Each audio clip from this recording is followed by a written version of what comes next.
That's a sentence. You have said a sentence. A sentence indeed. I bleed a lot. Yeah. Can I've these been hurting pads, like, myself give me since I the woke up this correct morning. color, please? Oh my god. Oh my Oh god. my god. Oh my Oh my god, God. you. Wonderful. Alright, save. Being very bad noodles.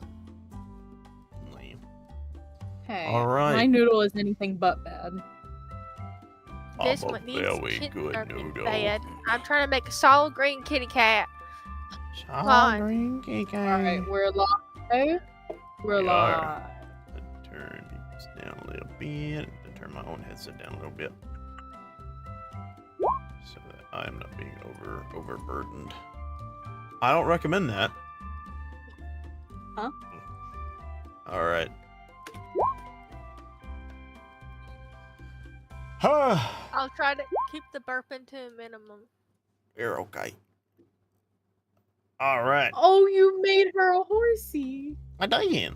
Aw. Oh, What? Every time Horsey? woman talks, she's you're a a horse one. on the stream. I was You're tempted. Yeah. I was tempted to have your character sitting on my shoulder that I normally do with Cameron's character. But I was like, I think it's cute that she's like in the middle. Wait, Oh, I want to yeah. see it. Send me a screenshot. Just Alright. join the stream. Well done. I can do How do I it. join the It's stream? okay. There you go. Huh. On Let me YouTube? copy. Hi, Primal. I see you in there. What's Primal up, Lion. dog? Oh, it's live on YouTube. It is. Mm-hmm. Mm-hmm. Oh my god. Yes'ms. Oh, You're a yeah, horse. there's a Primal. Primal. Hi, Primal. Welcome. No problem. Primal. Primal. Primal. Purple nurple. And he's devolving. Primal. Purple nurple. Ah, Oh. Ah. Why does it sound like you're melting? Someone splashed water on you? Are you the Wicked Witch of the West?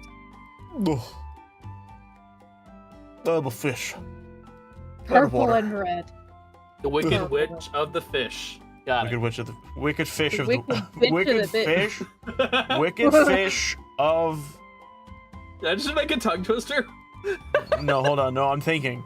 Wicked. Seven okay, I tiny have a sailors sailed the horrible seven thing. salty seas. Wicked fish of the piss. Oh god. Wicked fish of the piss. Wicked fish of the piss. The purple and the red.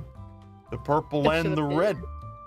Is there some with the purple and the What red? about the purple and red? So I'm trying to figure out. Primal has said the with the purple and purple and the red. Purple and the red. What is with the purple and the red? Please tell us. You doth wear your winter mother's cold drapes. little Better beer, better to bearer. What? man. Okay, hang on. Better beer, Better better bitter beer battered barra. Better beer, better beer. Better bitter beer battered barra. Better beer, better Better bitter beer battered better beer, barra. If the Wicked Fish has some wicked Rock on the lost piss, which wish wished for a whiff of this? What is happening? This is the start of the freaking thing. Is this? Here, let me search worst tongue twister. Oh my god. What is totally happened here? I'm so confused. Pad kid poured curd pulled cod. The sixth sheep sick. What? If the Rory wicked the fish warrior and has Roger some the wicked warrior. piss, which witch wished for a whiff of this? What is ruining it for me? An asshole? You are being an asshole. I said eat an asshole. I Not would asshole, prefer a not whole to. ass. It goes against my diet. What's your diet? Not eating ass. I don't know what's fucking going on.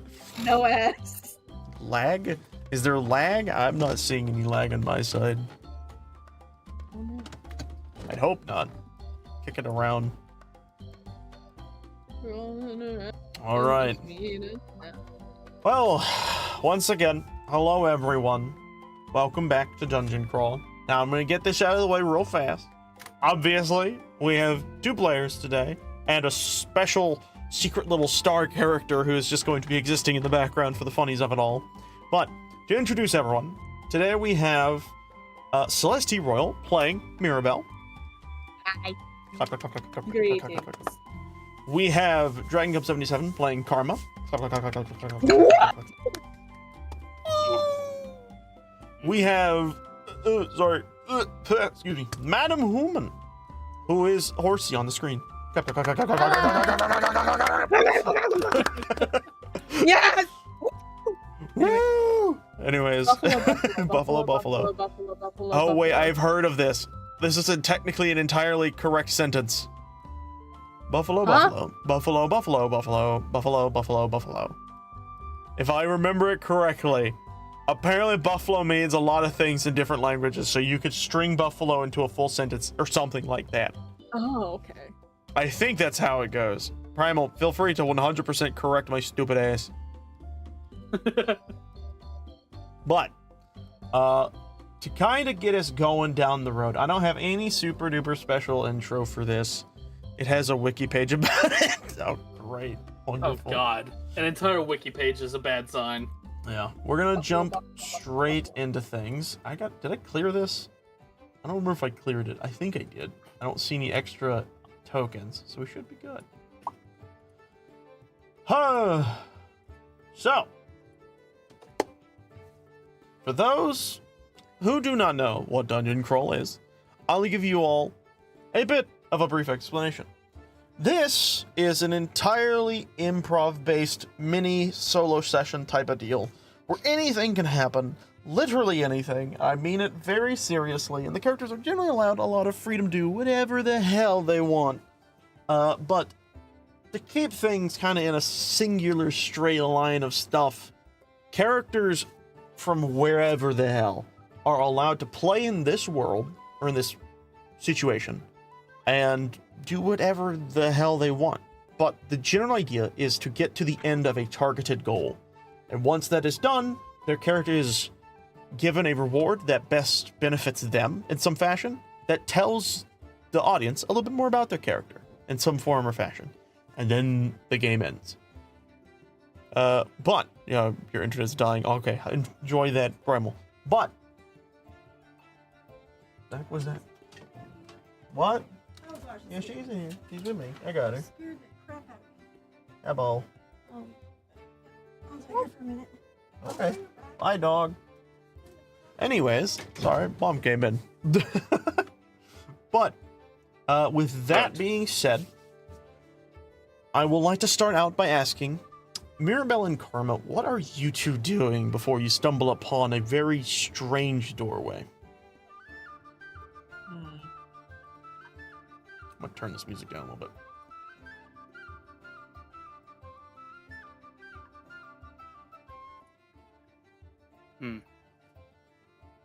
What are we doing? What? Trying to get her to shut up. Don't stop yapping my ear off. Excuse you. What's wrong with talking?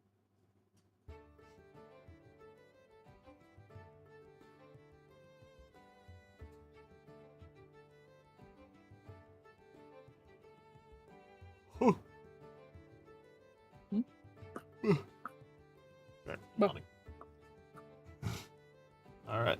I just realized I forgot to grab a drink of water, but this will be fine, I'm sure. Make sure you have water. Yep. Not just you, everybody. Everybody needs water. What? Regardless. I got Dr. Pepper. Dr. Pepper. I wish I had Dr. That don't count, Miss Horsey. The water's too far away. I've got Coke Zero. Oh. Okay. I have liquid air. I'm joking. Just air. Oh wait, Liquid air I scares also have me. a mounting. Liquid air? That's possible. There's a book about it. I'm It's like sure. a pail full of oxygen or something. Primal has It's about the returned sun from the void. disappearing. Wonderful. That is some great knowledge that I did not need to know. Yes. Oh, it gets so cold outside that the oxygen literally freezes and comes down as snow, and every day this family has to go out and get a bucket What I have full of learned is that the oxygen comes. burn it on the fireplace. The oxygen comes. Yes. Yes. Let me. Y'all hang really on. easy to get derailed. Jesus Christ. Who's this I Jesus have fella? no I clue haven't what heard you're of him. talking about.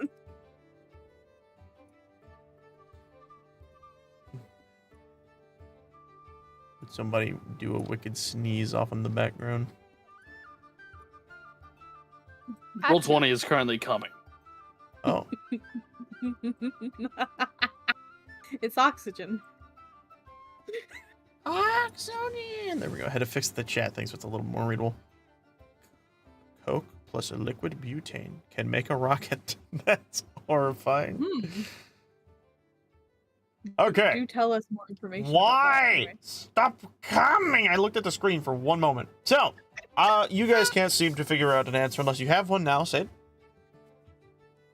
No. Alright, cool. Not really.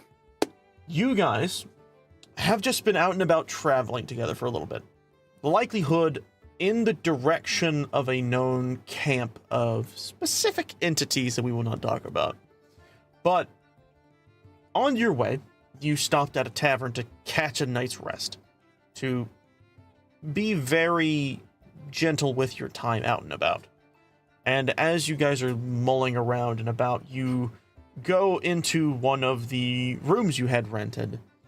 And as you step into this room expecting to see, logically, a bedroom, you don't do that. From what already would have been a tavern or a bar landscape, and entering through this door, you find yourself in another bar and tavern-esque landscape. This time, way less dingy and underrun.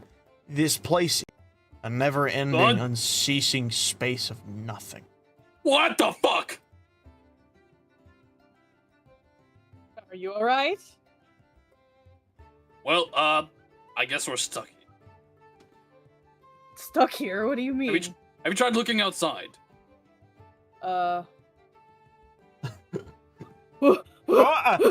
I wouldn't do that if I were you. It's a bad idea. You don't want to get lost in the blank. What the hell? You two hear this much more jovial-sounding voice that bellows throughout the room, and then turning around swiftly, you see this teeny-tiny 2-foot-tall dwarf standing atop the bar table, holding up 2 plates of food, but slowly placing them on the ground, and then kind of ushering you guys over here with his hand. Oh, don't mind any of that. Just come over here real quick, and I'll get you all caught up on the what's new and everything. I don't think I've ever seen a man so small. Oh, You've never seen a dwarf? well, No, I'm that's- small for a dwarf. Trust me, I'm like the dwarf of a dwarf. It's fine. It's my preferred look, honestly. But at the time when you guys were walking into the room, That just appeared in front of me. aye, he's new to this, isn't he? Well, then again, I think he knows what's going on about. He says his YouTube is being weird with specifically my stream. Are you guys able to go on my stream and it'd be fine? It's doing it for me too. Yeah, it's Why? I'm not getting any error notifications. That's what's weird. Hmm. Let me check. it's just buffering a lot. That Yeah. doesn't make any sense to me because I really shouldn't. Unless... Let me double check something real fast. Where is my streaming stuff? Because for once, my internet's fine. Yeah, I should be fine. It's weird that I'm not getting any error notifications if my streams are really buffering. Let me... Where is my task manager? There it is. Let me just see how task manager's holding up. That's fine. Network looks like it's fine. This is a different type. Yeah, all my stuff seems to be doing pretty good. Let me go to my performance and look at my Ethernet. Ooh. They said the other streams are doing fine. It's just mine. Likelihood my internet's kerfluffling a little bit. I could actually check that. Remember, because I have a speed test. So that's favorite side. The good thing is it'll turn into a video later on and it'll be fine. So I'm not too worried. Did you go on vacation? Huh? Over there! What the hell? Oh, that's where you went. How did I end up in hell? Oh, no. Hey, I need you over here. He snaps, and then you see this goat person just teleport behind the bar. Get to clean the dishes. They're piling up in the back. Oh, right then. Oh, don't mind him. He just does that every now and then. His continuity's kind of been severed, so he's just kind of everywhere and not at the same time. It's really weird. I don't recommend it. I'll try not to do that. I would really recommend you don't. Anyways, so how's your food? The plate's gone. Oh, you weren't supposed to eat the plate, lad. Karma. Don't make it taste like oranges. That's kind of impressive that you ate the plate. I mean, I guess it's a little biodegradable, but I don't think that is entirely the... Never mind. Just one less plate that I have to watch! Get back there! Anyways, how about you, lass? It's fine. She hasn't taken a bite. Oh, I can see clearly that you haven't eaten nothing yet. Go on, try it. I bet it'll taste just like you remember. And he winks. It's fine, go ahead, eat it. I'll wake up soon anyways. Karma, Yes. you're acting very nice. Did you do something to this food? Oh, no. Well, I mean, I did something to him just a bit ago to make him not so allergic or anything, but that was all that. No, it's genuinely your food. Nothing different. Alright. I mean, I could eat it a little bit to taste, show you. That will make you happy. Not so paranoid. Also, for the food, I imagine it's basically fucking Skyrim food. She's got like a whole rotisserie chicken, Oh. wedge of cheese, and some bread. It's like Castlevania where you punch a block, you get a whole thing of turkey. Yeah, that's what's just Oh. on the plate. Well, then. Alright. She's gonna...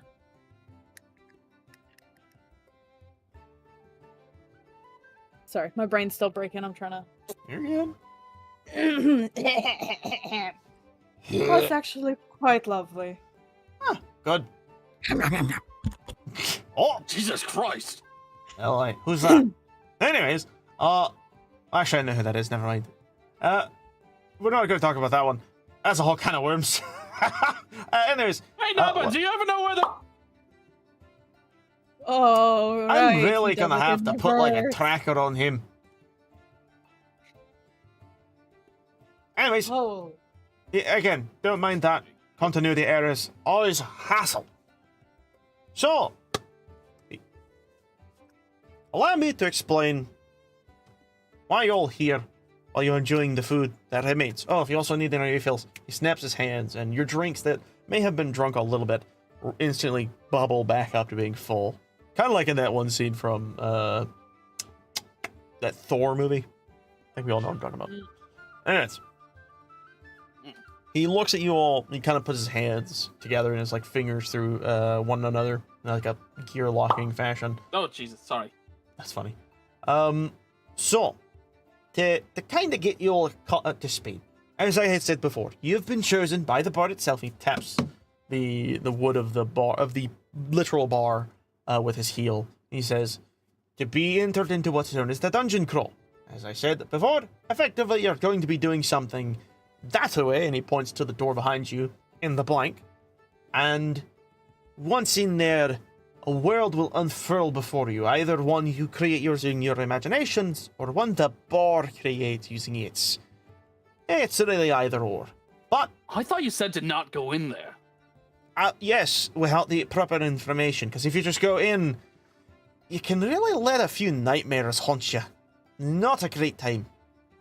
It's better to inform you on what's going to happen before throwing you into the deep, rather than just dropping you in there, because then it just gets messy for me and for everyone else.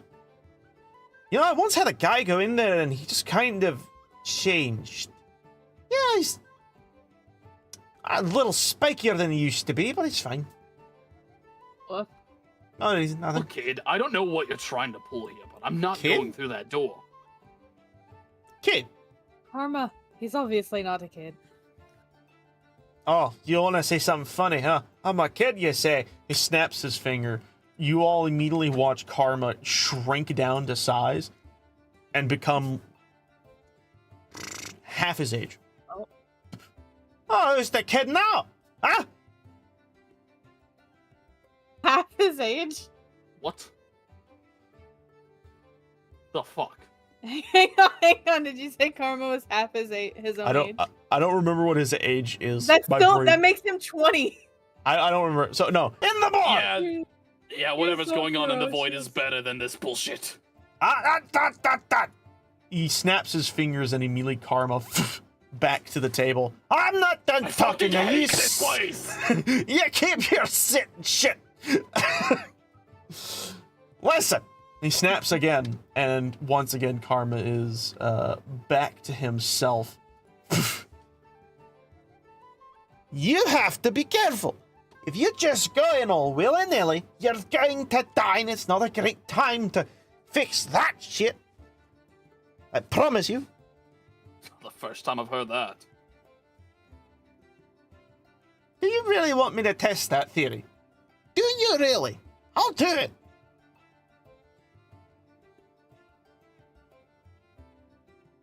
Anyways, beyond that.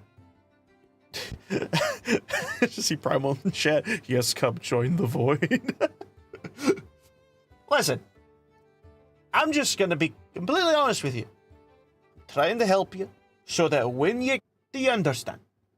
Or are you gonna sit there pissy fitting like a 12-year-old? Again.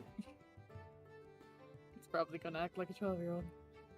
Look, on the off chance you're actually trying to help us, I'm sorry. I'm just not that trusting of a person. I can see that. And that's Fucking okay. sure. On phone now, PC done, not want to work. Oh, that sucks. Hope you get your PC fixed and stuff. So, I'm glad you're understanding. He looks at Mirabelle, and I'm glad you've just been a gem this whole time. Now, You gave me free drinks. I'm not going to complain. She's Speaking not gonna of- complain about free drinks. he snaps her fingers again. You once again see her drink fill back up to the top. Okay. Oh, I think someone's back. What is it this time? He's invisible on my screen. What the fuck? Not on mine. Oh, What's you up? made him disappear now. Oh yeah, he's I being can't weird. see him. I'm refreshing. It's not just you, it's just in general. Let me see if I can plop him down, or if it'll also do that. That's really weird. Is it? Oh yeah, no, he's Oh. just messed up. I think it's just... Yeah, it's being weird. Can y'all see him? No. Nope. Not on my normal thing. It is only me, the guy who could see him. No, stop it! I'm I can invisible. see you, I'm the only one! Why is that? Is it gonna happen if I put another knobber down? Do you guys see another knobber? Nope. You do. He's just blacked out. Interesting. Tickle, tickle, tickle! So that's weird. Did I just see Knobber's Knobber? I'm uncomfortable. No, that's just my shadow. He was cleaning himself. Anyways, we're just gonna take a moment to move on from whatever that was. Chrome's just kind of in between the realms right now. Don't mind him. He'll be back Is eventually. that the name of the goat man, I assume? Yes. As I said, continuity errors caused some minor problems, and apparently slipped in between the bar a little bit. It's okay. I'll fish him out later. Regardless. So, to give you all the kind of final things as to what I need you to understand. As I said, you go and do this challenge, you do it fairly, you'll come out with a prize that is your heart's desire, that will help you throughout your journey ahead the rest of your life. Beyond that, the rest of the journey What you're about to experience is either up to you or up to the board. Now, that is decided upon just kind of chance, really. Sometimes the bar forces it, sometimes it doesn't. But we're gonna do a fun little thing. He reaches into his like little suit jacket and then pulls out a gold coin. And he sets it on the table. I'm gonna flip this coin, and what's going to happen is I want you two to call it, and I will dictate which answer you get. But I will not tell you what your result is. You will just wander into the blank, understanding that either your influence will influence what you're about to see, or the bar's influence will influence what you're about to see. Regardless. Are you ready? I suppose. Yes. Great. So, here we go. He takes his foot, he raises it high in the air, and then you see him just slam it down on the table. And the moment he does this, only the coin gets sent flying and spinning in the air. And as it does, I'll ask the players to call it. Heads or tails? Heads. Heads. Ooh. You'll actually note that the thing is still flipping, and then it slowly, it's almost like slow motion. It bounces on the deck of the table, and begins to warble. As now, I do a roll. For everyone understanding, 1 is heads, 2 is tails.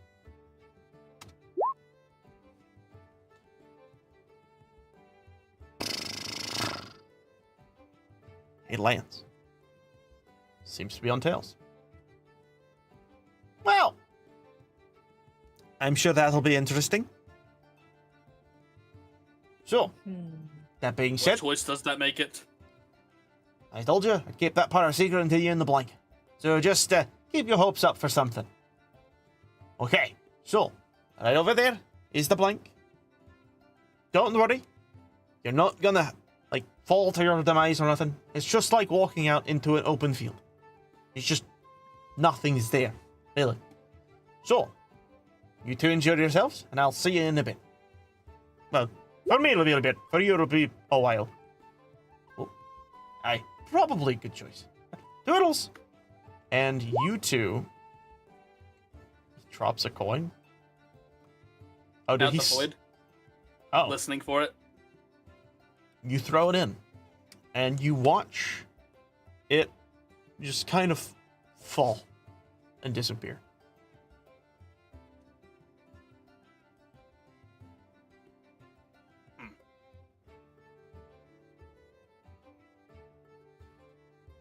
What Oh, is it?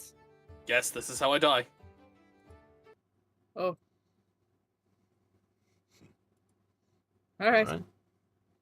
So, let's do a fun little transition of things. Boink. Boink. We are going to move you all to the blank. Primal said thanks for the coin, cub. That's funny. That's canon now. Or Yes. little devil dinosaurs walking around like, ooh, coin. Oh, that's really funny. So, place yourselves on the map whilst I get us some sound trackage. See what this one sounds like.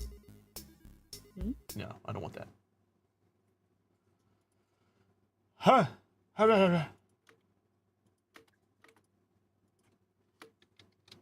Give me a moment, everybody. I'm in a free fall.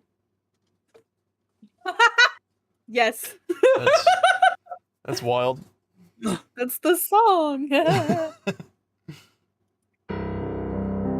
Ah, so loud. It's dark. Is it now? Oh, I already have it. Sweet. I don't know. I couldn't see that. Well, I didn't think you could see with that stupid fucking mask. Again with a fucking mask. mask. You always hate the mask. You Again with the take mask, off of the course. fucking mask. Blah blah blah. Shut the fuck up. You're just mad because I can see more than you. Even with my bad eye. You two fall. Actually, you know what? We're gonna do this because I think it makes the blank feel a little bit cooler. Oh Jesus. You two fall. You step through, and seemingly into nothing. But as you're falling, you're noticing it seems almost endless. But you don't feel really as if you're falling, almost as if you're just suspended, not going anywhere. Kind of in full control of your motion, but not fully in contact with anything.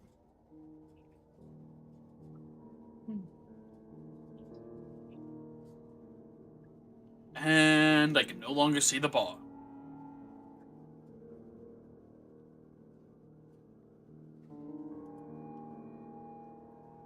Of course I'm stuck here with Is that a problem? Can't even be by myself even after I die. I don't think we're dead. Sorry. It's really funny. I don't think we're dying. Hell, if there's a bottom to this, we certainly will. It doesn't feel right. No, it doesn't. Well said. It's like, Definitely didn't No- notice that.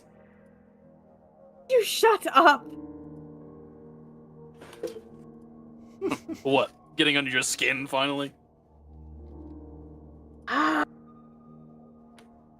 I'll take that as a yes. you could think it's your last breath, and you'll say something just to piss me off with it. Oh, and now you're laughing. Oops. As you all are falling, or existing, suddenly you find yourself landing on something. The ground. A form of ground. Your feet solid against the surface beneath you.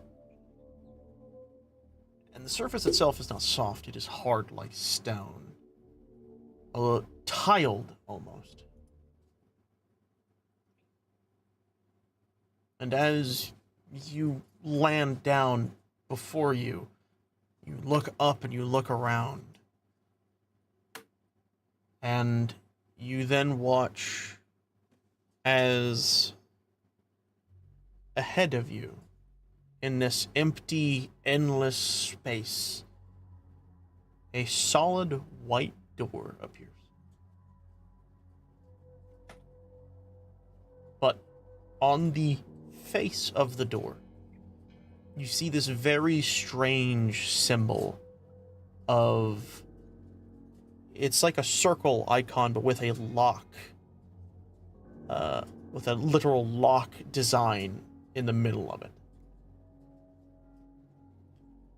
And then you see this little tiny panel on the side with a card stuck in it.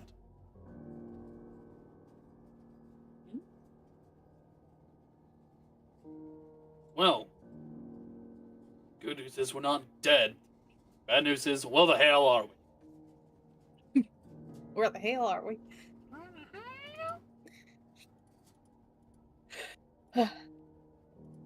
um, I'll do this so Where's- you guys understand where the yeah, door where's is the at. door? Where's the door? Where's the door? Where's the door? Open your door. Open the door. You see this one little... Is there even walls around it, or is it just a door? Just a door. I have a feeling this is locked. Maybe from the symbol. How the hell could a door be magical environment? Whatever. I'm taking the Just- card. Learn to stop questioning things. Nothing's gonna make sense here. You pull Exactly. the card out of the device, and maybe you pull it not directly out, but like in an upwards fashion. And then you hear beep, beep, shh, and then you watch as the door just pushes itself to the side. And then you notice that there is no longer just an empty space. There is a long, extended hallway of solid gray, like a pale white, or not pale white, a pale gray walls and roof with flickering what looks to be bulbs.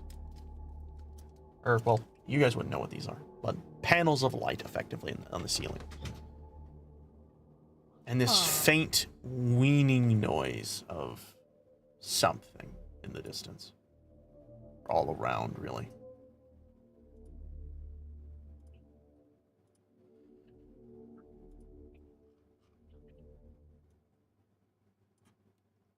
I think somebody's trying to scare us at this point. Probably.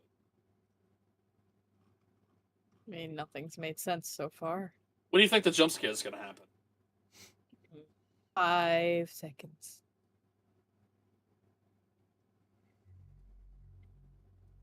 Let me see if I can grab something, actually. Oh no, we're reaching the end of the map.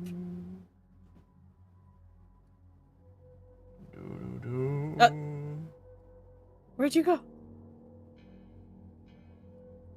Yeah, no, it's fine. Alright. Trying to see if I can find something. Let's snag you two. Bring you back to up here real fast. So now I get to do things. You know, those things. The things I do. I do those. And the things she does. Yeah. Jesus Christ. Sorry, I can't control myself. Stop coming. Sorry. I'll do it in a different direction.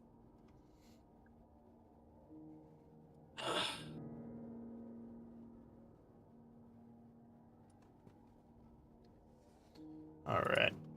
You see this long, extended hallway, and to your surprise, there does seem to be another direction to go, to an extent.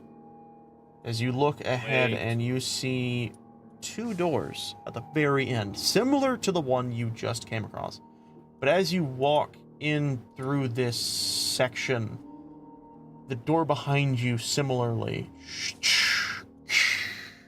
a loud sound of almost steam seems to appear behind you. Fucking knew it. What are the chances we unlock the door and there's another hallway behind it? That or the door's just not gonna unlock anymore. I doubt it. I try to fiddle with it. Is there even a keypad here? You do not see a keypad. The door seems do to you be know a what a solid keypad is? surface with nothing really to grab.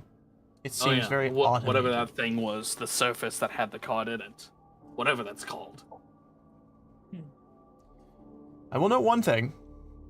I would like for the both of you to roll perception.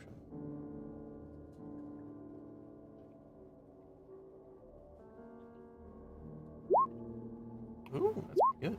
Ooh, that's also pretty good. I think it's fair to say that Mirabelle, more than anyone, is a bit more observant in this fashion. As you all are kind of noticing about this door, and Karma kind of turns away in maybe this weird fit of annoyance of the situation entirely, you notice that on that door, there are scratches, deep scratches into this metallic surface. But there were none on the outside.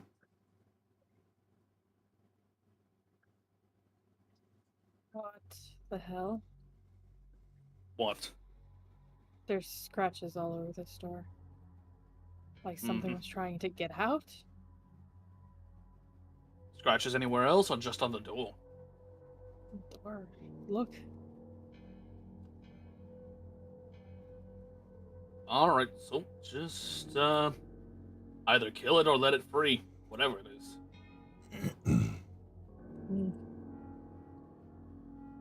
You continue to walk down the hall. Mustang. All right. Getting to these two doors, you immediately become aware that both of them have this wear and tear to them similar to the door prior. But they don't seem entirely working. You do feel that you could probably wrap your hands around some of the door that is there and pull it to the side, but you have to choose which door you want to do.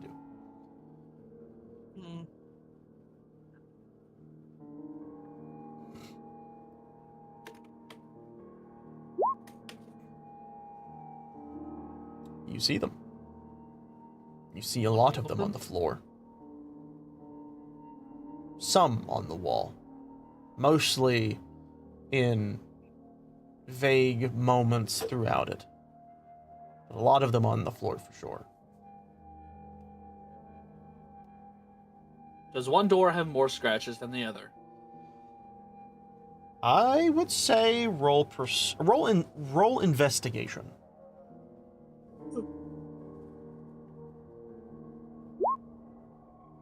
It is hard to tell. There is a lot happening, and if I'm being honest, the space is very dark.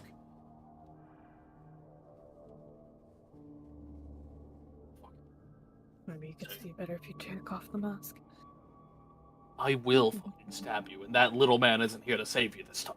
Shut the Oh, fuck up. please do. I'm opening this door. Okay. Roll me a just flat strength check.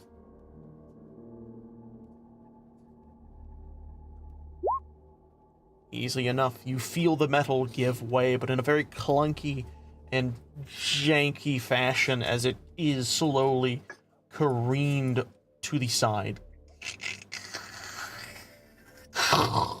You feel it almost lock into place. And then you watch as the door itself kind of very clearly now broken from whatever form of hinges, maybe? It's hard to tell. But you are able to walk into the next space before you. But you... Well, at least this one isn't going to shut behind us. That's true. I will say, directly ahead of you, you do not see a hallway. You see a staircase. A small little staircase in this area. And it goes down.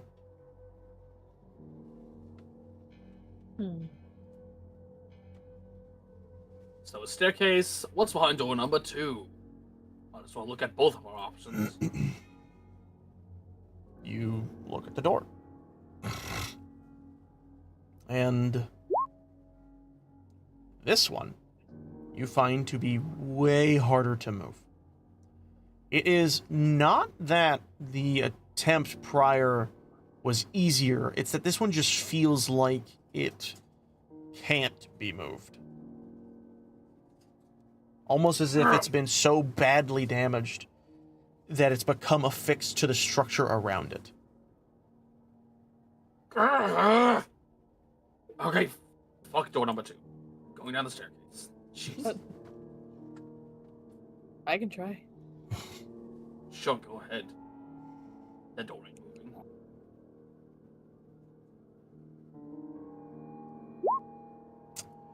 In a similar fashion, you try your hardest. You pull. Both of you are pretty decently strong characters. But the door itself seems to be, as I had said, very solid and stuck in its path. That door's fucked. Yeah, next time you use your ears when I tell you it's fucked. Mirabelle, Now you coming, dipshit? Why can't I just try? What? I need you to roll me a perception check. With advantage because you're closer. You're the closest to this door.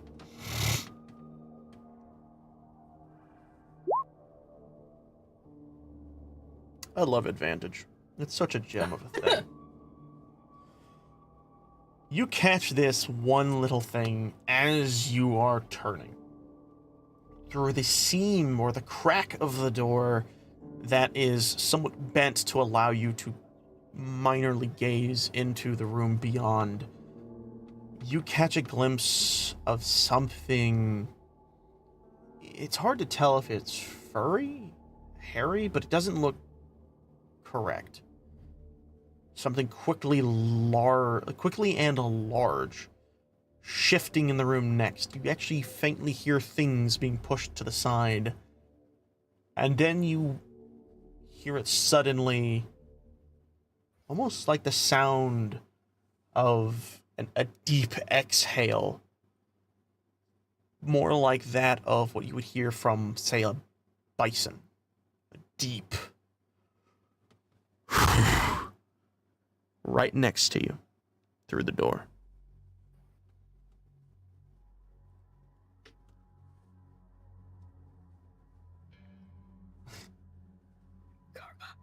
Karma, we're not alone.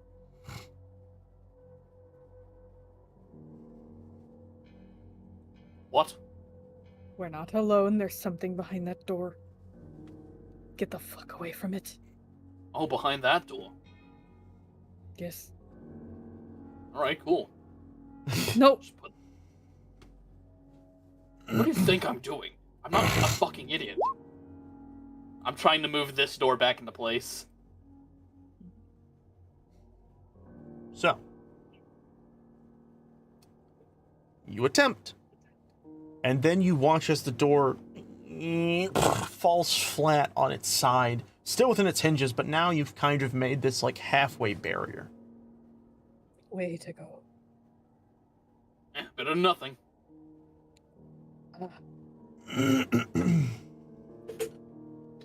And with that, The staircase is a little small. I'm gonna need you to go ahead forward or get out of the way. Your choice. I do apologize I'm for my not coughing. letting you My throat's behind me. getting dry. Awesome. Alright. So, you all continue your way below, getting lower and lower, and this actually takes an unnecessarily long amount of time. It feels like it's been a good few minutes you've been walking down this staircase. 5, maybe 10? It's deep. It's very low, wherever you were going. But then, you run into a moment of brevity, as the staircase seems to end at a single doorway, similar to what you had seen before, but this time, the door does seem untouched. Posing end of where you all were at. Fucking finally. God, I hope we don't have to climb all the way back up. You know what they say when you fucking jinx somebody like that?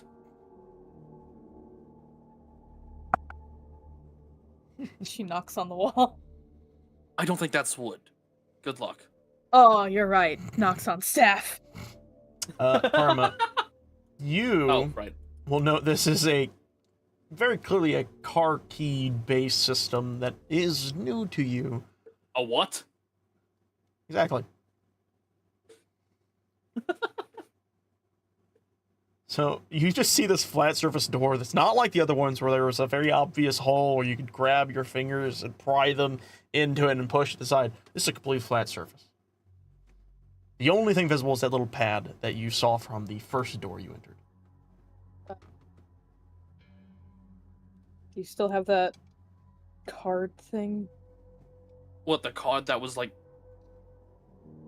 What was it, like inserted into the slot or something? Yes. Weirdly mechanical sounding. Yeah, I still got it. Do you think it would work on this one too? Try. Certainly try. And you move it. You put it in the same fashion. And surprisingly enough, it shifts over. That same mechanical wing you'd heard before. And you're met with, unfortunately, This card say anything? Glad you asked. It says on the front,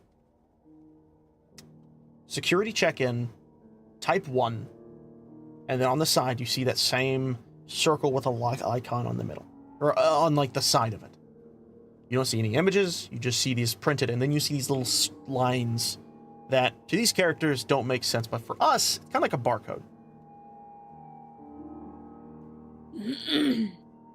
Security.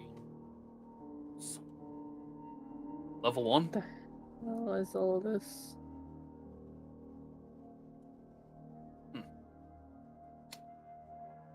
Well, I guess we just look out for that symbol.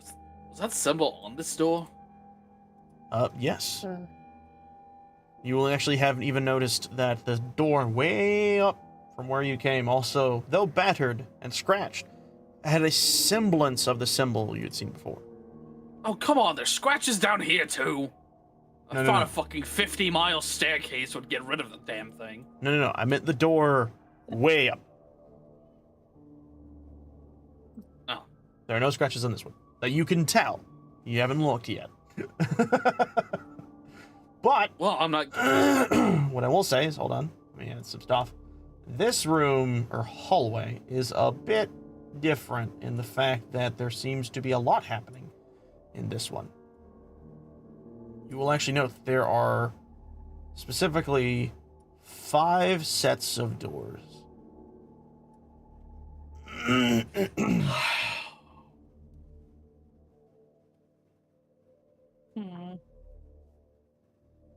Great. Door after door after door after door. Any of them have that symbol on it? All of them. Any of them have Any- scratches on it? Roll me investigation or perception, the both of you. Well, you Or grab- anything different for that. I'm going to grab me a quick drink from next to me. 'Cause I have like a whole thing of sodas. right That's here. persuasion. Oh, you're trying to convince What? the DM, I see. Blackmailing or something? Bribery? Idea. I know, Baba. Hello. There's a What the puppy fuck? on me. She's sleeping next to me in that old doggy bed I got. The range of a DM. Yep. Correct. Was that a Dr. Pepper hood opening? The horse. Horse. Whose horse is that? Whose horse is that? Dr. Pepper? Doggy Pepper. Wait, are you Mirabelle's horse? Oh my god. Are you Andromeda? Sure. Yay. Hello, Andromeda. Hello. Energy. All right. So, Mirabelle, unfortunately, while looking around, you don't really know much. Can't really tell much. It is still, once again, a little dark with little flickers of light, very occasionally. And the walls themselves, to you at least, at a glance, seem pretty much fine. However, the same cannot be said for Karma, as you do not find scratches, but you do see underneath this door, under the edge or the lip of it, a very familiar thing that I'm sure you, of all people, is familiar with.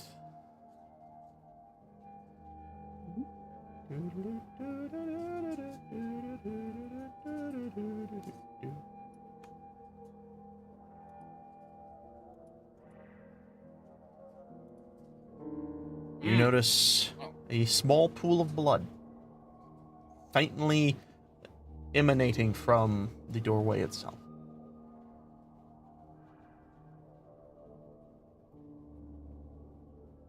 Well, that's certainly concerning.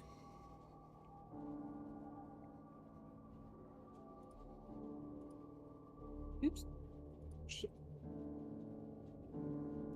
Go big or go home, right? Does this one have one of those key card things?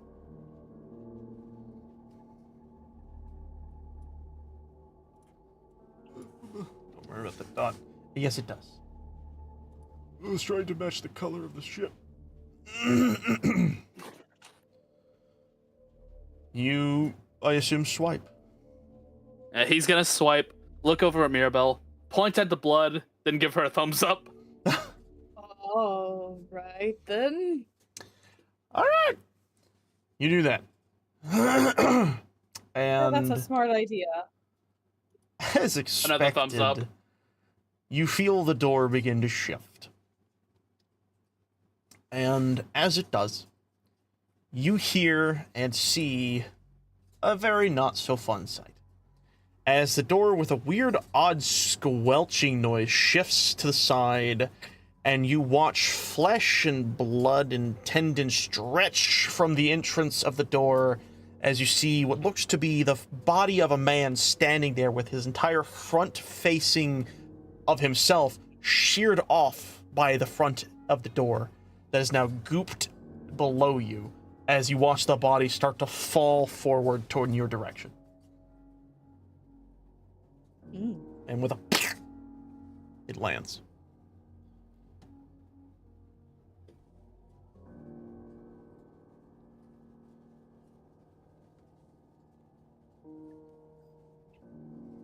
And this is why I didn't want to trust that little dwarf. What the hell even is this? You then look beyond the body that is now on the ground, and you see a room ahead of you.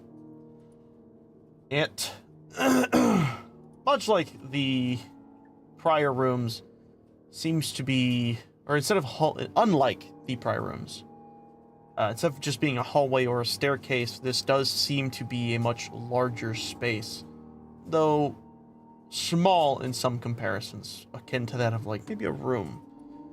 But when you gaze into here, you see clearly a kind of, for your characters, it's hard to describe. It is effectively a computer's room. There are tables dispersed and tossed everywhere. On the ground, there are multitudes of bodies displaced throughout this location. But the difference between them and the one you just witnessed is they're not bloodied. There are some scratches on them, don't get me wrong, and some bruisings for sure. But the method of their death seems different than the one you have just witnessed.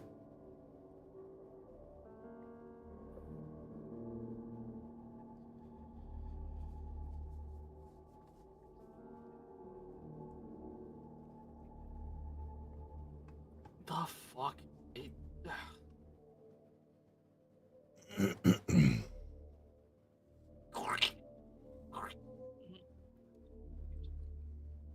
What even happened here? Just...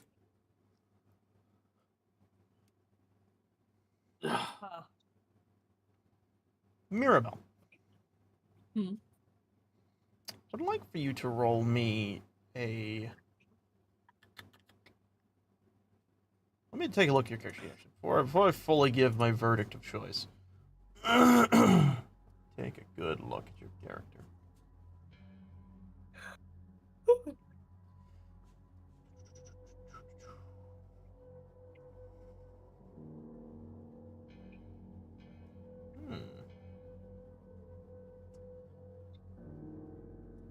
Let me look at karmas.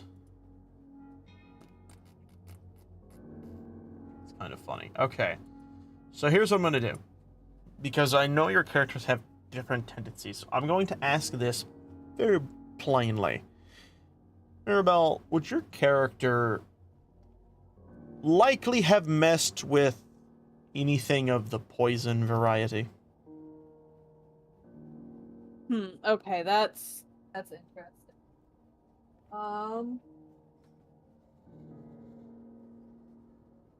Not like full on, but she's like dabbled in making use of like what she can find in nature. So she probably has. She has kinda... base study or a base understanding of poisons and their effects, I would imagine. Yes. With that, if you can give yourself proficiency in that, do so, and then roll me survival. Huh? How do I do that? What? Sorry, you give your proficiency in survival. I apologize.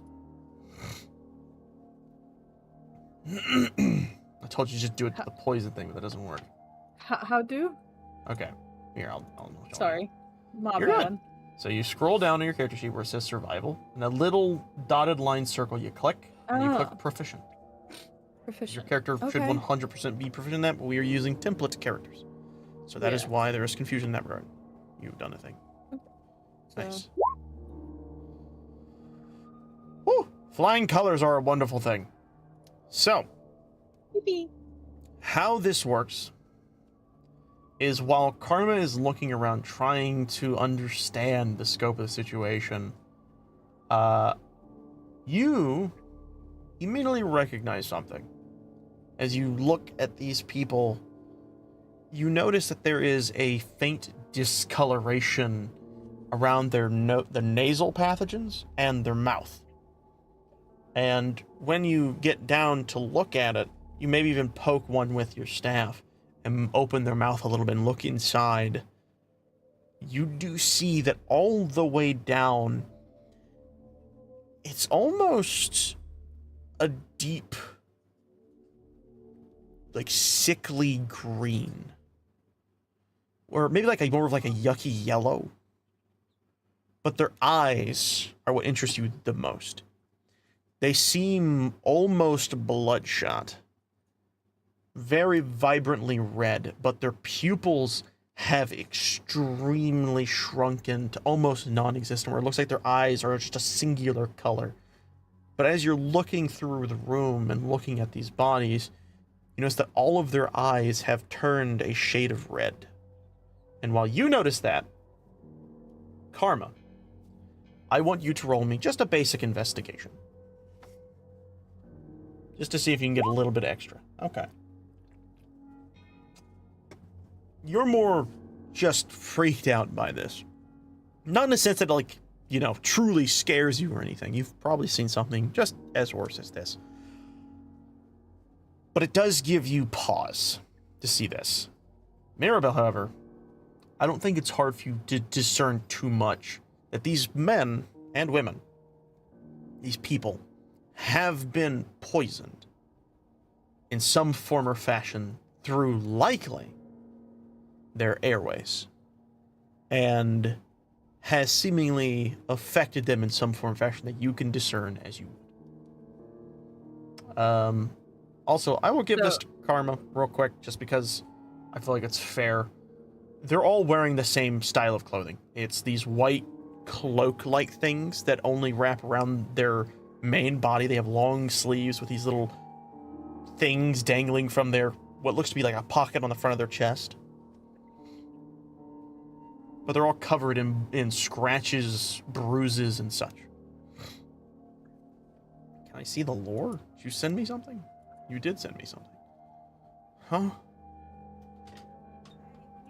Oh.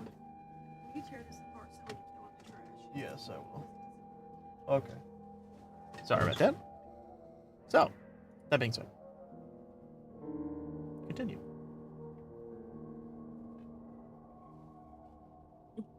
So they were poisoned by breathing something in? Yes. All wearing the same outfit, all died in the same. Alright. Just I'm camping around these. gonna cover my nose. Just to be safe. Yep. You do that. Karma, you begin to walk around this room. And I actually do need you to do something for me. Yep. I need you to roll me a... Yeah, we'll just say wisdom save.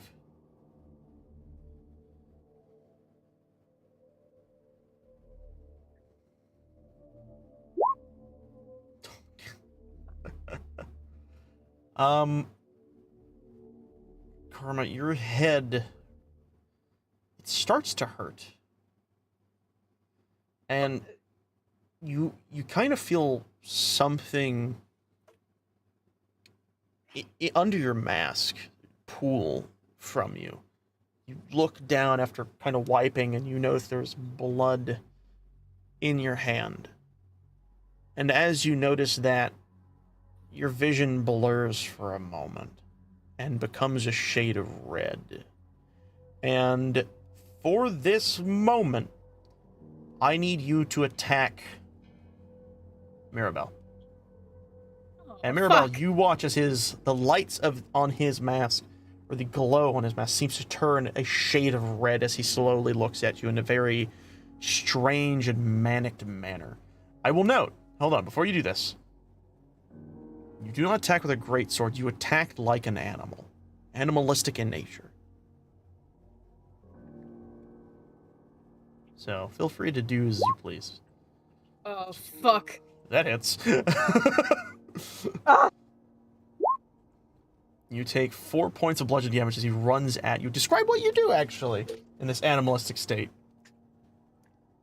As he starts seeing the blood on his hand, his vision going blurry, then red, his hands go to his head for a second as he just starts grunting, seemingly uncontrollably, just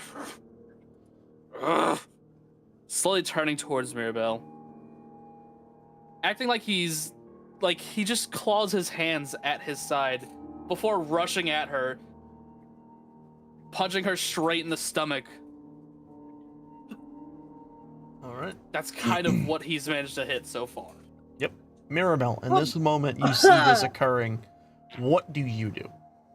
What the fuck are you doing? Karma! I'm gonna try and scooch out of the way. All right.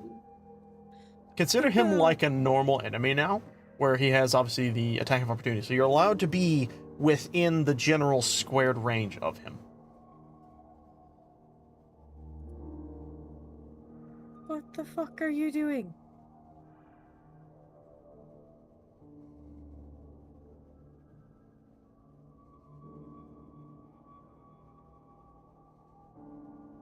Karma. Is this all you do? You just yell at him? I don't want to get hit. Do something. What do you do? Remember, you're a rogue. Yeah. You got some fun, fanciful tricks right now. A lot of them. What would she do? Okay. She would just thunk him in the back of the head with the staff if she can. All right. Feel free to hit. What would I do for that?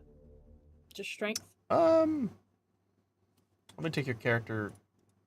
Actually, yeah. You know what? We're going to say, I'll say use either strength or dex as you choose, and just add proficiency to it. So I think it's just +2. Dexterity. Yeah. How do I add proficiency? On the save?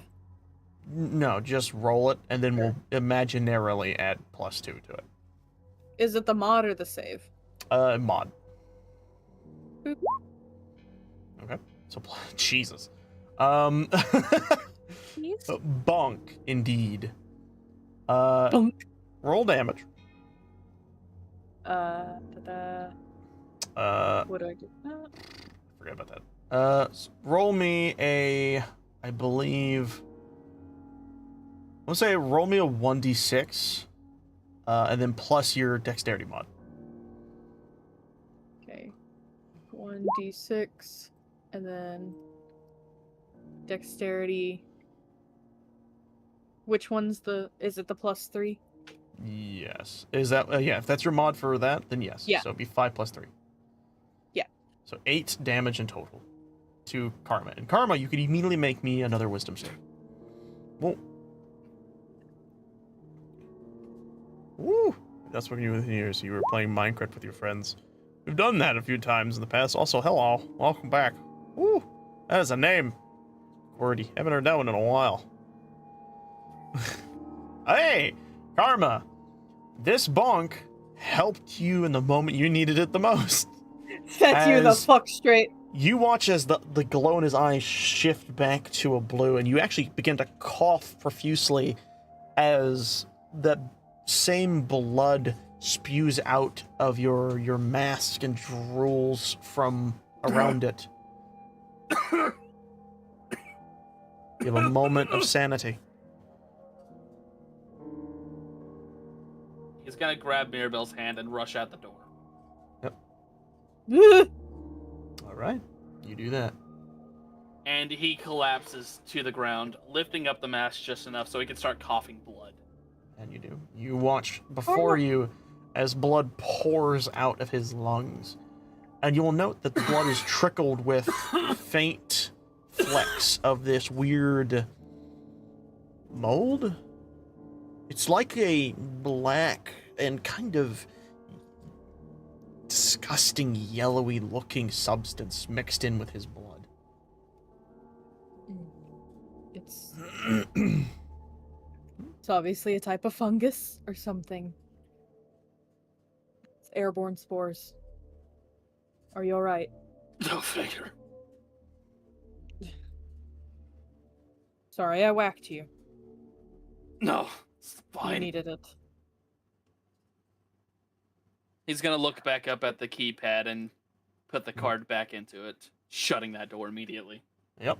And with the same machine-like sounds, you watch as it slides back shut. Also, Don't let me open any more doors with blood. that Mick Hurdy. Mick hurted. That fucking hurt. Are you sure you're alright? No idea.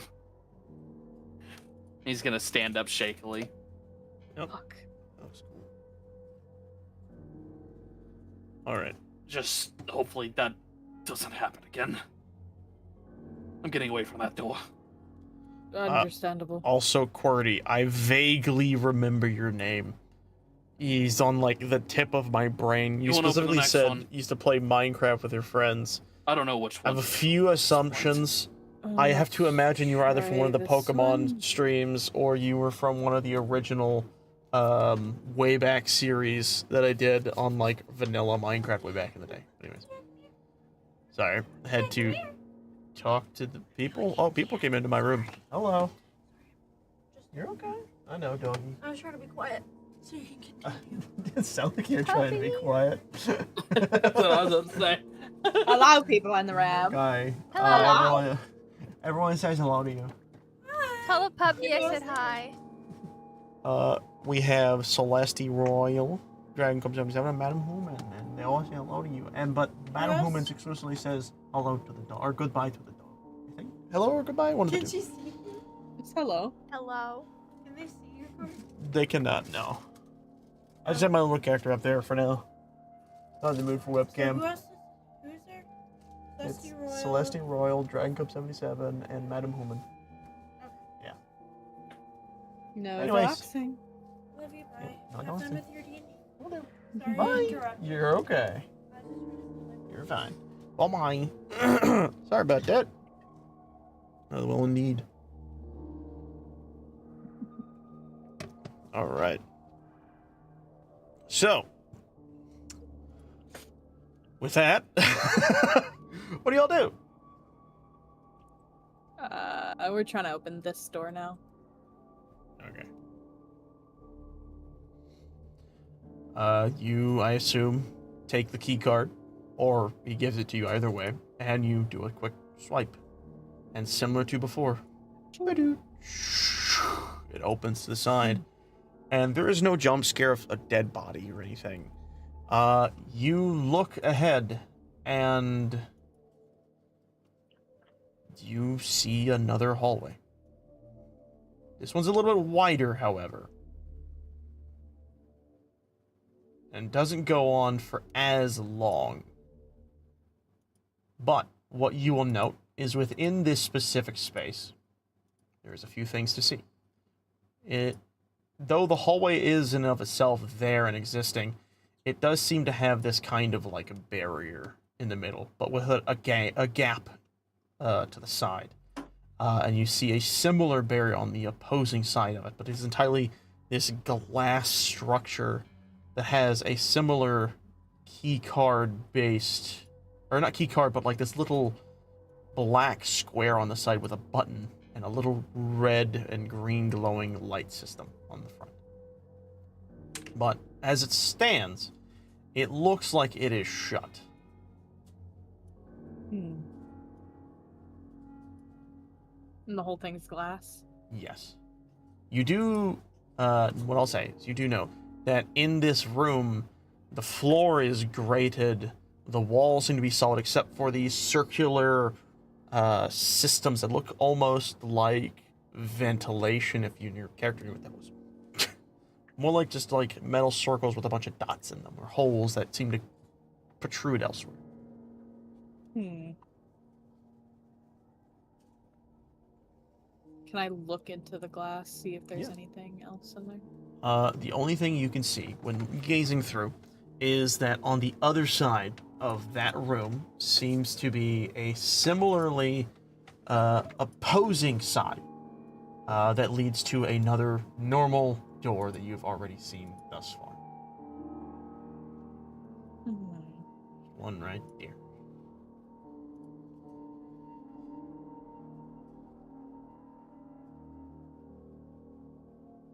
This looks like Is it it's containing something.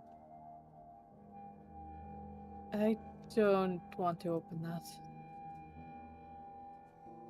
All right, cool. It's not. Alright. Sorry. Hold on. I gotta grab that again. I forgot. I just did some mind mess up stuff. Alright. You walk out of it. And you watch as, son of a bitch, I keep grabbing the damn wrong thing. You watch the door behind you almost automatically shuts behind you. What else do you do?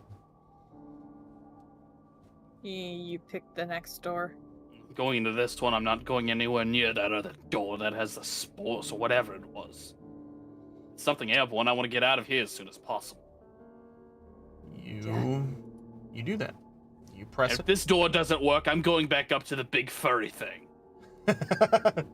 You didn't know it was furry. Yeah. I'm That's going funny. back up to the big whatever it is that was on the other side of the door that you saw. Or heard, or whatever. That thing you did. It was furry. Told me about. But Alright, cool. The furry thing. that's funny. You do this, and the door slides to the side, and similar to before, you see another small room. But the main difference is, though it does seem to be a similar styled room, you see the desks and everything. Everything is in order, and there's no one in this room. And when looking around, maybe even trying to get a glimpse or a sniff of the air, it doesn't seem like anything is specifically wrong. But I would like for the both of you to roll me a perception check. Okay. Bruh. Much better, Karma. I got a 1. A bit more aware this time of stuff that is bad to breathe. And you look into the room and you will note that for some reason,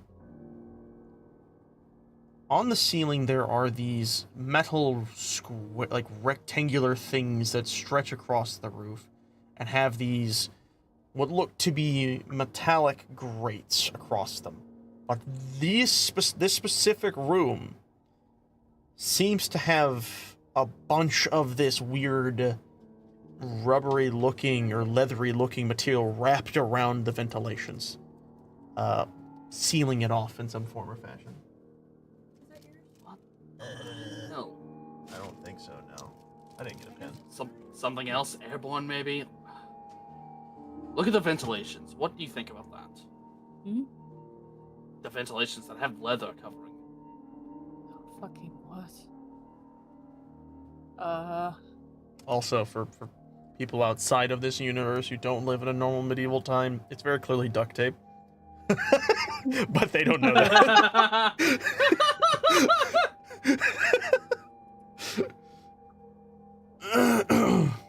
Also, Cordy, it's okay. strange. Don't really know what to think of it, though. Anyways, besides that, what else is in here? You see a bunch of tables with these like computers and stuff everywhere, but you will note that whereas the last room everything was thrown about everywhere, these weird metal boxes on these tables have these like strange little button boards in front of them, and believe it or not, that glass piece that seems to be facing the boards has this glow effect on it that appears an image. An image of the icon of the door, or on the doors that you've seen kind of slowly bouncing from near corner to near corner. An animated image, Maybe. almost. Give me the card. Here you go. He's gonna put it in the disk drive.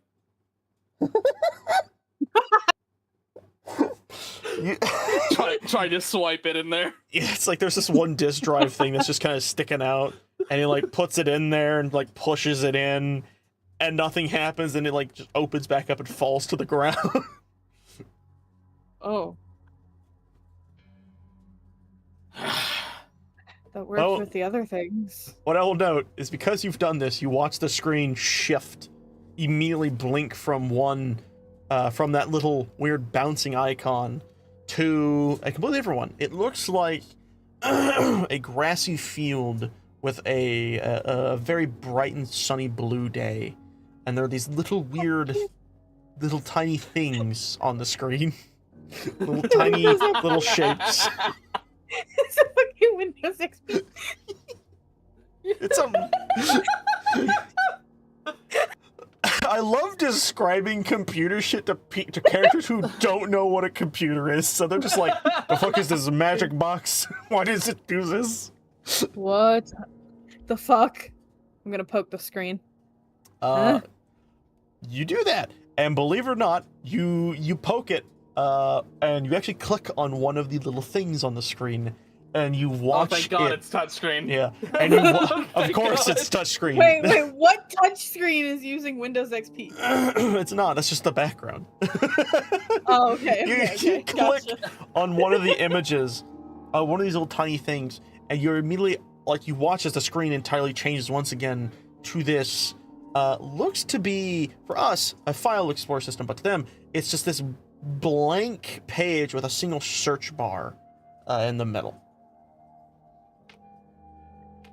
You see this little tiny line on the very far side blinking slowly. And you will note, because you're both standing there, the board with all the buttons has a bunch of letters in front of it. And symbols you probably don't recognize. But the letters you do. And the numbers. What? What? Fuck it. Nothing here makes sense. Bear with me. He's gonna poke the search icon, like the magnifying glass of it. You do. You click it, and nothing seems to happen. But then you see like a little prompt that says, requires typed in information. The fuck does that mean?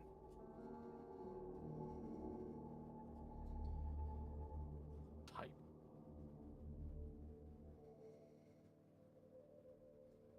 This is very fun. I love this.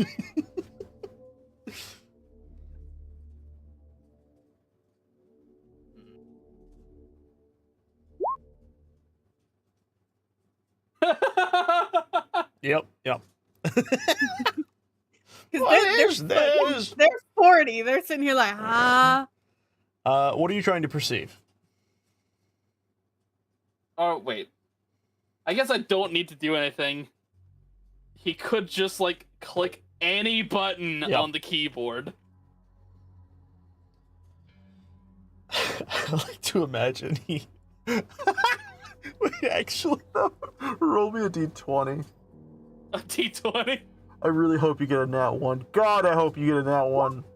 Oh, that would have been so funny. I totally would have had you just press, like, the power button. Okay, you go to Well, this was press. a bust. Yeah, you go to press one of the buttons and you type in like O or something, and you watch on that little bar, the letter O appears.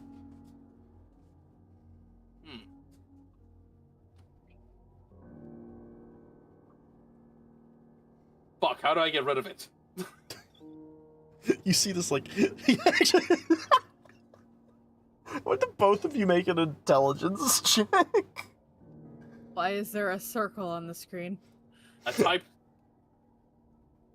Wait. Fuck, he wouldn't know what the word type is. No. You said I pressed the O button. investigation? That's Yeah. why there's an O. Oh, it's Yeah, and intelligence. Oh, you did intelligence, investigation. Sorry. oh. My bad. You're good. You're good. I'm sorry. I was gonna see if I could have your characters be smart enough to infer something. Okay, that's not bad, Rebel. What about karma? Can you please be low? I mean, are there like typewriters or anything? No. There's like printing presses, kind of. In It Daramar, looks- everything is still kind of like handwritten in most places. So if like a typing thing doesn't particularly exist, but there are closer things to it. Most of the stuff is just either some magic related biz or the dwarves who made it, no one else knows how it works. So they'll at least know what letters are. Yes, you know what letters and numbers are and some symbols. And it would appear that Mirabelle recognizes one of them, as she sees an arrow pointing to the left on the board of keys, on the board of letters and numbers, and recognizes that there are no other keys that do that, likely referencing the idea of either going in reverse or moving back, some form of fashion. Effectively, you get the idea that you should probably press the one with the arrow pointing to the left. Here, let's try this one. And you watch the O disappear. There we go.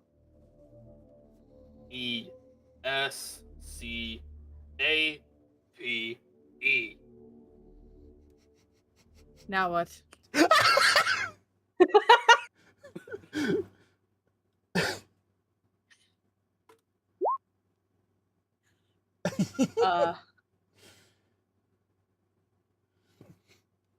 I think it's easy enough. There's a big button on the side that says enter. Enter. Thank God it says enter and it's not just a simple Yeah. But enter.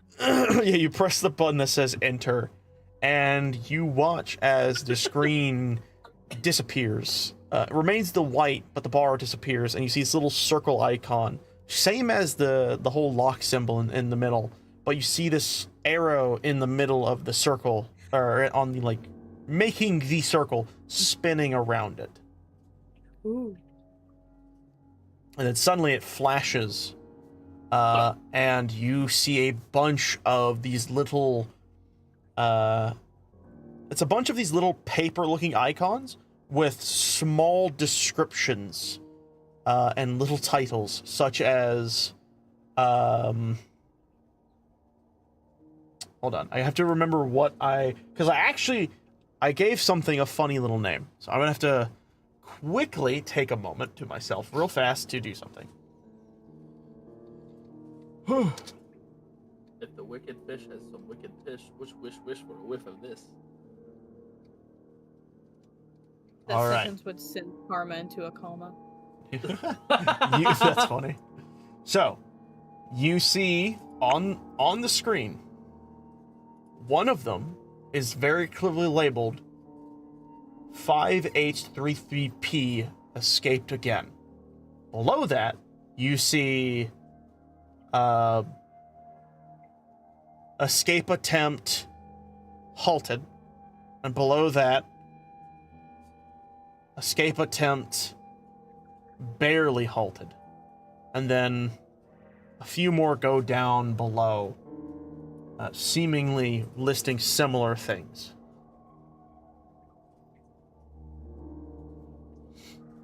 Just so you all are Okay. aware.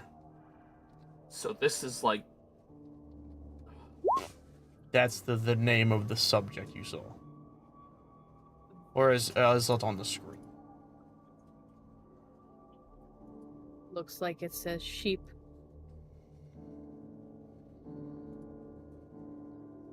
Why would they use numbers instead of letters? That's stupid.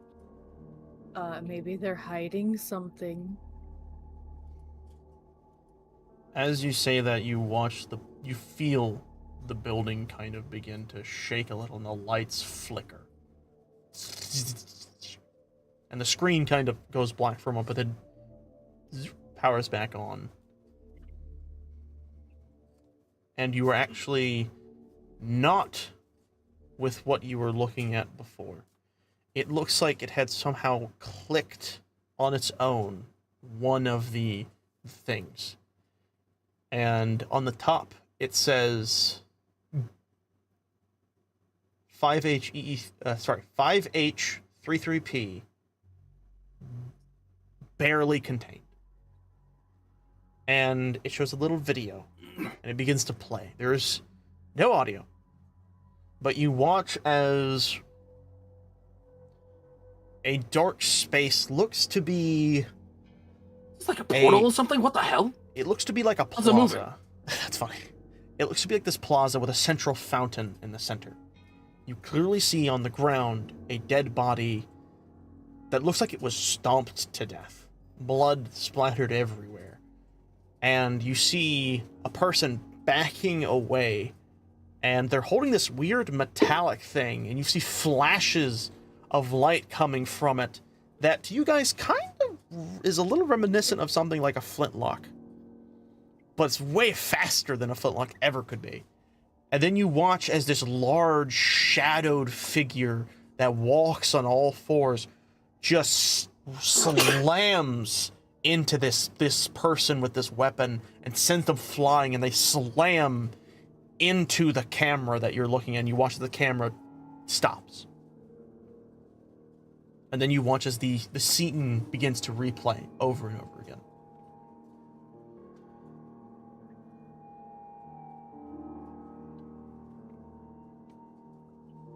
Is that the thing I saw behind the door?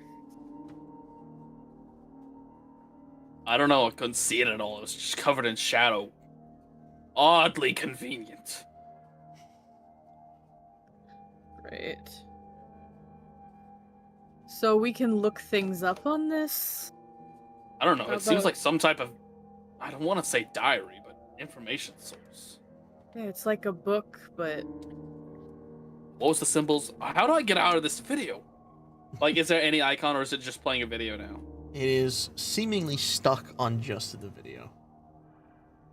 I'm gonna click the screen again. You do, and you actually watch as the video stops. Oh, There's a little triangle icon in the middle of the screen.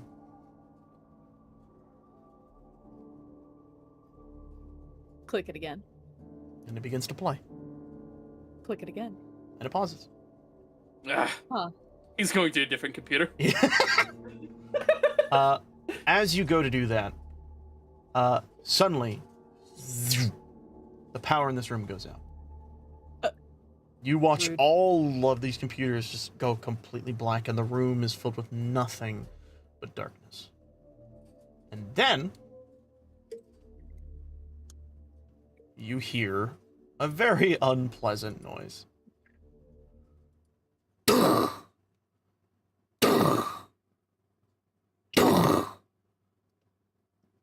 To you, it's very familiar as to what that sound might be.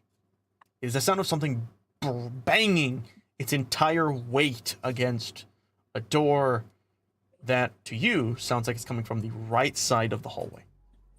But you hear it again, and again, and again, and you hear the metal every few moments with the sound of this banging multiple times. You swipe the card, okay. The door locks in place. Then you hear a loud burst of metal as you hear clanging from down the hall, as it sounds like something was, the door itself, likely at the end of the hall, was blown off its hinges. And then you hear faintly on the other side of the door.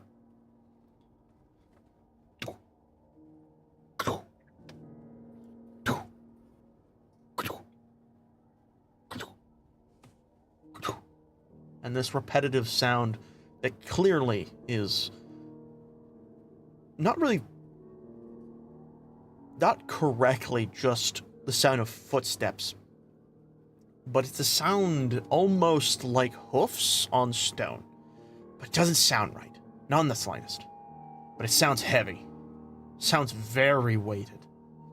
And with every step, it's getting closer and closer to where you all are at. You guys do anything?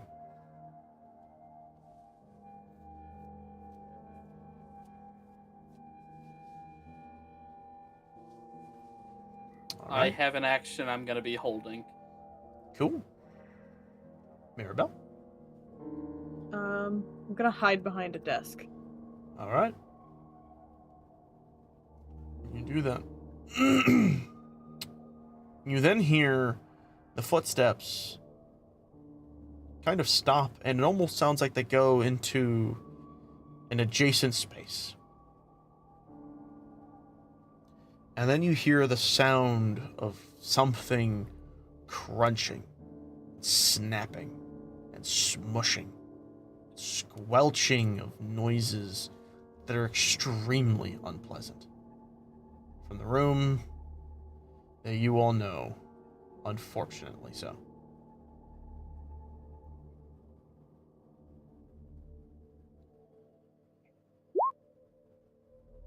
Oh. You putting oil on the door? In front of the door. Okay. You do this. You then hear, in this moment, unless anyone wants to do something else.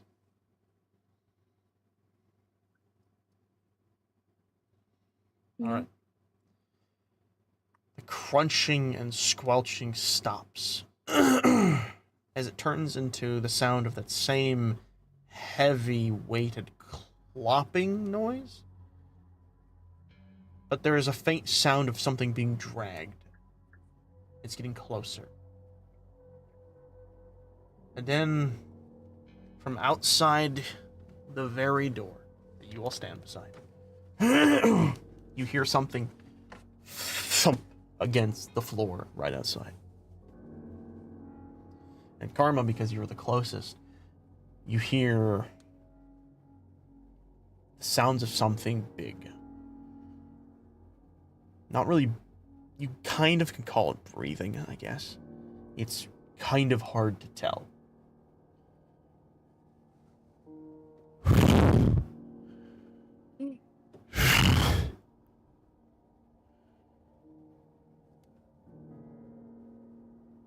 And then the door shakes. It shakes again. You then watch as the metal bows and bends outward immensely.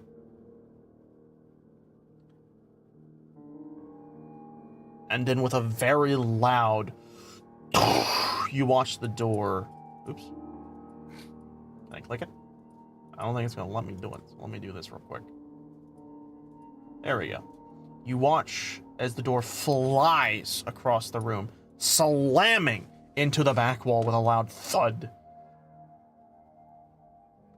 As you then notice this gigantic frame slowly fill the door. It is very dark. Even now, hard to tell what it is. Until it steps into this liquid beneath its hoofs, its feet. And then Karma, you set it ablaze. As you light the tinderbox, or light one of the matches in the tinderbox and throw it at the puddle.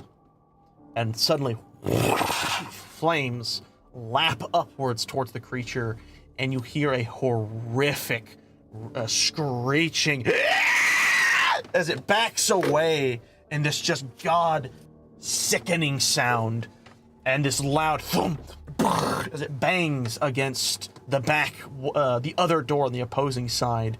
You hear its entire frame banging against wall to wall, trying its best to apparently remove whatever it is you have placed upon it. You hear the screech continue as it seems to trail itself off with this loud screeching noise into the room, or into the space you had seen it originally, you'd heard it originally come from.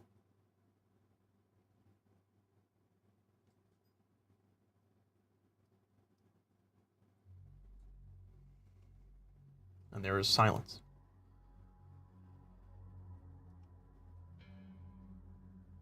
You step out of the room and you look quickly, side to side. You see on the side of your left, the door from before, completely sideways, almost stuck into the ground, with how much force was pried into it. You look to your right. You see the room where the blood was, that you know you had that weird issue, and you notice it's similar to before. That door is broken, gone, crashed likely into the room on the opposing side. And then you look beyond, and you see another large open space. Seemingly a plaza-like zone. But it is so dark, you can hardly tell what's fully out there. But what you do see is a faint fog pouring in through the door. Slowly. What do you do? Yeah, fuck that. Chick, chick. The door opens. Alright. And shuts behind you as you continue forward. If this was a containment area, it definitely failed. So there's not gonna be anything on the other side here. I hope not. You press the button, likely, on the side, and you watch as the door shifts and moves. And then you see a little thing above that says, "Enter quickly." And you see a little timer on the side that says 5, 4, 3, Oh fuck. 2. And then the moment it reaches 1, it locks back in. And suddenly, This place is like horrifyingly mechanical. you hear Yes. as all around you smoke begins to fill this space and like fill into your lungs. But the smoke isn't just smoke, it's actually some form of chemical mixed within that kind of actually makes it easier for you to breathe. You find that if you had any form of like sinus congestion, you are able to breathe. You also notice that you feel cleaner. And for Karma explicitly, your lungs that were tattered due to your experience in that one room seem to feel much better as this gas fills your lungs. And suddenly you hear the sound of a fan beneath you. And you watch all the smoke be sucked down beneath the floor. Then you hear and the room and the door on the other side suddenly opens, and you see a green light above you. Ding! Emit. And you see that same leave quickly sign that says 5, 4, 3. And you both make your way out as it, remember to before, shuts behind you. Well, that was certainly scary at first, but I gotta say, I actually feel a lot better after going into that one. Maybe it had some sort of healing magic to it. Probably. Anyways, next Guess door we only go. one way to go. I'm not sticking around to meet that thing again. Absolutely not. A 5 swipe. eep or whatever. 5 eep. That's funny. You press the button and the door slides open. And before you is another another hallway, but this time, on the opposing end of the hallway,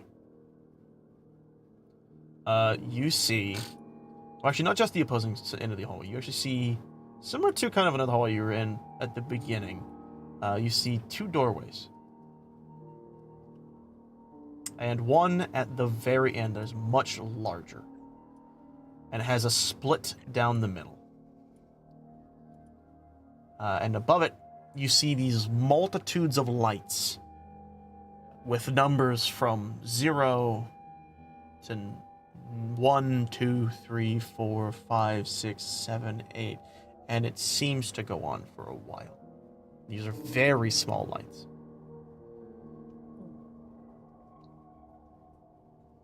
Is there any place in here that isn't just another hallway with doors? Like we're in a labyrinth. Feels like it. Just gotta keep opening doors until we find something or die trying. I assume you open this door? Yep. You do. It opens, and before you is a bit of an interesting space, as you are met with a much smaller room than the ones you'd been in prior, but it is sectioned off rather strangely. You'll note that half the room is inaccessible to you, as a gigantic glass barrier blocks the path, and a seemingly other door on the back side remains. And on the door, or on the base of the glass wall, you see that same symbol, small in the corner, and right next to it, a little plaque that effectively says, subject 5L33P.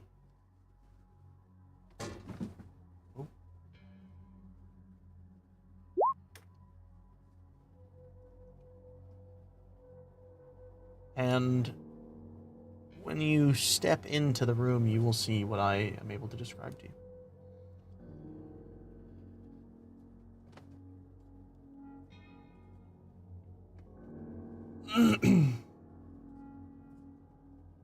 Mirabelle, do you enter the room? Sorry, You're good. I spilled some. You're fine. You both enter, and you look beyond the glass, and you see only this, what looks to be a bed. But on the bed is this frail old man sleeping on the bed. He doesn't look to be breathing at first glance, but when you listen, you do vaguely hear the sound of breath being taken. But it is very quiet.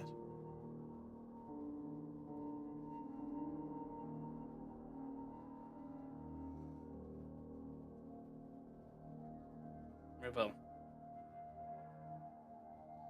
What? you said the other thing was named Sheep.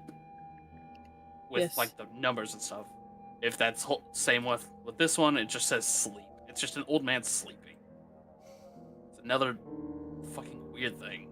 Is this a prison? How loud do you say that? Shit. That's why I stepped out of the room first. All right. Fuck. You hear suddenly the rustling of someone on a bed as you hear, another must hear the lullaby. And just at the mere utterance of the words, you begin to hear a faint song being uttered, but it is not words.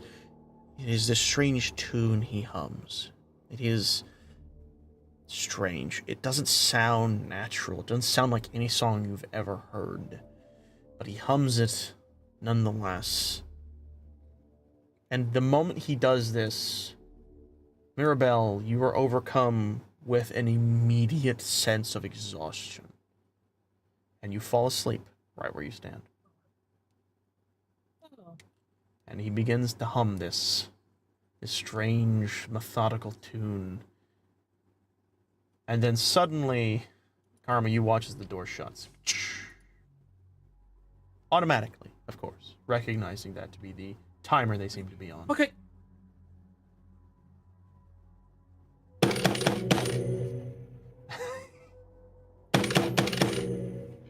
Mirabelle, wake up! I can fucking hear you from downstairs. That's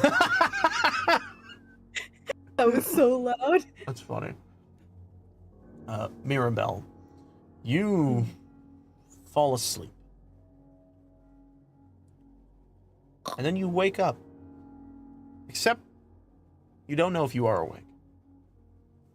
You look around and kind of similar to the space you're in at the very beginning of this little weird journey called the blank. You see nothing but void around you.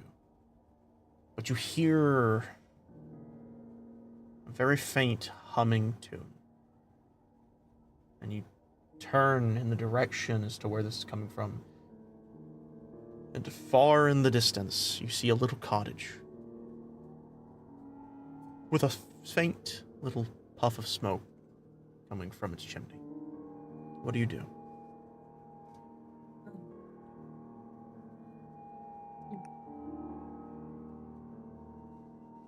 I'm gonna check my pulse.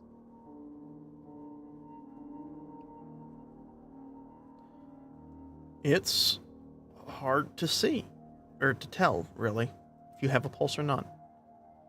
It feels like you don't, but it doesn't feel like anything.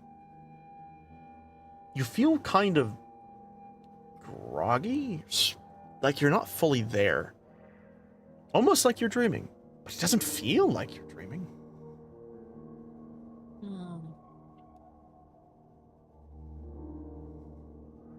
Slap myself. You do that. And you don't feel anything.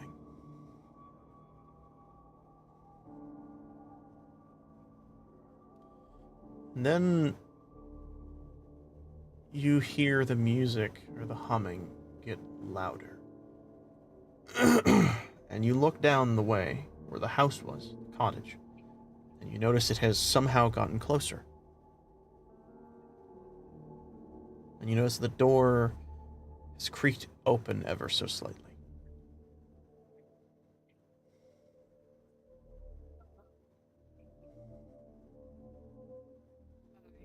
Do not have a good feeling about that door.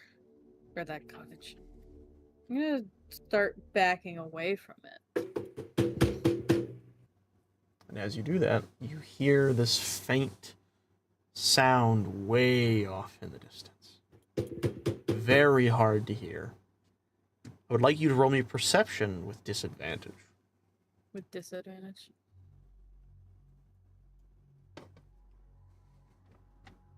Perception. The humming seems to seems to overshroud the sound of this banging off in the distance. You almost feel like you hear a faint scream of someone familiar, but the sound doesn't interest you. The humming interests you. It almost feels like you are becoming compelled towards the house off in the distance. But it's not in the distance. It's right in front of you. And you turn and you look at the door, it's wide open. You see a warm cabin space, it seems comfortable. And you hear the faint sounds of a creaking chair, rocking back and forth. And the humming.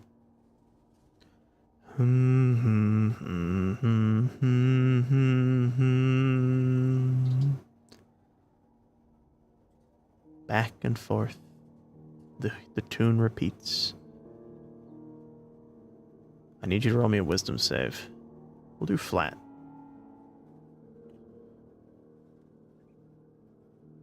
Wisdom.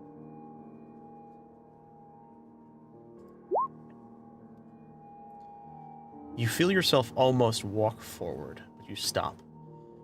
And the moment you stop and you blink a bit, you look, and the house is once again further away. And humming at a distance. What do you do?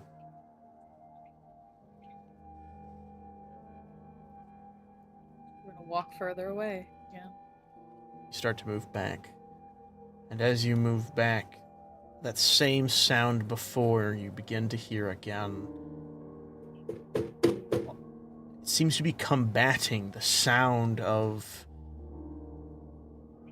the humming. It's like it's trying to overpower the humming, but the humming in and of itself is trying to clog out that other noise.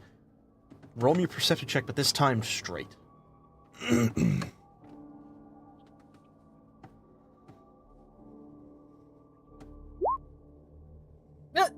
The universe has said the cabin. That's a 1! Cabin moves closer as you once again turn around, looking for where the sound is coming from. But again, you hear that humming, that tune, da da da da da da da. But it's getting louder. It's getting closer, and then you hear the sound of a creaking chair rocking back and forth. And then you hear a voice. Is someone there? Come on in. Let me sing you a lullaby to your eternity.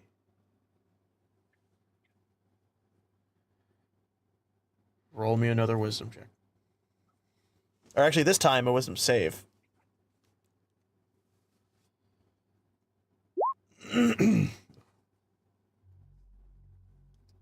Mirabelle, you turn and look at the house. And you walk in. And the scene is very warm. It's very inviting. You see an older man wearing what looks to be something a bit more akin to something maybe a lumberjack would wear. He seems very comfortable, very cozy. And he's sitting in this wooden chair that's very clearly hand-carved. And he's sitting there back and forth, humming this little tune. Do, do, do, do, do, do, do. As he keeps doing it, back and forth. And he stops and stares at you. Why don't you come and have a seat? I have a chair just for you. And he gestures to his side, where you see a little stool on the ground. Much smaller than you should normally be able to sit in. That's when you notice you don't feel as tall as Mirabelle should be. You look down and your hands are small, soft, childlike. And then you hear once again, faintly in the background, that banging. Roll me another perception check.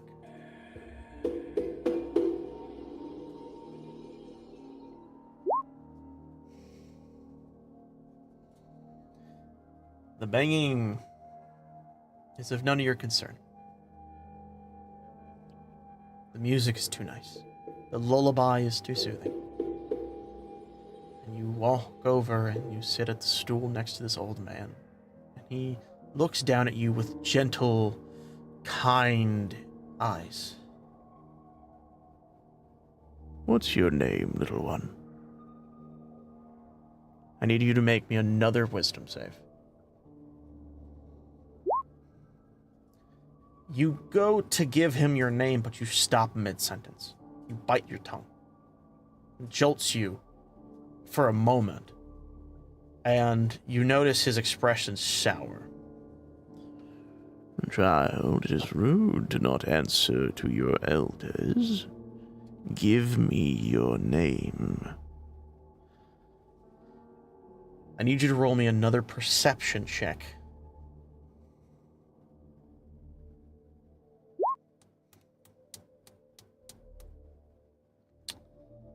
Damn. What are these rolls? I don't know. You see him lean forward and take both of his arms. They almost seem to extend unnaturally so, as he wraps them around your shoulder and looks at you straight in the eyes. You then notice his eyes that once were kind are sunken in and hollow and almost void, like empty of anything. as he stares at you with a maw of nothing. There's like void is within his very body. And that voice you'd heard, the gentle, soothing old man's voice, is now hollowed and strained. What is your name? I need you to make me another wisdom save.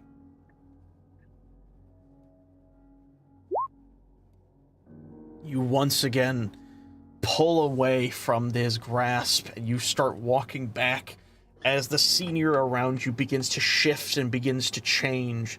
The wood cracks and ages faster and faster. The chair he was sitting on, once of polished wood, quickly changing. You see bones, you see blood, you see everything wrong with this image, shifting and changing. Which once was a cottage of pleasantries is now a house of nightmares. As the creature extends, its bones cracking as it stands up and lurches over you, and I need you to attempt to hear the banging on the outside one more time.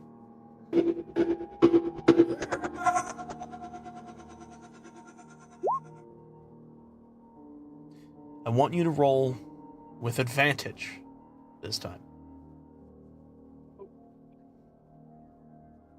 Roll once and hope it's higher.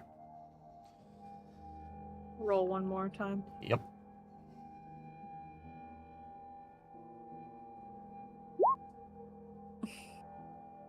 The universe has come to a conclusion.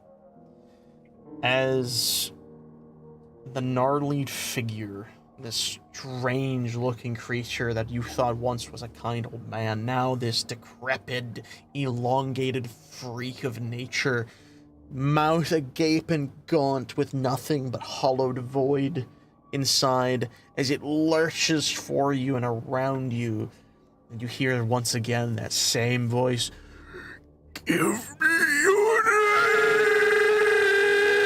name!" As it reaches towards you, I need you to do one wisdom save with disadvantage.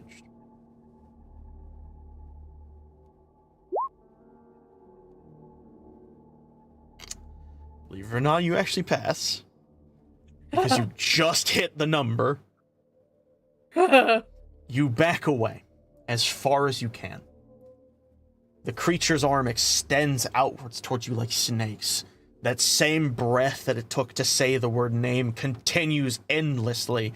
It should not be able to continue to breathe out this horrific sound, but it does. This is your final time to roll perception with advantage. If you fail this, consequences will be severe.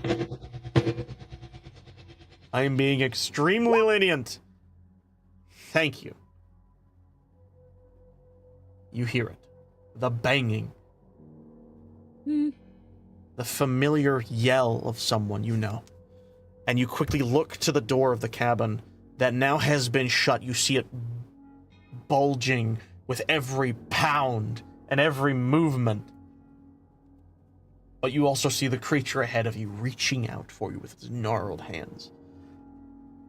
I need you to roll me a dexterity save. As you attempt to run past the creature in its misshapen form, just barely dodging the arms as it reaches out, and you open the door and you run out and you begin to run ahead. That tune that billowed throughout before is now nothing but that same singular breath of "Give me your name!" As you continue to hear this echoing in your ears, billowing in your ears, louder and louder, you then recognize that it is chasing you. But you see ahead of you a light, a blue light. You run for it. I need you to make one more dexterity saving throw.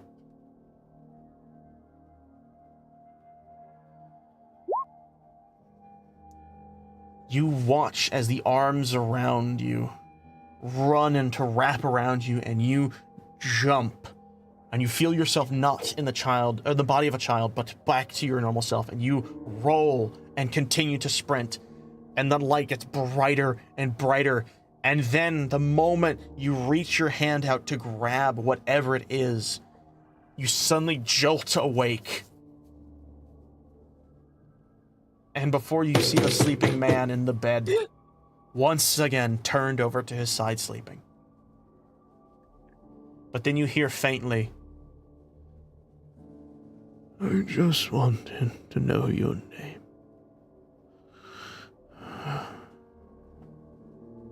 quickly you step up and you swipe the card on the door, and it opens.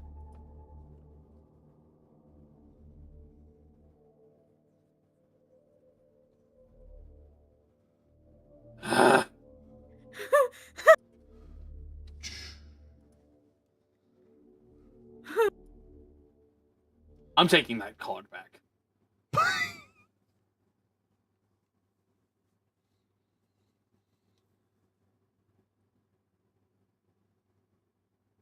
Mirabelle, give me the Please card. describe how Mirabelle looks in this moment. Like a dog who just got a bath.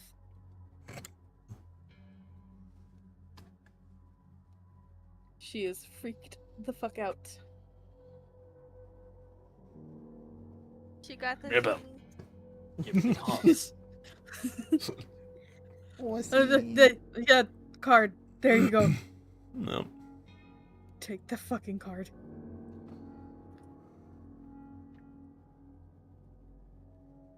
Snap back into it, Mirabelle. I'm fine. I'm fine. I'm fine. I'm fine. You then hear, off in the distance, the sound of something not exactly roaring, but you recognize the howl of a beast nonetheless, as it billows in the room on the other end of where you had come from. And again, you hear You better much be fine, fainter. because we have to keep moving. Fuck. And he opens the door before it even gets closer. You do. And in this specific space, you see, to your unfortunate chagrin, a staircase. This one leads up. Oh. Hello. I hope you're ready to start climbing.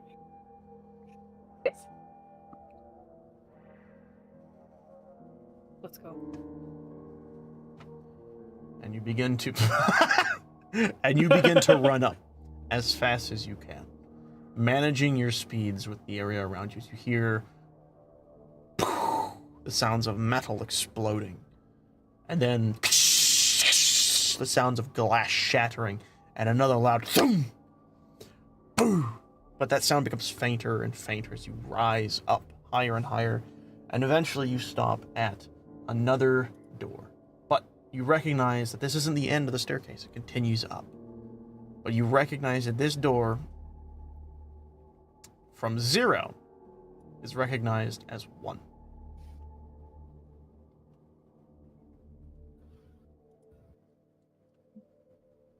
Back to where we started.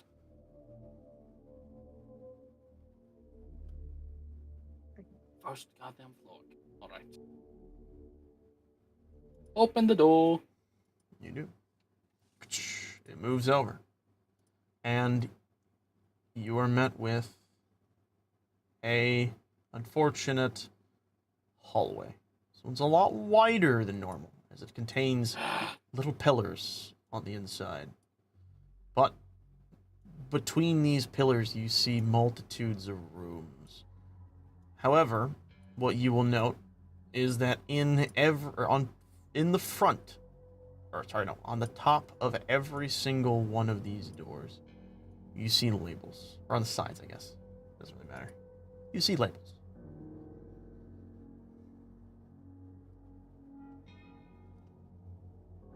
Oh, finally on the floor important enough for them to start labeling their damn doors. Thank God.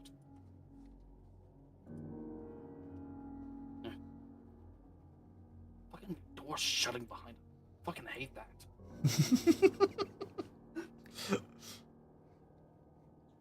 You look around and you start to take note of the rooms around you.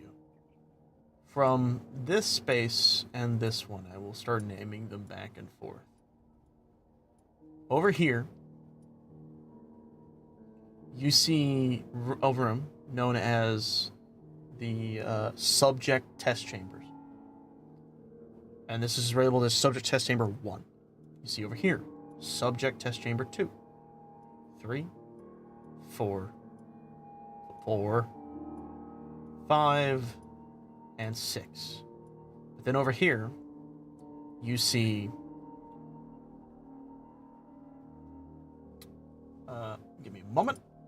I gotta figure out how I want to abbreviate this one.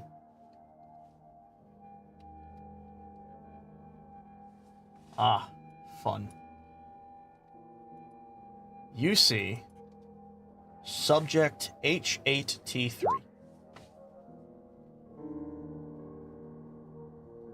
And it says containment chamber.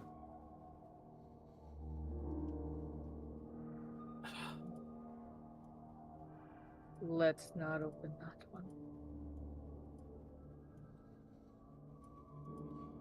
Why is that door moving? Sorry, I'm trying to fix their sizes. They bother me. My OCD was getting to me. I'm trying to, like...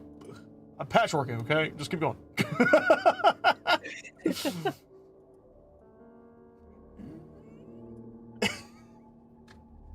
Fuck.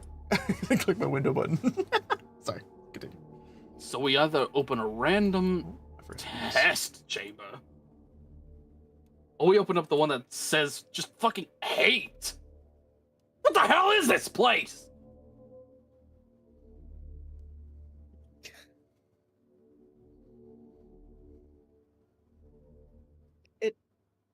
Fuck it, 3. 3. All right. You open 8 to 3. And you see a somewhat small room. And in this room, you are met with a single space that has a metal table that seems to be affixed to the floor. You see you see someone sitting in a metallic chair that is affixed to the floor. And you see on the table where the chair is at, you see these large cuff-like spots or latches where hands likely would be placed. You also will note that there is an opposing chair, but it is normal, able to be moved around. The space seems to be empty.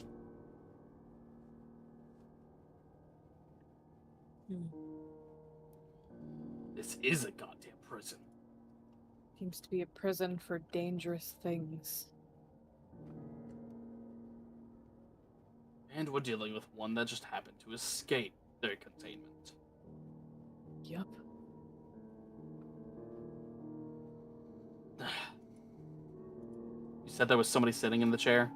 No, it is completely empty. Though, What? you can definitely tell that it has been used previously.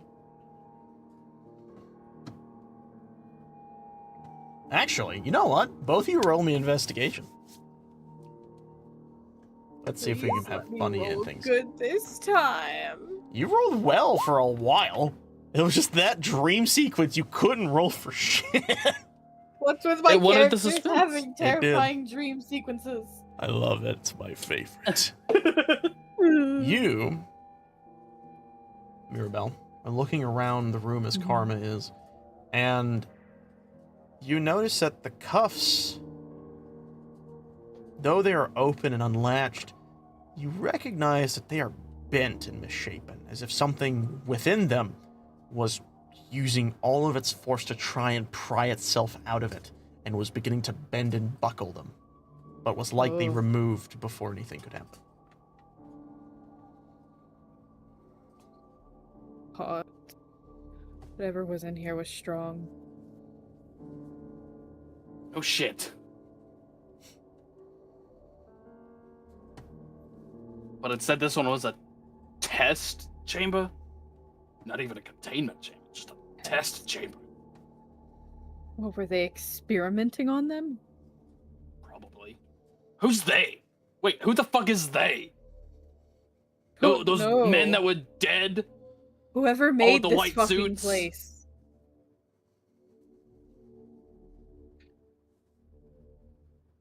Probably. Are all these rooms the same, or they all look different? It's gonna open up this one over here. All right, Fucking open one and find out. you open. And you see the very same style of room. I slightly just lazily copy and paste.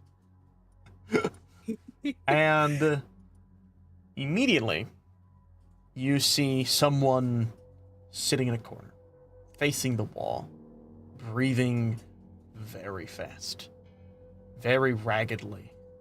They are covered in scrapes, bruises. They seem to be in a feverish stance in the corner, but the moment the door opens and you begin to walk in, they quickly whip around and they run at you as fast as they can.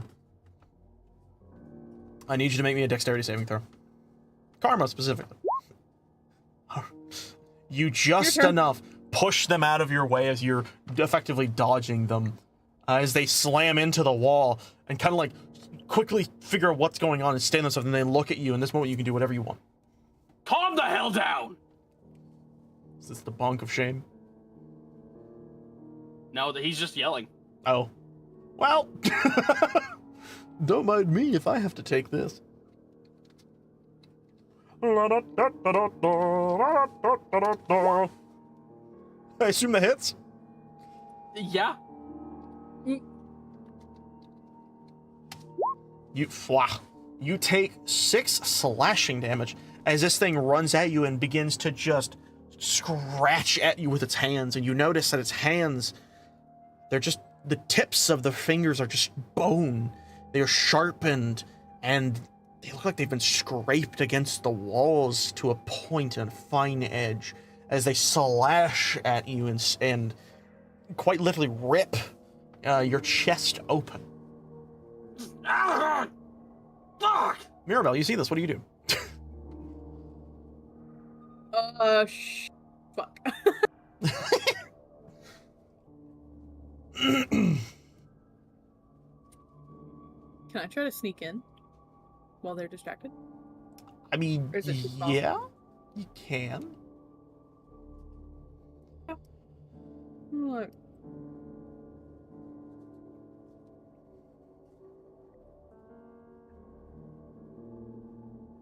Kind of shuffling in.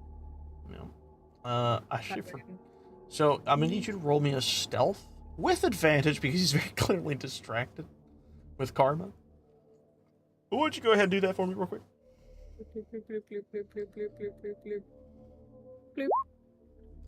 Jesus. All right. Yep. You quickly sneak around Karma, staying out of the gaze of this creature, this thing, this person that is attacking him. What do you do as you get behind him with ease?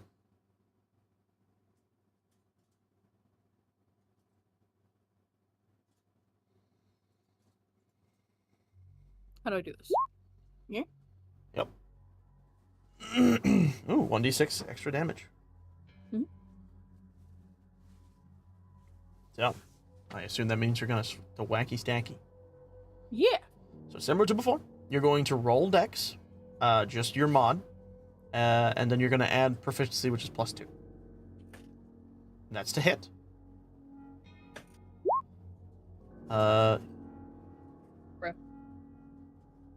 Trying to see, because does sneak attack give you advantage? I thought it did. You don't have Plus- disadvantage. Yeah, I don't think you have. I think it's like if you have advantage, you could get sneak attack. But you did You stealth. don't need to sneak. advantage on the attack roll if at least one of your allies is within 5 feet of the target. Yeah, that's for the sneak attack damage to apply. However, you stealthed around the target. I'll say because you snuck around them. Because I believe doing a stealth gives you advantage on your next attack. If you can do it successfully, which you did. I'll say give it a shot. Roll one more time. Much better. So, what you're going to do is you're going to roll me 2d6, but you're going to add your dexterity mod, which I believe was a 3. Mhm. Okay. Sure. 9 damage. You swing on this creature with your staff and bonk it on the back of the head, and you watch it immediately thump to the ground for a moment as it immediately jumps off where it had landed and lunges towards you in a single rushing moment to repeat what you had done to it onto you as it attempts to attack you. 16, I assume, hits, unless otherwise stated. Yep. And you just barely dodge enough to not get hurt too much as it brings its claw-like hands down to you, screaming as it's just frantically attacking you. Karma, it's your turn. What do you do? Putting a rope around its neck. That'll do it! You little shit! I said calm the hell down! You hold this thing down, and immediately you are amazed and in fear of how strong this thing is. It feels as if every ounce of this thing's adrenaline is being used to pure strength alone, as you are wrestling this thing like an alligator. Or a crocodile, whichever one's bigger. I'm pretty sure the crocodile's bigger. But you are dealing with this thing's size, or this thing's immense amount of energy. What do you do? He's literally just... I think this is gonna be like a grapple. He's trying to hold it down, kind of neck to him, the best that he can. You are Every doing ounce that. he's giving it, he's giving all he has now. You are watching this thing freak out, lashing as much as it can. You see it's trying to, like, you're pressing its chest against the ground with its neck this side. You see its head almost trying to bend unnaturally to try and get you, like almost as if he's even willing to break his neck to get to you. As you press him down into the ground, he attempts to remove himself from this. And he fails as you continue to maintain his position. Mirabelle, what do you do? I'm gonna help hold this motherfucker down. You both cling and clam down and pin him down perfectly. You can no longer see him able to even budge as he's gnawing and gnashing furiously. And Mirabelle, you don't even have to roll because you know what this looks like. You look at his eyes, his mouth, his nose. You see the same stuff that got Karma down below. He looks like he was exposed to whatever it is for a longer and multiple extent of time. It is likely too stuck in his system to be fully expunged in the fashion that Karma had been in. Yes. It's a good thing we got that out of your system. No, what? That shit that was in you. It's infecting him. Oh my god. It's like fucking cordyceps or something. So, wait.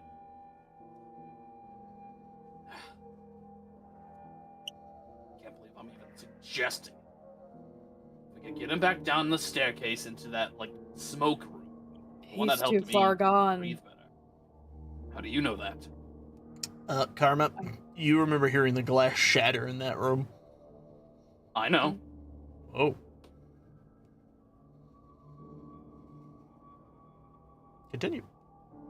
Where else do we even have to go? We bring it down, see if that room's still intact enough to make more of that smoke or whatever.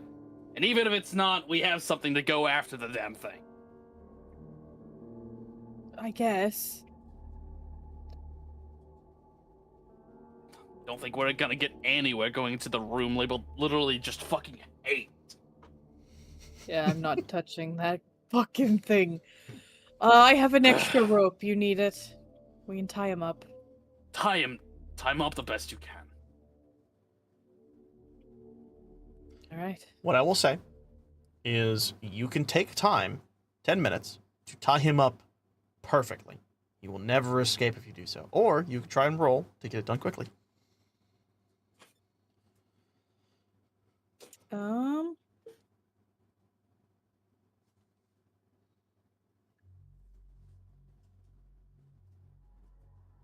Which one does Karma say?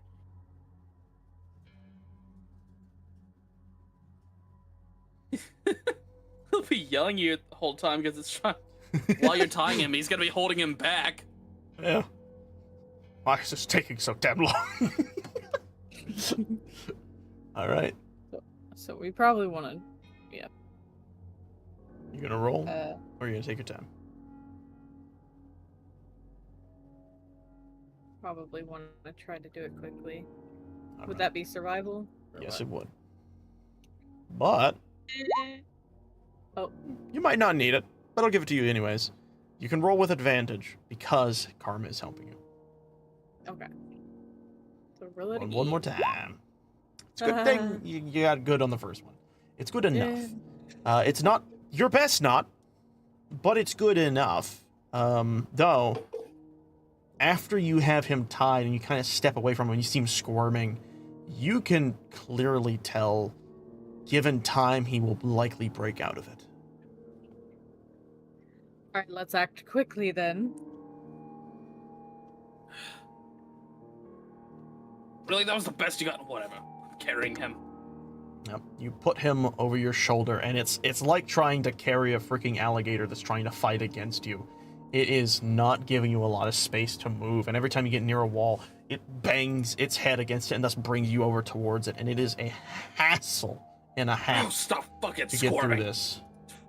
But eventually, you take the time to walk your way down fighting this thing. You feel it getting harder and harder to deal with this thing on your shoulder. But eventually you make it down the stairs, and you are met with a not so good sight. The moment you get down to the bottom, let me drop that so I can grab this. You notice that the door that leads to the room with the gas has been busted open.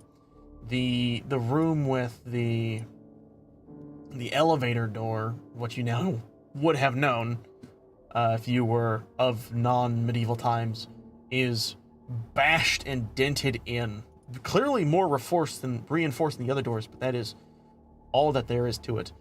However, the creature that was in here seems to no longer be, but the door with the sleep creature is untouched. That is what you will see. Hell no.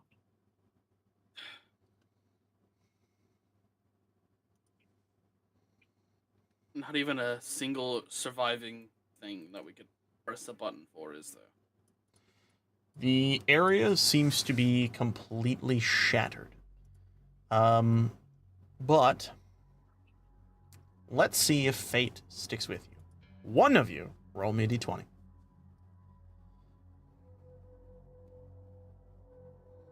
Who's it gonna be?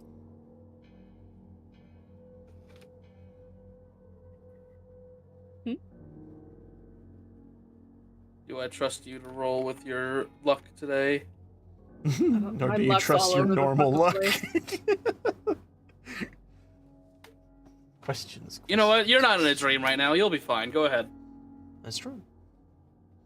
Roll us a d20. Why did I let you roll? You look around, and what, you both 6, suck. 7. That's funny. Okay. I'm You gonna look around, and you see what you weren't hoping to see. The area is completely destroyed. No remains of the original function seem to exist. And as you're seeing this, you see glass shattered everywhere, even dented into the walls somehow. You even notice that the vents that puffed out that gas have all been just ripped off the walls somehow. The floor heavily dented. You actually even notice that what had made that whooshing noise where you're standing on it, you see a fan blade sticking out of the ground as if it was pried out of it. And then you feel yourself jerked to the back, Karma, as you hear rope snapping around you, and you hear as he crawls down and lands and immediately jumps at Mirabelle from your back and goes in for an attack. And he hits. Take 3 slashing damage as he lunges at you, but this time he holds down on top of you and tries to gnaw at you. And in this moment, you have Karma. Actually, what do you do? No. That hits.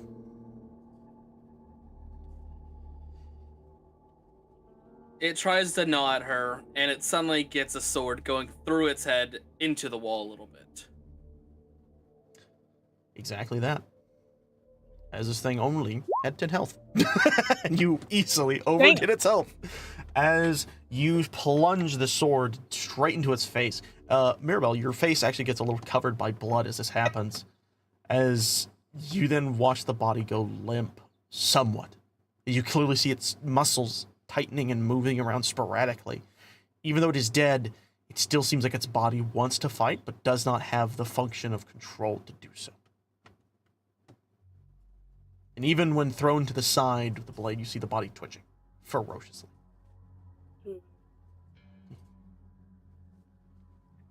I'm going to drag the body, open this door, throw the body in, and shut it. You do that. You don't hear anything, but you do this. Oh, the void takes you. Mirabelle dies. Welcome to the back rooms. You're in the back rooms of the back rooms. Welcome to the forums. But what do you all do in this moment as this occurs? That was a fucking bust.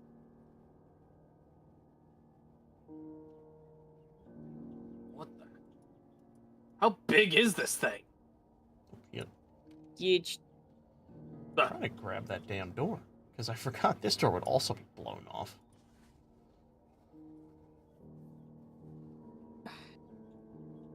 Should we try to go to the courtyard area? Unfortunately, I'm thinking that's the only way we have to go. Well, okay. To remind you, the staircase you were in had more floors above it to go. That was just the one you Wait, stopped. what? Yes. Oh. It continued up. Oh. So you can either go to the plaza or Well, go back up the shit. stairs. Well, more- shit. It's just more stairs to go. Okay. You guys climb. Deciding not to go to the plaza, you continue to go up and up and up. And you get at another floor that is labeled 3. Or sorry, 2. And this one, as I move the other one, extends forward. Bah, I was about to say, can that go away, please? I need to see. You see a door directly over here. Does it keep going up, or is this where it stops? It goes up again.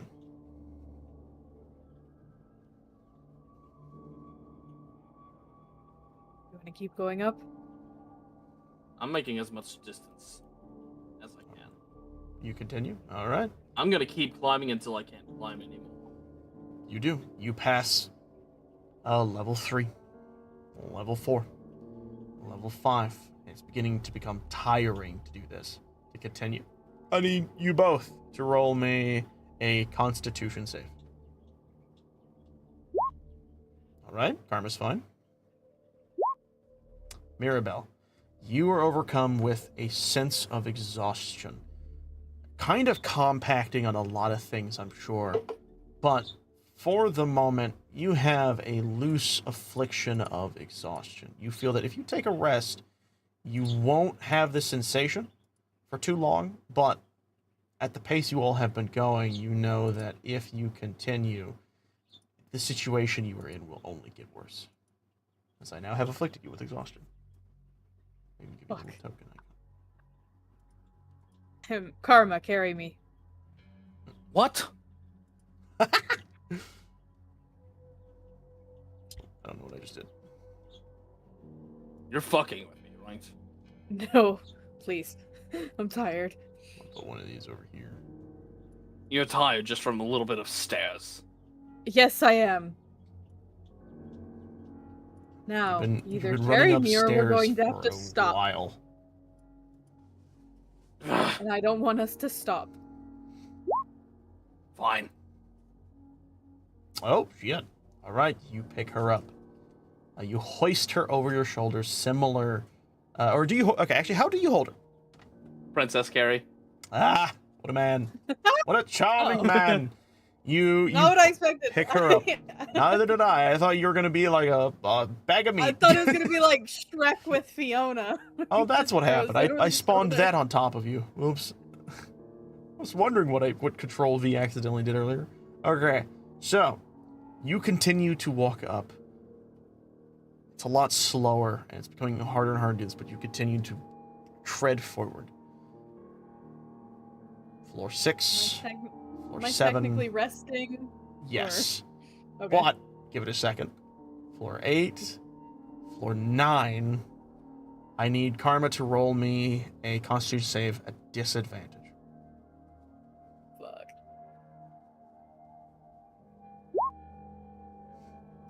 You are now overcome with that same feeling, whereas Mirabelle are purged from that feeling.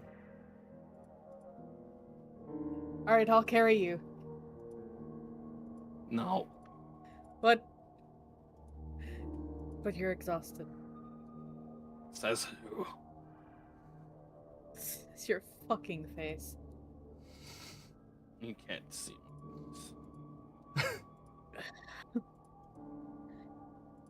You can't keep going like this.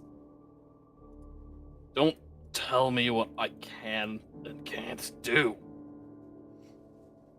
You two continue to walk up until you reach the end of the staircase, stopping at floor 10, which ends over here.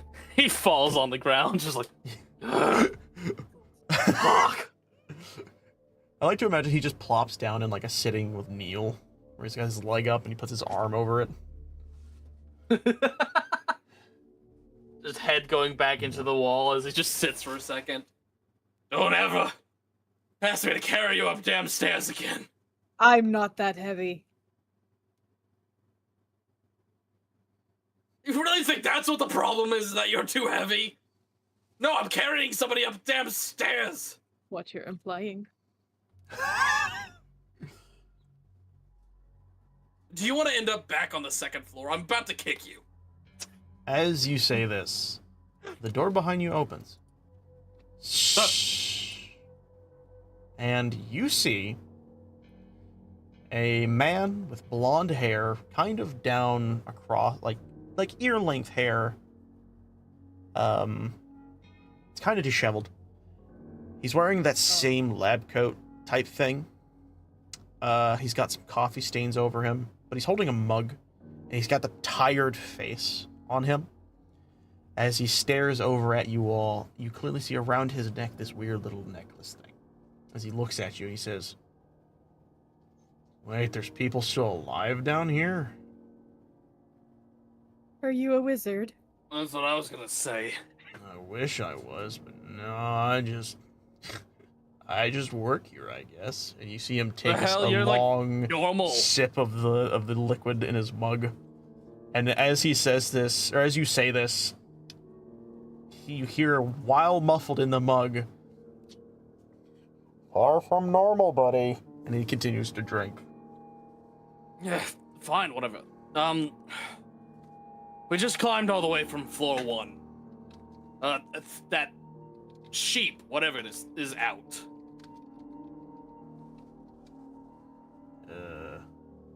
Sheep.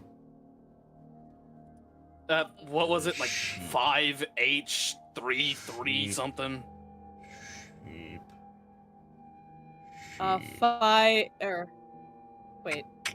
5HEEP. Oh! That thing. Yeah. Yeah, he is an interesting thing. I can't really call it a he. It's an interesting thing. Hasn't deserved it. Where the you see hell him- are we? Turn around and kind of walk, and he says, just a part of the facility. You know, you guys have probably been wandering and aimlessly. You see him, actually, before you, by the way, is a small hallway that leads to a branch-off room to the side, with a door that is, at this point, open. Though, unlike the doors you've seen prior, this one is a swing door. And above it, or on the side, you see Dr. Wright's room.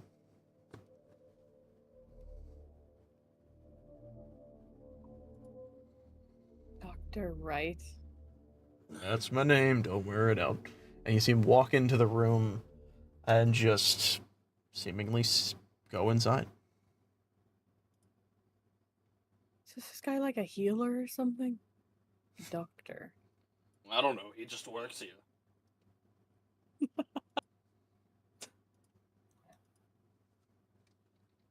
You need to take a second, buddy. I'm fine. Bullshit. Karma.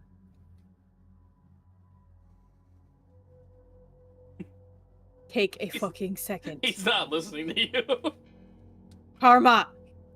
He puts his hand, like his fingers, into his ears.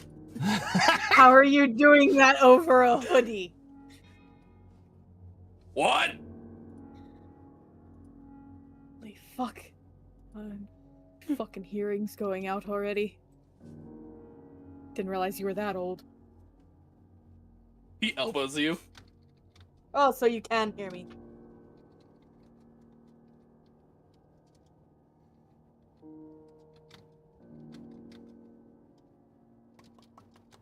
Give me a moment. Actually, if you guys want to take, while we're having this moment, you want to take a quick little break. I'm going to move us over to a thing so I can do something. Oh yeah, definitely need a break. It's almost 11. Holy shit. I know. I will be honest. I've been having so much fun with this. I'm having fun. Listen, I wanted to play D&D. Oh, shit! Yeah, I'm going to just be on that for a moment. Yeah, I no, was zoomed in and I looked up and I just saw a crotch in my face. Yay. Madam Human, how you doing? I'm playing a horsey game. Nice. How's the horsey going? I'm trying to make a solid green horsey still. I'm Nice. gonna go pee. Alright, I'll be right Have back too. fun, don't fall in. Pee-pee time! Yippee! Yay!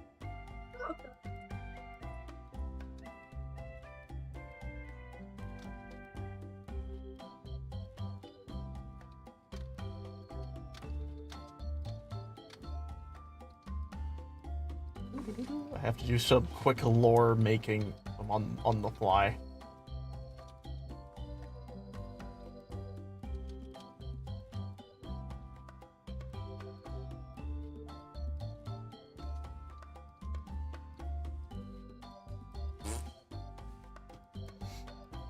I love doing that. You having a good time with your horsey game? It's a little frustrating. I'm not getting anywhere. Aww. I'm trying to I'm use sorry. rare potions. Yeah. I'm trying. I'll get it eventually. Nice. I'm gonna have this on the side. I had to do some quick brainstorming for something, and I'm really glad there is such a thing as AI for giving me a bunch of ideas that I could just use to piece together something that I didn't have at the top of my head. I literally just asked AI, like, hey, give me a bunch of words that reference something, and it just spewed out a bunch of stuff, and I was like, this, perfect. I need like a verbal dictionary for a specific phrasing of stuff, and now I got it. But good lord.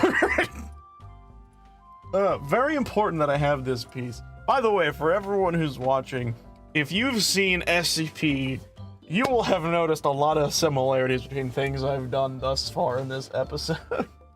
It's been a grand old time I'm having here. I love the idea of the original Imagine Dungeon being made, just generating SCP rooms is effectively what this is. It's great. I have made a few references. I'm very happy with myself.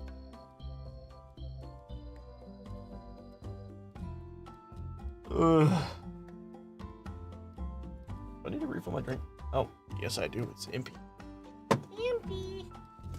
Oh, hi, Tiana. How'd you get back in here? Girl, you like to sneak in here, don't you? I'm a puppy. Yeah, your puppy. Here, I'll send you a video of your puppy about that. Okay. I have a bajillion messages I just noticed. I think my mom's been messaging me about stuff. Likely images. I saw her do that earlier. Look at your puppy. Look at your puppy. She's stretching. She's getting her stretches in. Hiya, Tia. Hiya, baby. I like how she stretches her little paws out like that. I'm sorry, I'm bothering you. Poor puppy. Alright, I'll send that over your way so you can enjoy Puppy. Okay, doggy. I love Puppy. Puppy. My only withdrawal of Puppy is when she pees and poops everywhere, but I think she's done good today. So I'm hoping that's a good sign. Good puppy. Here's Puppers. Puppers. Here's the Puppers. Ah. You see Peace right next to me. Now, let me get a picture and send this to the group. Hold on, let me do that. Because Okay. I wonder if I could put it on screen, let everyone see Puppers. Like this. Puppers. I have obtained a picture of Puppers. Pupper. It's a very good picture of Puppers, actually. Pupper Whoppers. I love your Puppers. We'll put that there. And then I'm gonna go over here and snag this.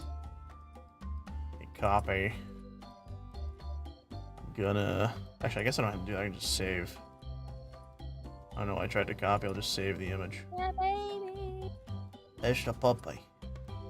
Okay, and then I go to this. I add one of these. Where is Window image display? Image. Add. I'm gonna call this Puppy. Oh, let me get. Hello. Hello. I am back. Welcome back. Puppy. Did my stream mess up just a bit ago for everybody? Hmm? I just saw a pop-up randomly that said stream ended. I don't know if it actually did end or not. I hope not.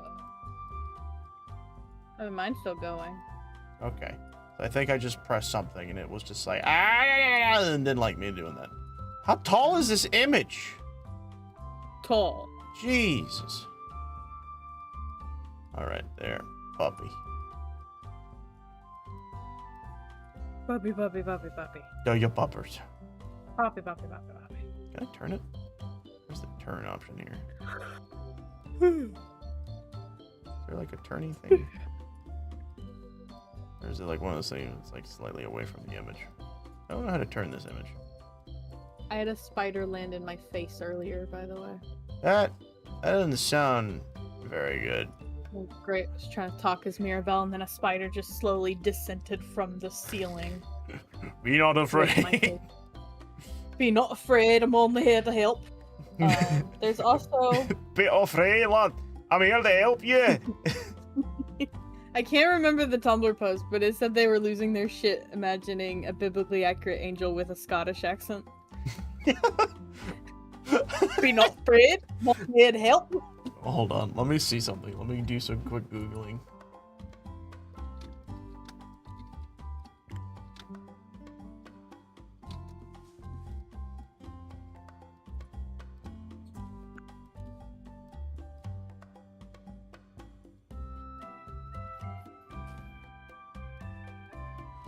Was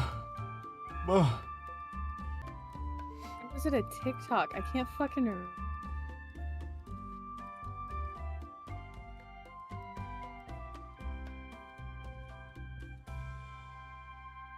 Okay, thanks, Google. You're doing great.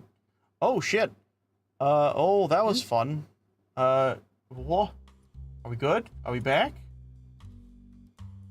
What I happened? think I saw what happened. I think my internet dropped for a moment. Oh. I saw the know, internet it says- error happen, but I think we're still good. I think it was a small hiccup. Yeah, no, it says it's still going. The viewer count dropped though. Yeah, that's fine. That happens. I know.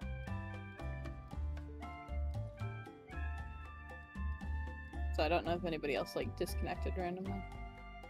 Phantom I of the don't Opera think is so. free on YouTube right now. Cool. Free. Oh my gosh. No, I'm Yes. free. I saw the play in for high you. school. Nice. Yes. I want to see Heather's the musical. That sounds fucking awesome. Awesome. I was so. Awesome. I was obsessed with that shit. Sorry, just reading Yes. shit. It's crazy. What? You fucking what, mate? I'm sorry. I'm reading where the quote of "Be not afraid" came from in the Bible because I was gonna quote Oh it. no! It was okay. So, one thing I found out that was really interesting from the initial thing: "Be not afraid." It's a translation that originally was basically "Stop screaming." Stop screaming. No. That's not what made me laugh. It's the wording, right? It's But the not word- of the words the angel is saying, of the description of what's happening. Because you know what, I'll just go for it. I'll start from here and I'll just read as verbatim and add voice filter stuff to make it kind of funny. Let me do this. How does this sound angelically wise? Right? Does it sound good? It sounds too robotic. Does it? Okay. Yeah. Like it's a good echoey thing, but too robotic for the bass voice. How about something like this? That's Whoa. better. Okay, we're just gonna use that as an example, right? Be not afraid. So I can only ever say "be not afraid" in this accent.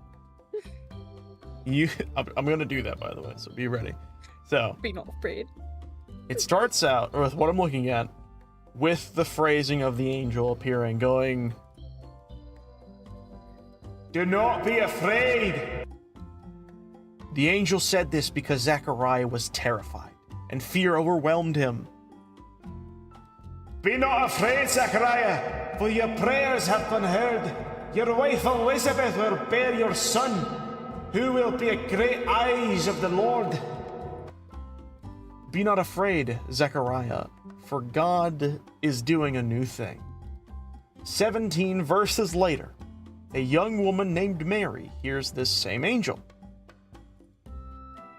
"Be not afraid, Mary."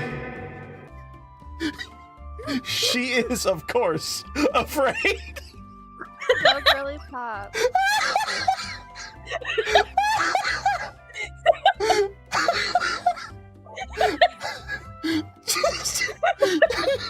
She is, of course, Of course. afraid. Oh my god. I'm sorry, that's so fucking funny. I love how this person worded this. It feels like a comedy skit. This sounds like a Huggies bit. She is, of course, afraid.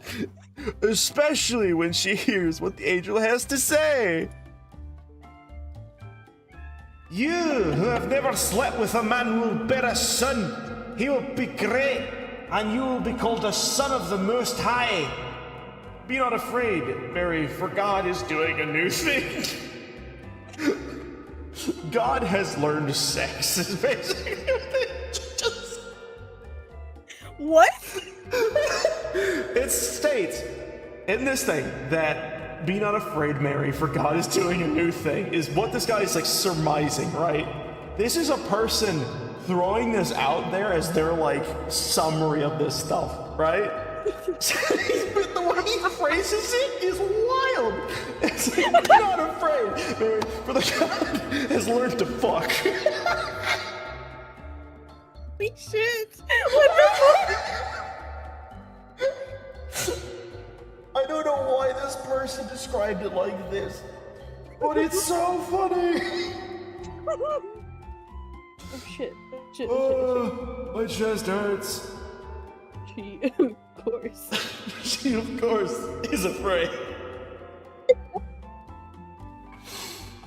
Mirabelle, of course, is afraid.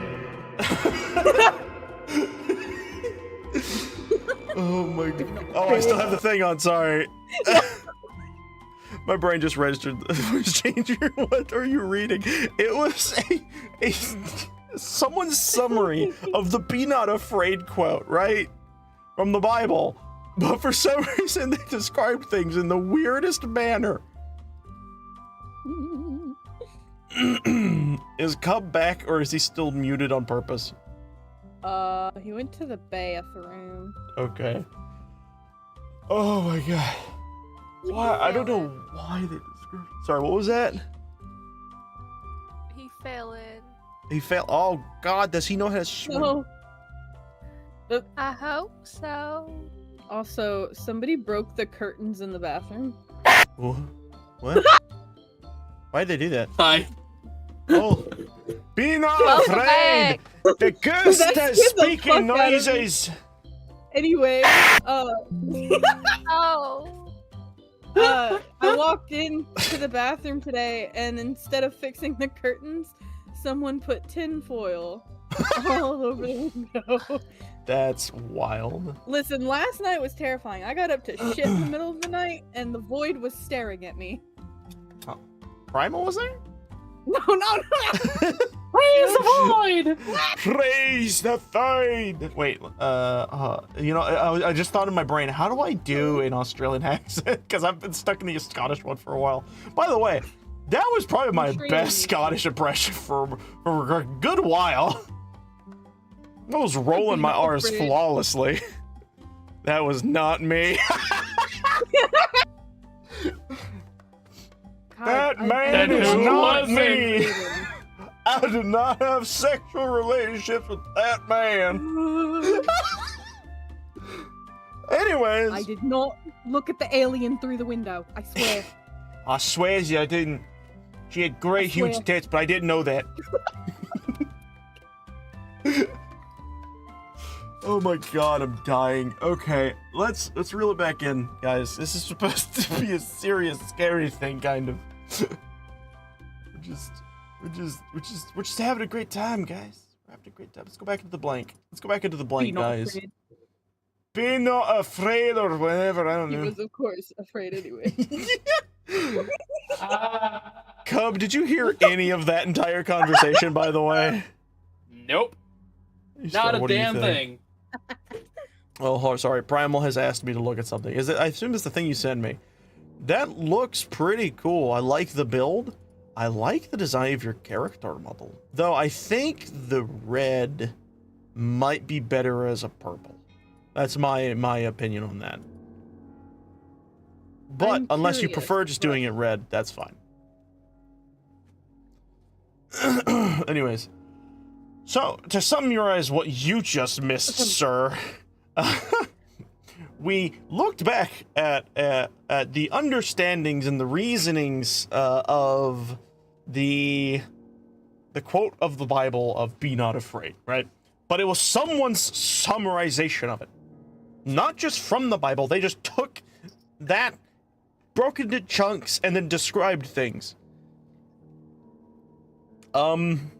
The best thing I can say is when we got to a point Already where we had so this, many jokes that I'm holding back. I'm sure, when we got to the point of the Scottish angel being a "Be not afraid, Mary," and then it immediately cuts to, she was, of course, afraid.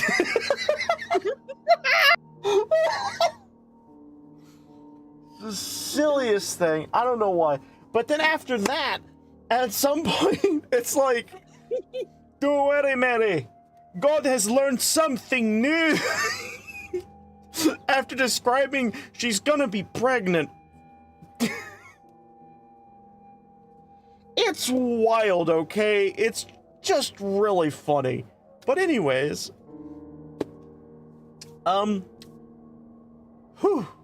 you guys walk slowly behind this Dr. Wright fella. I told you to the other day about smiling?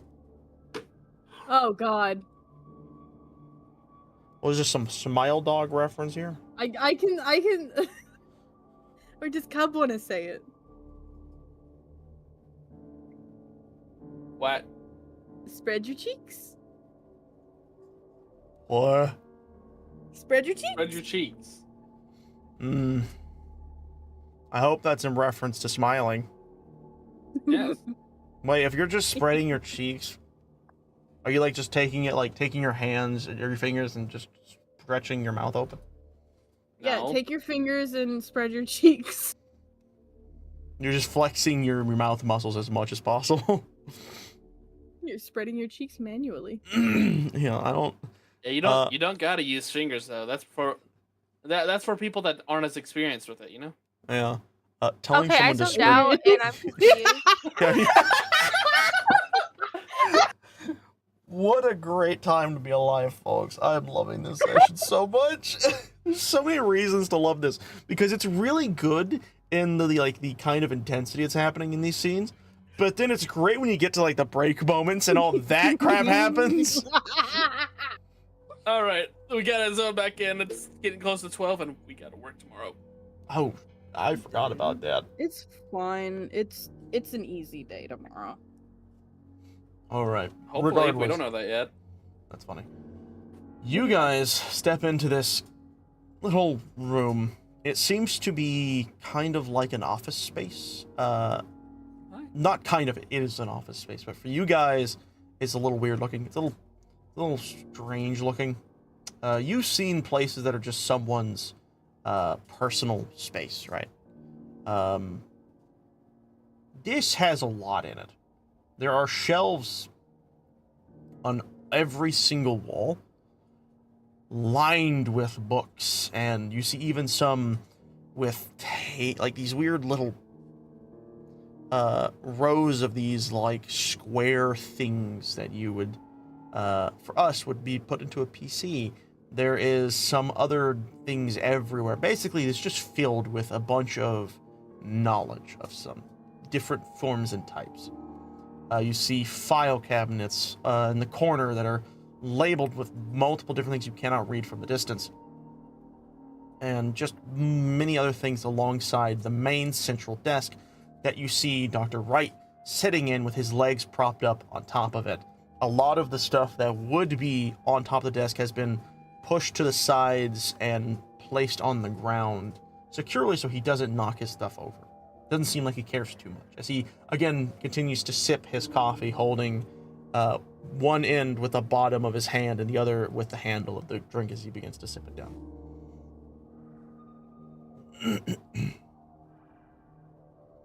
What do you do? So, you, by yourself, just have an office or something on the top floor. You see him bring his cup down to the table, kind of, or to his side. Well, you're about right with that. Kind of. The fuck do you mean, kind of? I mean, this ain't the top floor. This is like, what? Not even a quarter of the way. What? What? Where This exactly is are where we? the staircase ended. Yeah, one of them. And he continues to sip his drink again. Oh, and he pulls it back down. You're in a lock facility, by the way.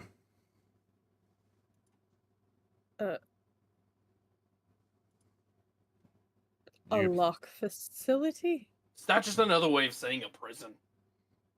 Kinda. It stands for some nerd talks that basically mean like lock, observe, contain, keep, whatever. Stupid thing. It just basically means we study stuff that people don't want to see around. It's pretty cool. I mean, it pays very handsomely. Not that I care, though. Oh, my coffee's empty. Eh. Coffee. You see him Alright, put the well- cup on the side. Glad you enjoy your job, but whatever. We're not supposed to be here. How do we get out? I mean, y'all came in from the top, right? Just go the way The you door's came. shut behind us, and we couldn't open it back up. Oh yeah, it does that. It's the whole lock thing I talked about. It's kind of meant to keep everything here contained. Actually, it is a little weird. Normally people don't just wound up here. I mean, this is a very secure facility. What was it? I think it's located in like some desert somewhere. You guys traveled Sit to here by like a magical fucking dwarf or whatever. Oh, that knobber fella, yeah. We tried to contain him. Did not Oh, work. of course you fucking know him. Yeah, he's one of the funniest things in this frickin' facility. We have a space just for him. No, it's not really much of a containment. He puts his hands up in quotations. Not much of a containment. More of just a place to say hi and hello. It took us forever to figure out how to link to the door. And that, he only lets us in if we knock politely enough. You see him reflexively reach for the mug and look at it, and he's like, fuck, it's still empty. He puts it back down. Do you need to go get more coffee? Huh? Oh. Yeah, that. I mean, yeah, I do. It'd be nice. You get me more coffee? Where is it? You see him stop and stare. You know, I don't really know. I've always had people come and bring it to me. And again, it's been a while since I've had someone come up here. It's probably because of that breakout we had a while back. Do you just Breakout? not leave this room? I mean, I do and I don't. I kind of do what I want. I have a good reach of the facility. Also, they really don't like me messing with a lot of the experiments here. Or subjects, I guess. You know. And he kind of like tinks the necklace on his chest. That.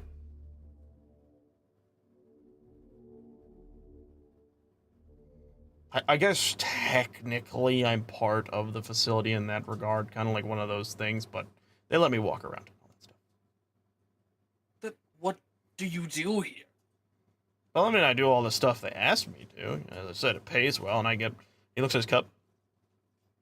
I used to get free coffee. I guess I gotta get that myself now.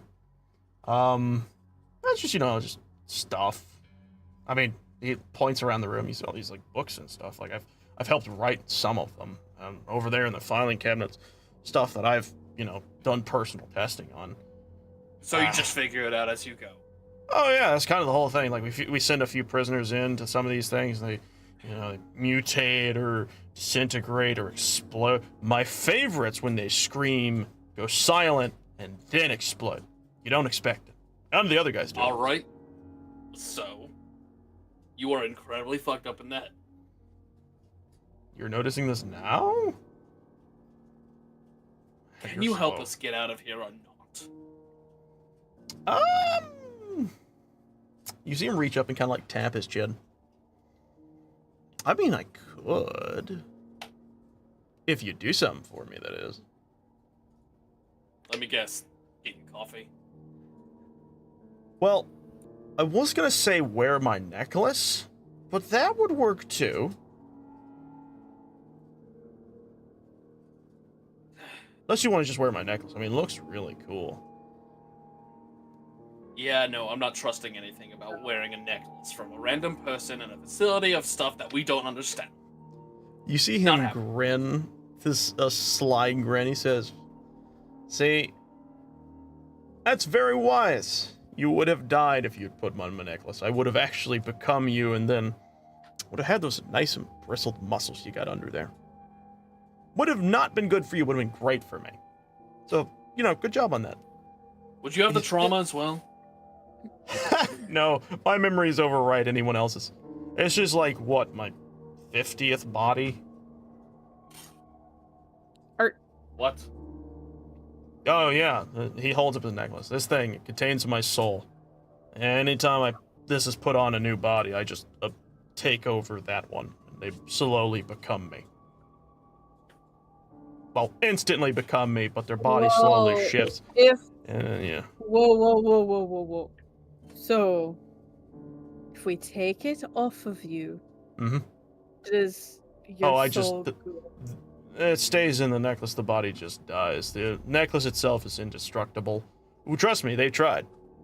My favorite attempt was when they locked me in a room made of some like crazy sciencey material. I can't remember what they called it. It was like tritanium or something like that. I don't know. And they just blew me up with a nuke. I felt the pain for half a second, and then I was right back on a new body. Oh, you probably don't know what a nuke is, looking by the way you're dressed. You guys know what a bomb is? Yes, we know what a bomb is. Think okay, that, we know but what a bomb enough to wipe, like, a city out in a single detonation. Yeah, I survived that. What the fuck? This is probably a lot of information. You guys don't look like you're from around here, like, at all. Like, what, What gave you medieval that times? idea? I don't know, you kind of look like you're Renaissance fair guys. Like, you LARP or something. What the fuck is a Renaissance I have fair? no idea what any of those words you just said are. Yeah, Well, I had a feeling aside you would. from all that, Yeah. If Here, we- so here, I can help you get out. Jargon, blah, blah, blah. Here's the deal. I do want that cup of coffee, but I would like to have two of them, preferably, because when I run out of the one, I want to have the second. But what I can do to help you, so you can help me, is I need another assistant. I don't think you guys want to do that. He looks over at his desk, and then you kind of see him reach at, like, what you imagine is probably like a drawer. He pulls it open. He pulls out a little gun-looking thing.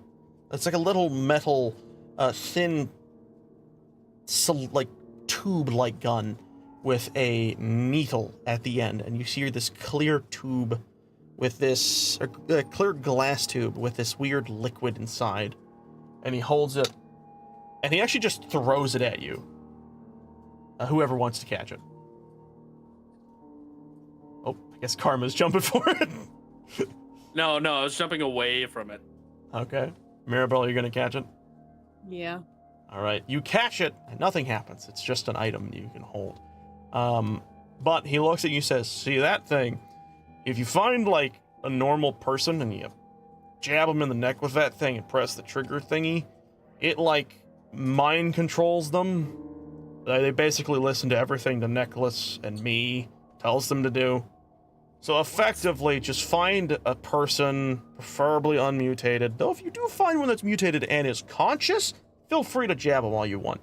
But basically, they just become my subservient assistant, like the last one I had, that I think was ripped to shreds by that one you guys called Sheep. By the way, that one's a nasty customer. He's broken out like 10, 12, 15 times. We always get him back in his little thing, though. All right. Have you ever tried to mind control Sheep himself? I was about to ask. We actually tried other things. You see, Sheep's a funny thing. We don't entirely understand what he is, but we understand what he's a reference to, and that's fun. But what we do is we try methods to maintain, contain, trap, use, all that fun stuff. They even tried to put the necklace on it, and that was a horrible time because it rejected me instantaneously, and I got thrown around the room like a ragdoll rope toy, like a dog, and eventually they managed to sedate it enough for me to get picked up and moved on. And let me tell you, don't like that. Didn't feel good. I saw something, a lot of something. There's many of some things when I put it on, and then I saw anger and all that fun stuff. You normally see that, you know. It's just the normal. It's normal. Also, Primal, yes, this is a SCP-esque parody, effectively. You know, homage. Anyways. But Alright, besides well, that, I guess what we're were you just saying? we're just gonna go find a body to put that syringe in or whatever. Oh, make sure it's alive. That's a big part. Why? if- What happens if it's dead? It just does nothing. It just sits there like a bag of waste. I think we have some prisoners. Hold on, and you see him reach down to the side of his his desk. And you see him pull up that same monitor thing you guys held before or seen before. He placed it on there. Then you see him lift up that board of keys or buttons, and he placed it on. He just taps a few things. Prisoner room, floor, enter. It's doing that little jingle thing it does. Okay. There we go. So, if you guys want to find what you're looking for, you need to go down to room 5, and that should be the prisoner chambers. It's one of the many, but we just keep kind of just a few of them around for the uses we so choose. Do that. Plug him up. I'll be able to speak through him and all that good stuff after that. It'll be peachy keen. So, toodles. Oh, actually, hold on. He reaches down, he grabs 2 mugs of empty coffee, and he walks over to you. You're gonna need these. Just give them to the guy after the fact, you know? And then he can bring it up to you, I assume. Yes, that's right. Anyways. Yeah, after that, you come back here. I'll give you the thing you need to get out, and then we'll be peachy keen and all that good stuff. Oh, I should Alright. probably warn you that fun little fact about the guy who's been wandering, guy in quotation marks, that's been wandering around here. He's a fun one. Don't blink.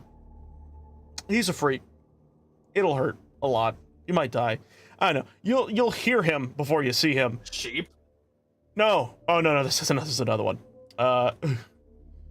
He's great. I like him because he's funny. His name, get this, we coined it. It looks like the word blink, right? But it's just 8 1 in 1 K. You get it? See? Fun designation. All that fun science jargon stuff. Just keep your eyes open. That's all I'm saying. Because if you don't, Come I on, have another question. He's not gonna stop coming. Or he's not gonna stop talking. Talking! Oh. well, that's on a good day when well, okay, goodbye then. I was just having a good conversation. Who is hate, by the way? Huh? Oh, hate's not a who, it's an it, or what. It's a type of fungus stuff that generally makes people really aggressive, like really, really aggressive. We have contained a lot of it, but fun fact, Sheep is immune to it, or just really enjoys the high it gives him, so he sometimes sneaks it around the place when he gets a hold of it. If he does. We have found that he's able to contain parts of it within himself, like his saliva or something. It's weird. We've contained and separated them multiple times, but he always finds a way to collect more. It's weird. I think there was one time he stuffed in an event. We lost a few science guys after that, but I sealed them in that room and saw a dude's face get shaved. It was funny. Alright, well, I'm going to go now. Okay, bye, have fun. Don't die! I really want that coffee. What the fuck, what the fuck, what the fuck, what the fuck, what the fuck. I told you to come on, he wasn't gonna stop talking. Anyways, floor I 5. needed to know. Now I know more about that spore shit. Yeah, I heard from down the hallway, that's what hate was. Good thing we didn't open that fucking door. Correct. So you guys make your way down to room, or hall 5. And in a similar sense to Fine. what had happened before, you are on the lower part of the staircase this time, down here. Let me move this around here so I can see. And this time you are taken to a bit of an L-shaped hallway at first that quickly branches off into a thin hallway lined with hold on, it's being weird. Okay, there we go. Lined with a bunch of iron barred doors. Like multitudes upon multitudes of doors. You see this space has actually a staircase that lines at the end of the hall, but you see a bunch of these effectively jail doors. Very clearly.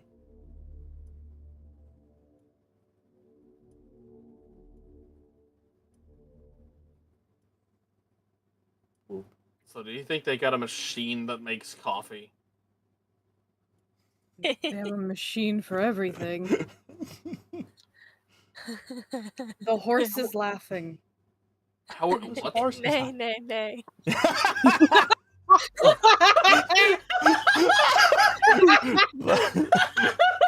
You walk by one of the prison cells and you see like a tiny little plush horse that's just saying this stuff in the corner. Nay, nay, nay. Okay, but you walk by. Does that one count as a conscious person we can put the syringe into? No, I'm joking. It's fine. I'm gonna have to fucking clip that shit. But you eventually make your way down the hall and you see all of these rooms or these cells filled with a bunch of different types of people, and some of them you recognize not exactly as people. You see even some are like these somewhat animals. It's kind of hard to tell what exactly they are, at least at a first glance. But you continue to peruse and observe to the best of your ability. Would like to ask, what specifically type of person are you looking for?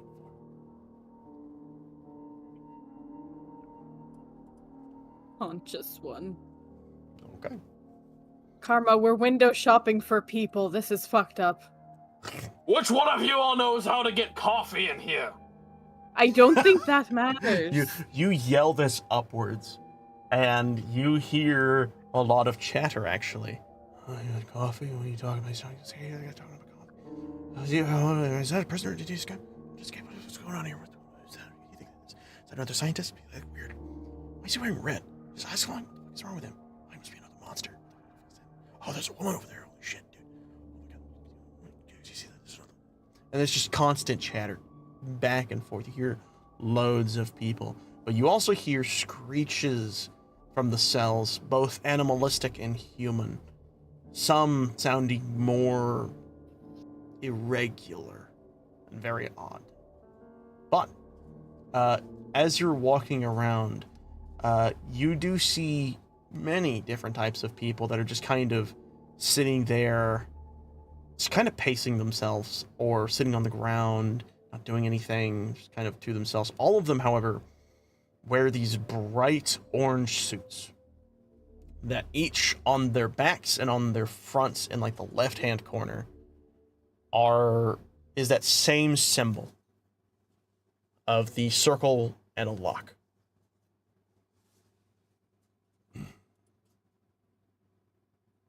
I don't think any of them know how to get coffee. I don't think that matters. They're going to be mind controlled anyway.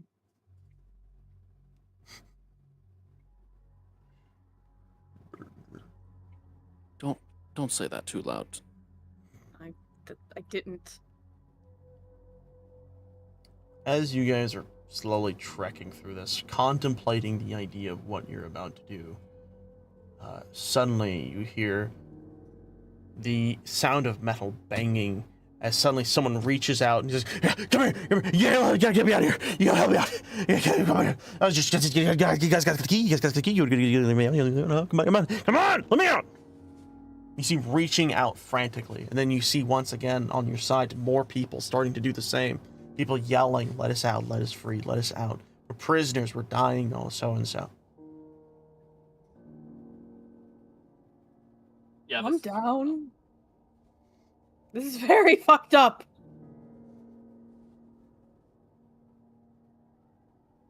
I don't like how familiar this feels. You take the fucking gun. What? Ah. I can't do this anymore. I'm triggered.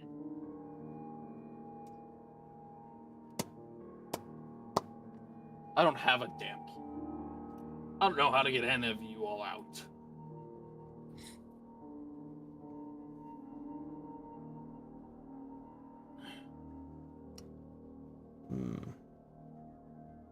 What I will note is lining all of the gates, you see the same lock or the card read system.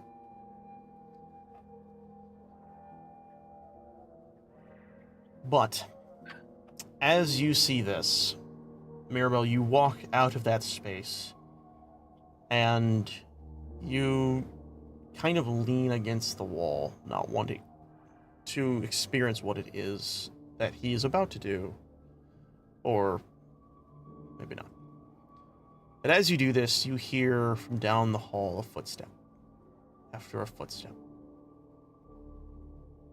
And you suddenly hear... It's almost like a scream, but it sounds like it's delayed a little bit. As suddenly the scream appears right in front of you.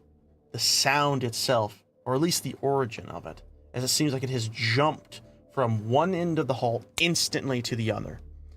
As you look up and you are staring face to face with this horrific looking entity.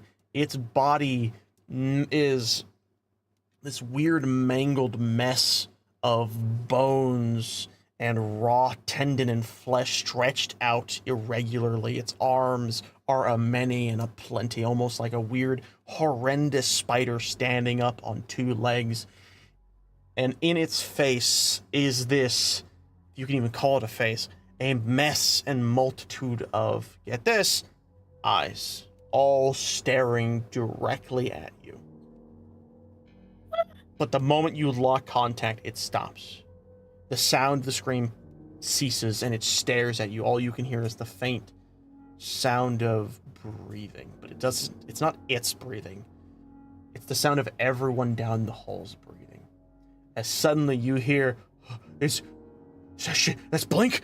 Shut the door! Shut the door over there! Everyone turn around! Don't look at Blink! No, you get back here. He's gonna grab the one that was trying to grab at him. You're gonna help us, and you're gonna be looking at him. All right. No. And he jabs a syringe in him. Oh, you can't do this. I don't. Why did you? Oh. Oh. Well, We got a that blinking was problem. fast. Huh? What's wrong with your eyes? I mean, they are a little bluer than normal. Also, hi. The blinking thing you were telling us about. Blinking. Oh, Blink. He looks down. You see this. By the way, this guy looked terrified, horrendously horrified. And then in a moment, he was relaxed, calm, cool, and collected. And his eyes that were this like bloodshot, maybe like purple or something, shifted instantly to a familiar blue. Red. As he looks at you and he goes, "Oh, you mean, yeah, Blink. Okay, I get you. Yeah, so as long as you don't blink while staring at him, you can kind of move around. Wait, is he here? Yes. Oh, well, that's a problem. Because I can't get my coffee if the guy I'm in right now dies. Or, well, I guess possessing, technically. Say, can you, like, get us out of here and distract them? Maybe, like, grab one of the other fuckwads? I don't really care. Like, what I liked that they did back then, they stopped doing it because it was inhumane, is they would remove the eyelids of some people so that they always stare. It dries their eyes out quicker over time, but it lasts for a decent time, you know. What the fuck even? What? Oh, by the way, you gotta swipe your card right over there. And he kind of reaches his hand through the cell and points at the swipe. Yeah. Of course. It's a damn swipe. It's always a damn swipe. He's just gonna start unlocking all of the doors. Well, we don't need to do all of. Well, I guess it would be kind of funny. You know, actually, a little bit of teamwork makes the dream work, I guess. It's just not as fun, though. Oh, blink thing's here. Good luck. You hear a lot of people be like, no, we can't be inside the cell. I don't want to leave. And Mirabelle, you're face to face with this thing. I need you to roll me a Constitution save. As this whole thing's been happening and you've been okay. You managed, honestly, pretty well to not blink this entire time. It stares effortlessly and unendingly at you. What do you do? I'm gonna back up against the wall and try to feel my way back towards the entrance to the prison area. All right, easily enough, you eventually trail, and you will actually note that while you slowly move, you see its head slowly creak over towards you, unflinching in its gaze. And as that happens, Karma, you are effectively opening all these cells. I assume, are you just leaving them open, or are you dragging people out? If they aren't coming out, I'm dragging them out. Yep, and you do that. Mirabelle, you slowly slink into this space, and suddenly your back is pressed against by another person. And you turn around, you see a prisoner in orange, and then you see another one, and then you look at Karma, who is slowly at the back pushing people out of the room, next to a man who's just kind of smiling, looking around, and is like, oh, this is kind of becoming fun. It's like a weird riot. Oh, hey, there's that girl you were with. Is that your girlfriend, by the way? I mean, she's pretty cute. Shut up. If y'all want to be free out of here, we gotta get past that thing, alright? You hear a lot of people slowly agreeing, and then you see some people staring, and then are you sure it's safe if we just stare at it like that? I know, that's the one that's smiling. You all then hear a slight creak, as it apparently has shifted ever so slightly closer.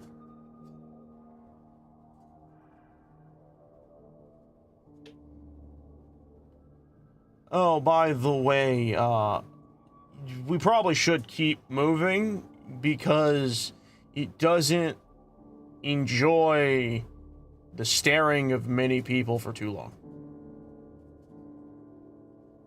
Fucking, now you tell me. What? You never asked. At least one person staring at this thing, right? I am. Yeah. Karma unblinkingly in the face stares at this thing. You see a bunch of people looking around and then looking away, and then one person kind of steps like, I'll try my best. You're a saint. And then you see the other guy pat him on the back, he's like, good job, don't die, and then he slowly and nonchalantly follows you all down the hall to the staircase, and eventually a lot of you actually see a lot of the people starting to kind of work a little bit in tandem. But then, as you all reach the staircase entrance, you hear, oh god! And then you immediately see blood splatter everywhere down the hall, as suddenly everyone's starting to scream and panic, and suddenly, almost like weird grapes, you see red splatter everywhere, and suddenly you see it stop, as four of them turn to look in the direction of what's happening. You see now there is half the group's been splattered, as no one was catching a good glance at the creature. And then you see the guy turn around and is like, oh, look at that. And they blinked. Get it? You get it? Yeah, you get it. As he backs into the room with into the hall with Mirabelle. I'm gonna do something fucked up. I grab the one that is the closest to him. Yep. I grab a soldier and say, congratulations. You're the only one looking at him. Good luck. Wait, what did you do? I said congratulations, you're the only one looking at him. What do you mean? And then the door shuts behind him. As you hear the sounds of a grape splatter and the scream cut short. But the door remains shut. He says, that was actually really mean. That was funny. I like that. You know, I like this guy. He's kind of good. You know, you should really work here. I mean, like, the red would look great as a white, personally. Also, you see him walk over to the door and press a button, and then you see him lean forward and he whispers something to the door. And then you notice that the green light of the lock, or the card swipe, turns red. And then you hear, shh.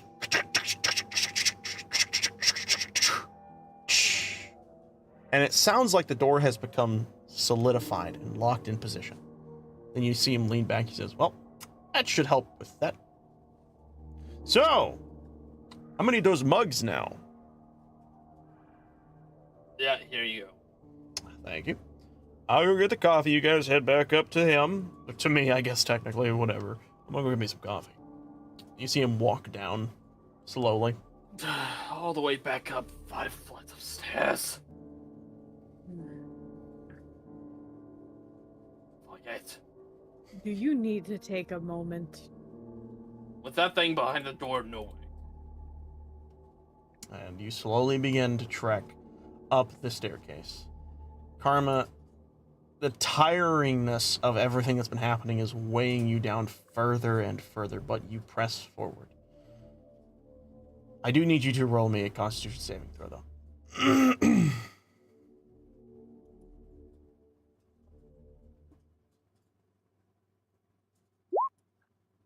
All right. Though you're tired, you push forward.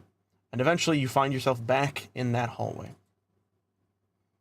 where the room that leads to Dr. Wright's room.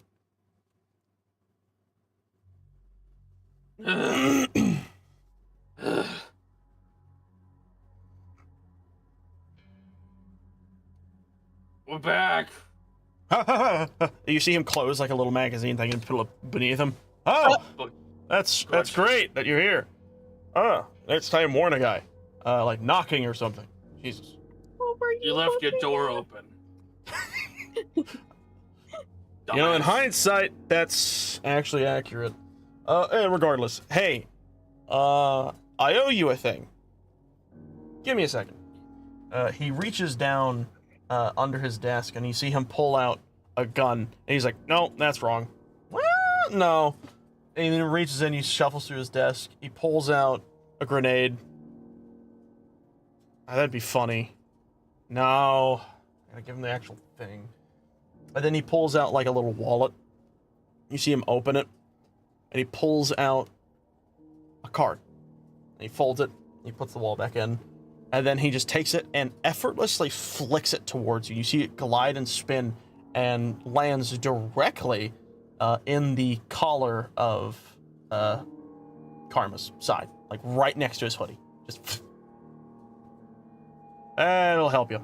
So if you take that to the elevator down at the bottom, you can swipe that and do the whole thing, and it will take you to wherever you want to go in the facility, except the final room. You're gonna have to do that part on your own.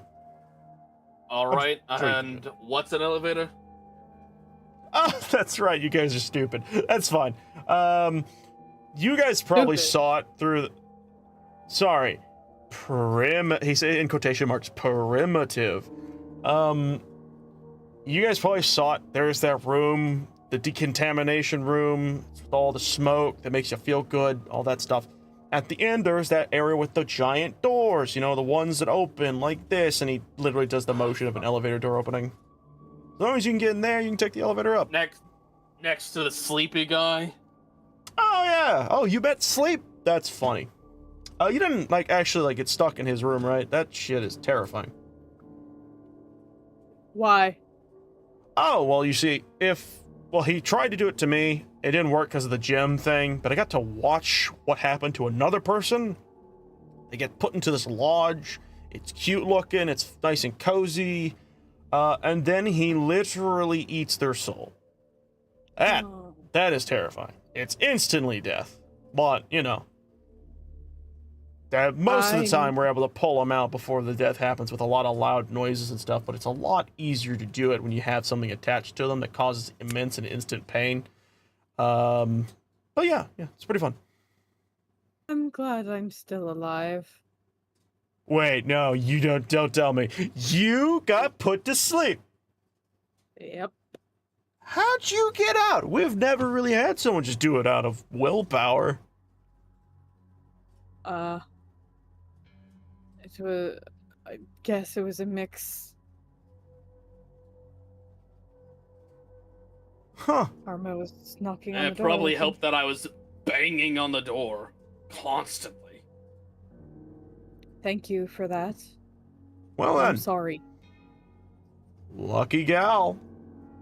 Yeah, without him, you probably would have been dead. That's kind of funny. In like a totally non-fucked up way. Oh, who am I Well- kidding? It's funny. Anyways, thanks for helping me with the guy and the coffee. Enjoy your ride to the top. Also, if you're not used to elevators, which I'm sure you aren't, it's gonna feel weird, especially if you go from bottom to top. Be careful. Also, jump whenever you start to feeling it stop. You should. It's great. I love to do it. Have a good one. Oh, could you shut my door on the way out? Yeah, have fun jacking off. Yeah, what? I would totally never do it on like a Monday.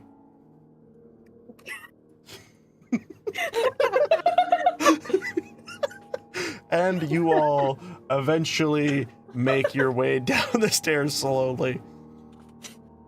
And you eventually make your way to the bottom floor, where you know the supposed elevator was. And you all get to that spot. You lower yourselves to the door. Hold on. Why is it being weird? There we go. And you open it. And as you do this, you both are suddenly face to face with something large.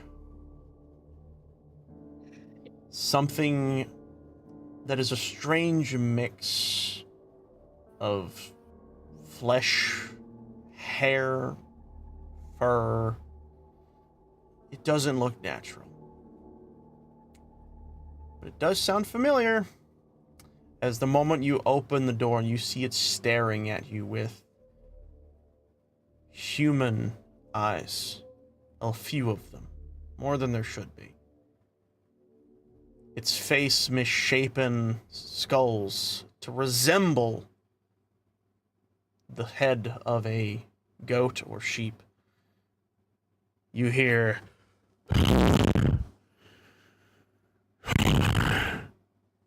What do you do? Ah, sweet. Nice kitty, warm kitty.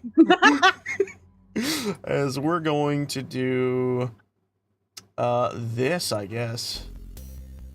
That's not great. This one. Much better. As this Oh, great. creature, I guess, does stuff. So, you douse it with oil as your action. You splatter the thing's face with oil, and you watch it step back for a moment and swing its head wide to look around. Its eyes blinking in erratic fashions, never in sync. You then look at it as it stares at you. And I need to pull my phone out real fast so that I can look at something I wrote.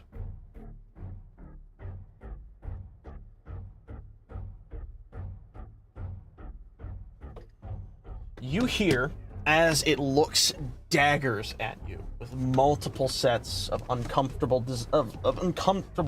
eyes, you hear in a very windy voice of many different voices. Arcane calls. These bear before the shepherd. And immediately you see its rear its hind legs up and then lunges its head through the wall around you, shattering it as its head plows into you.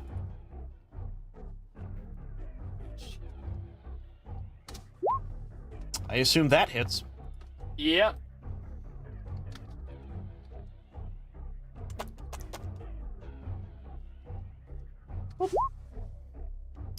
Fuck. Hold on. I forgot to add the bonus. Add 4 to that.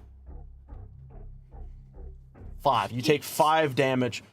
The impact has mostly been softened by the wall around it, but it sends you back. I need you to make a strength save as it rams its head into you. Okay, easily enough. You actually manage to, maybe just in time, pull your sword up to block a lot of the damage, and it doesn't push you back as much as it should have. Mirabelle, what do you do in this moment as this creature stares at you?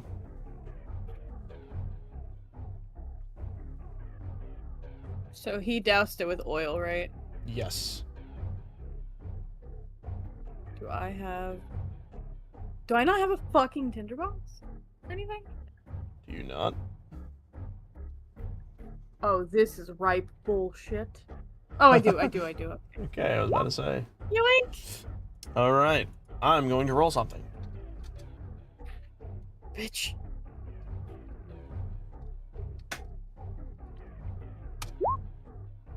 Wow. You watch it attempt to lurch away from your toss of the tinder, and it immediately slips on some of the oil that landed on the ground, and its head buckles down, and the flame alights its body as it takes a sum total of a bunch of damage as its body burns. You once again hear as its body screams of multitudes emit from this creature as it backs away, but you can clearly tell it is not done.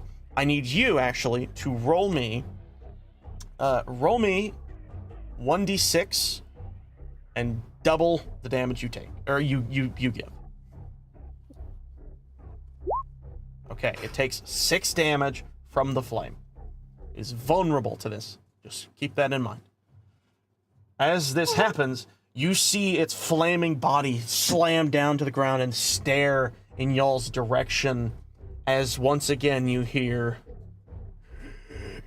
Its lead of its identity, yet it all echoes ever yonder. as it immediately reaches with one of its hoofs and slams it down on top of the closest target, which unfortunately is again Karma.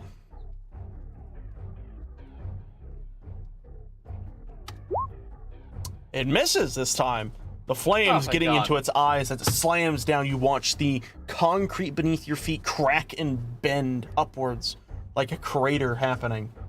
Karma, you get to do something. What do you do? I'm putting a torch to the fire and bringing it up closer to its face, in hopes that it will back the fuck off.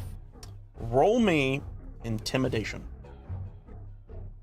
With advantage.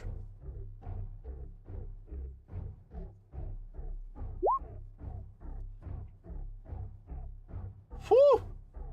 You actually watch as the creature lurches its head back the moment the flame gets closer to it. You can move half of your movement speed while this creature is still around. So move wherever you wish in half of the movement speed.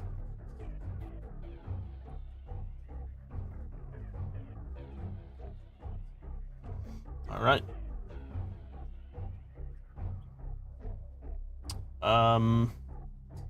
I will say, Is it okay if I'm tailing him? if you're what? Tailing him? Yes. I will say easy enough you are tailing him. It uses its turn to kind of back away for a moment, but as you get near him, Mirabelle, do you do anything? Or do you just tail him? I'm just tailing Karma. Okay. You do that. You recognize immediately that the door that is behind Karma is massively bent and broken, and the only way that you're going to get it fully open, or at least moved out of the way, is if you try your best to pry it open. But clearly this will take some time and effort.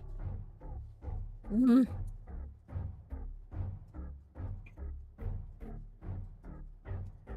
What do you do? Is it the elevator door we're Yes. working with? Okay. This one back here. So, would that be strength to try and pry it? Yes. There goes nothing. All right. You, maybe even using your staff as like a pry bar, you swedge it in there and you start to pull and you hear it begin to move. To give you an understanding, you will need 3 successes on this to get it to fully open. You have success. You've succeeded once. With that, you then look at the creature down the hall as it, once again in that raspy, horrid voice, If the wolf does not wear the shepherd's flock, then it is the shepherd's flock that wears the wolf. as it then rears up and slams down and then begins a full charge in y'all's direction. I need you both to make a dexterity saving throw. Okay. So, Karma, you do not succeed. Mirabelle, you immediately, maybe using your staff to like spin around, lift yourself, and kind of like pull yourself up and out of the way for a moment.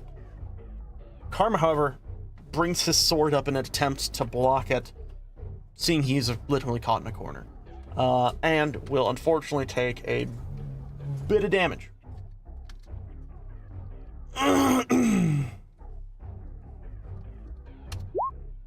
You take 14 bludgeoning damage. This thing's wide frame slams into you. Mirabelle, you completely dodge over this and jump over this creature, kind of landing next to him. Fuck. Karma.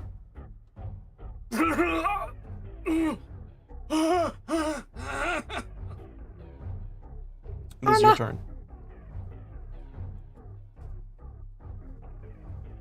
Oh, I actually need roll some fire damage, Mirabelle, real quick, because it has lapsed a turn. Oh, what do I do for that? I believe I said roll a d6 and then double the roll. Bruh. Well, okay then. Regardless, Karma, it is your turn. What do you do? This is not how I'm going out. Okay. You slam the crowbar behind you into the door, and you begin to pry. Roll strength with advantage, because you are literally using something designed for this. Wow. You're kidding me. You go to do this, and your arm is immediately raked with pain. An immense amount of pain. You clearly tell your arm, one of your arms is broken.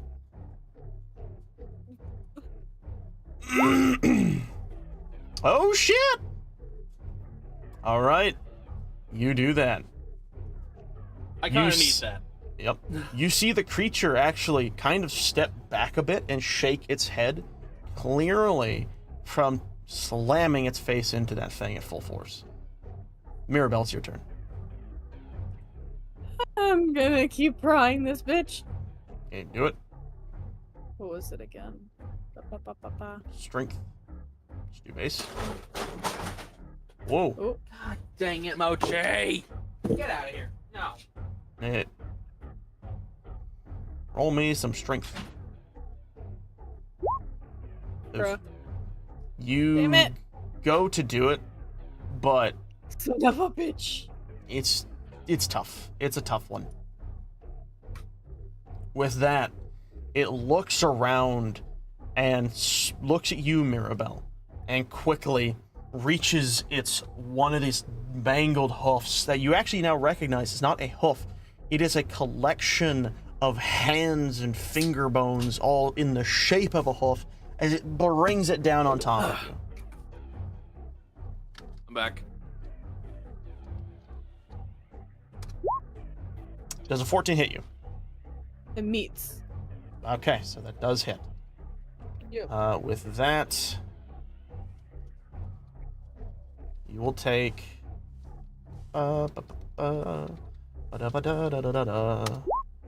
Jesus. 10 damage of bludgeoning from this creature Oh my as it God. slams down onto you. Ah!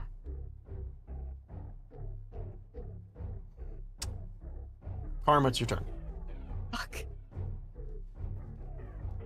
I seem to have lost my bonus actions. No. I think There the it game is. thinks we're like in a weird pseudo turn order, which we are kind of. But yeah, just you should be fine.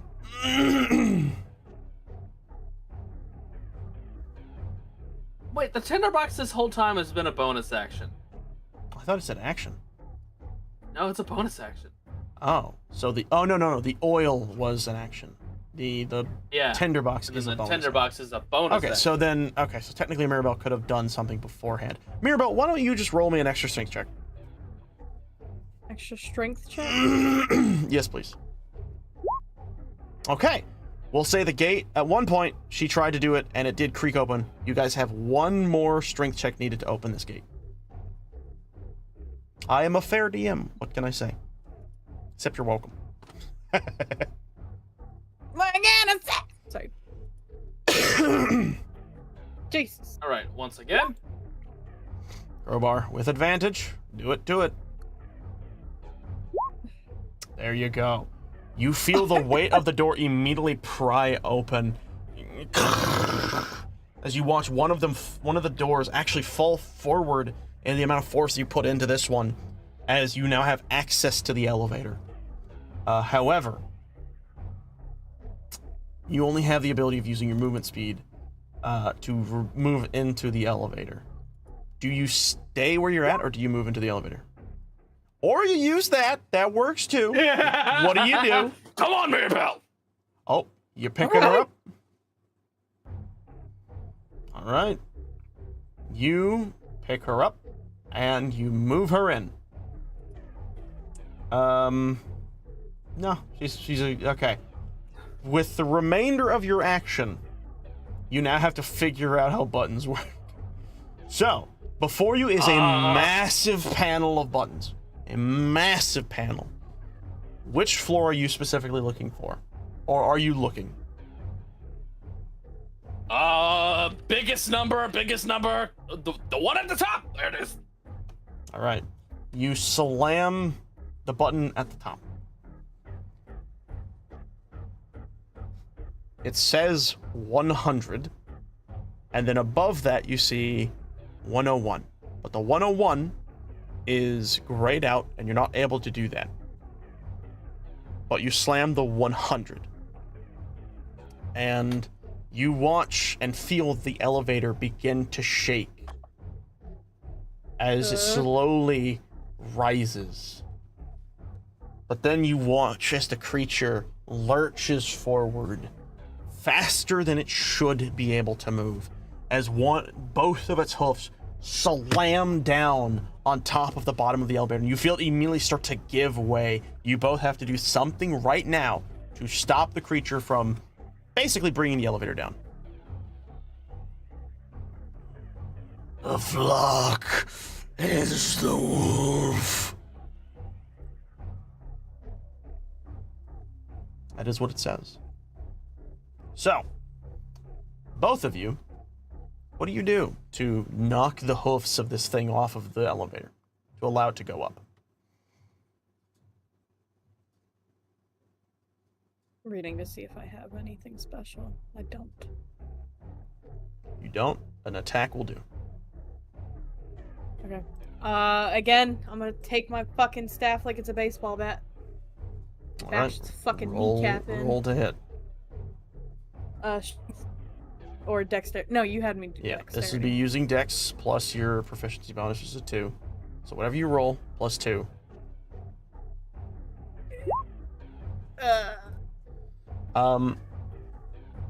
The stress of this moment is getting to you.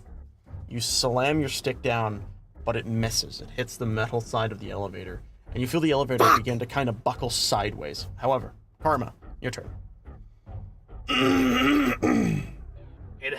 It's been working now. Why would I stop here? Gonna wedge the crowbar underneath one of its hooves. And just try to pry it off. All right, you can do that. Like that, I guess. I imagine you swedge it under and then just freaking stomp on the damn thing. You watch its hoof scrape down off of this, but the other remains, and it starts to slowly go up. But because both of you didn't get it to work, you watch it begin to slowly pull the elevator back down, and the other hoof lock back into place. But because one of them was removed, it does not do anything beyond re-latching. The turn repeats. Mirabelle, what do you do? Damn it.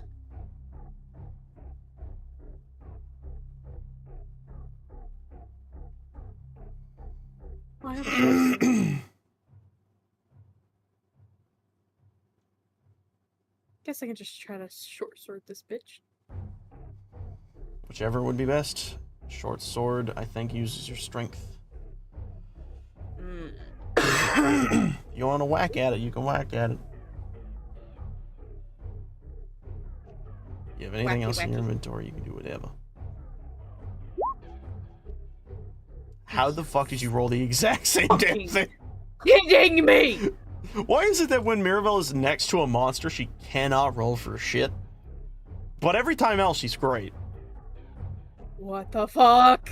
Karma, you recognize that this is becoming a problem. Jesus Christ.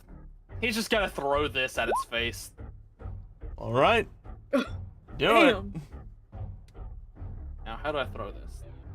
Oh, that's just the inventory. Oh. That hits. Go.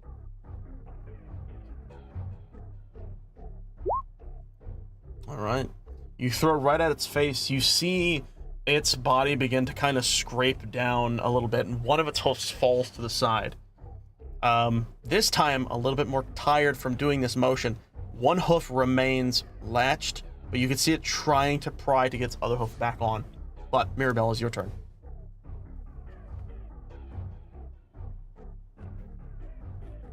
Are we gonna get a 666?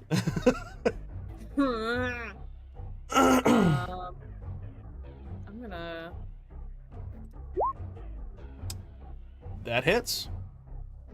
Good. It's a big lumbering behemoth. Damage. Roll damage. Where are you throwing this? That is I. All right. You do that, and you hear just another blood-curdling scream as the hoof falls back, and the elevator shakes as it slowly begins to rise once again.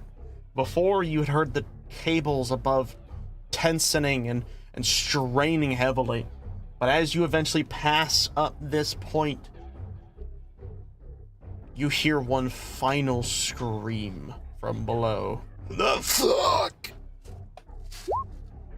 Whoa, what's happening? Oh, hi. You scared me.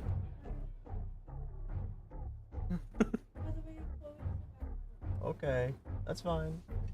Sorry. Well, that caught me off guard. I was going to say... Sorry. Fuck, that, like, hurt to try and do and then have to stop halfway. You hear it scream...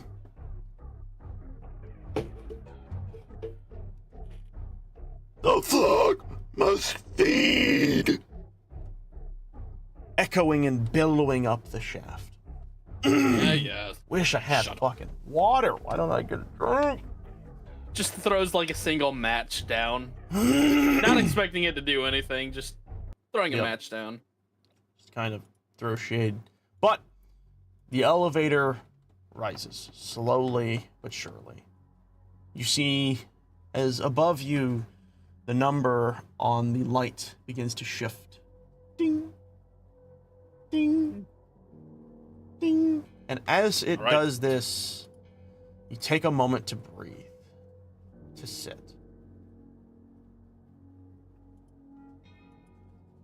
What do you all do? All right, B. Ready for when it starts slowing down. He said we need to jump.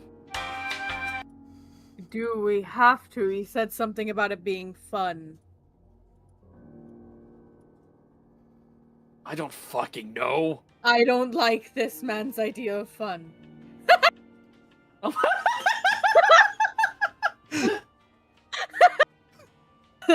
Look, What that the hell is that? sounds like a little tune. Ugh. It's kind of nice. I don't like this man's idea of fun, so I'm not doing all that.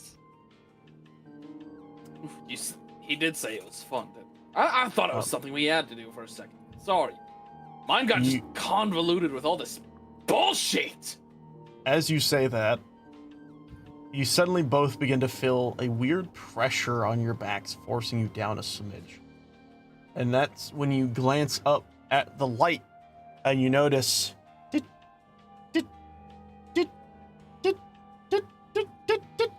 it begins to increase in speed exproportionately.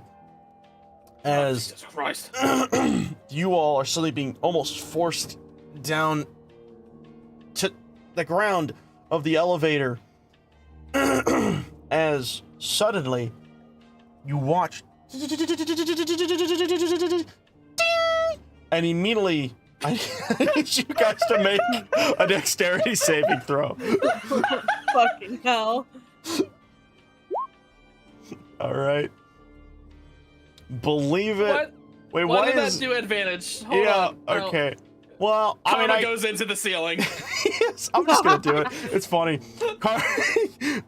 Maribel, reflexively, you understand what's about to happen. So you listen to what he said, and you, just before it's about to happen, you jump to prevent yourself from the sudden stop with as much force as you can apply to your legs. And surprisingly, you actually feel yourself pause midair as it stopped at the right moment. You feel something overtake you, this sensation of zero gravity, as lights around you pulse to catch you. However, Karma listened a bit too much to what you said. And you saw him go, I'm just gonna... Wait. Just the fucking ding ding hits the floor, and you hear a crack. Surprisingly, not that much damage, but 4 damage. Question, is that enough? No, it's not. It's not. Okay. Damn, that would have been If funny. I didn't use second wind, I would have been unconscious. That's funny. So, you do this, and he is just hang on. plowed flat on the ground. How much health are you at? 9. I'm at 3. What? What did I do? Maybe we should take a moment. Wait, that's not. Yeah, I don't think that's gonna do you any good, bud. As you both kind of sit there in astonishment as to what happens, the door to the elevator actually slides open. It splits down the middle. This I did not make as a splittable thing, so I'm just gonna... Well, actually, it doesn't need to do that, because you guys have reached a new floor. I'm actually going to just yoink you two over here for but a moment. And I'm gonna just delete all this shit. As I, once again, just do this. I'm gonna game. There we go. As the gate ahead of you opens to the side, and you find yourselves able to walk out into, once again, Karma's favoritist thing. A Fucking long, hallway, isn't it? empty hallway. But at the end of that hallway is a very singular, yet familiar wooden door. Oh, thank fuck. He's gonna like slowly sit up and Wait. like face finally off the elevator ground. Mirabelle, are you looking at him? She's concerned. There's a Just trying crack to in his check on you. mask. All right. How much is visible? DM discretion. How many times did Karma get hit in the face? Quite a lot. Here's what we're gonna do. I'm going to do this /R 1d20, right? But every single time that Karma got hit, I'm going to add as a +1. So Karma, how many times did you get hit today? Because there was the one at the beginning with 4? Mirabelle. There was the creature that attacked you that was the rabbit animal man. That was once there, so 0 to 2. There was, I think, 2 slams from the big wolf creature thing, or the big sheep thing. So yeah, I think you're right. I think 4. It's either 4 or 5. We'll say 4, just to be simple. I'm gonna click enter. You all ready for this? Yep. It's honestly a little more than I expected, but the crack in the mask is enough to show only one of his eyes slightly. Like you could only see just the vaguest resemblance of an eye. An eyeball. An eyeball, indeed.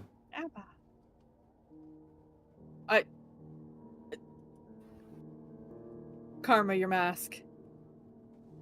What about it? It's cracked. You can actually see him blink like once now. Yeah. What? I can see And your he like eye. goes to feel it. Ah, damn it. Fucking look away if you want me to. Of course it's that damn lens. That was fucking hard to make. You made that. Of course I made it. What do you fucking think? I don't know. Thought you Fucking maybe woman. bought it. Excuse you. What? You then begin What? to notice that the hallway is shrinking. Hannah. No. Nope. Nope.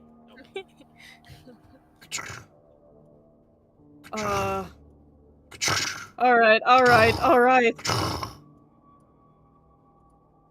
And then Wait. you watch as the door that was at the end of the space aligns flat with the door of the elevator. And then the elevator door shuts and lines perfectly as the walls of the wooden door. And then suddenly, maybe unexpectedly, it opens. Oh, you're back! Oh, wonderful! Oh, I actually thought you died just then for like a moment. I mean, I had 100% faith in you. As you all find yourselves back at the bar. What the hell? Ooh, you guys look like you saw something kind of like a nightmare. So I'm gonna take a What the guess fuck? and say that was the bar's choice then. Ugh. Well, hold on. Let me just. What? No, get. Hold on. I'm not even phased at this point. Sorry. Coron, are you okay? You're not like, you're kind of dazed looking. You're kind of faced between the shadows and everything. You okay? Hello? He's like waving his little arms. Is he okay? Good. I found some mushrooms. Oh, well, that's nice. Did you bring some? No, it doesn't matter. I don't need that. Oh, there he goes. Don't mind him. Hold on. He snaps his fingers, and you watch two brooms float from behind the bar and over towards him, and literally start to slowly sweep him closer and closer to the bar, and until he is like right at the door. And then you slowly see his body shoved and pushed over, and he rolls over, and then slowly once again pushed to the back of the room. Don't mind him. He's rather durable. Besides that, Isn't that charming? you two look like you could use a refresher. He claps his hand once, and you both feel instantly as if you never went through any of that experience physically. Your wounds are healed, your mask is mended, your clothes are less torn, there is no cover of blood in them, they're exactly as when you started. You even feel a little bit of energy immediately return to yourself, as you both effectively get a long rest. Though apparently Karma's not allowed to heal. Apparently both of you aren't allowed to heal. By the way, you get the gist. As he looks at both of you, he says, well, looks like you did it. Quick question. Where did the bar send you? Because you definitely looked like you saw some nightmares. And I had like that kind of thing happen a while back. And I had this weird eldritch thing try to affect the bar, and I just had to shoo myself away from that. Didn't have any nightmares, right? How do you even describe this place? Apparently they know about you. They said that they wanted to contain you or something. Oh, lock. Gotcha. Ooh, that's... Say, it wasn't during one of their, breakouts. Oh, it was during a breakout, all right. You see him lift his foot up and bang it multiple times on the bar. He says, I told you not to send people to the breakout! And then you watch as the bar, like, you watch the wood every time he places in the stones, like, pulsing like a wave of multitudes. And you hear the bar creak and churn. He says, oh, don't give me that sass. Anyways. Regardless of that, you made it. Pause for like 2 minutes. Hey.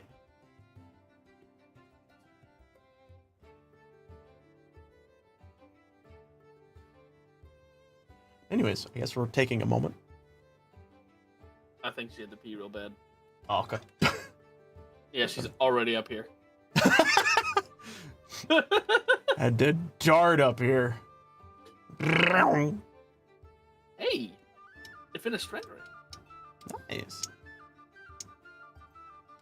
I somehow don't think that my stream timer's correct.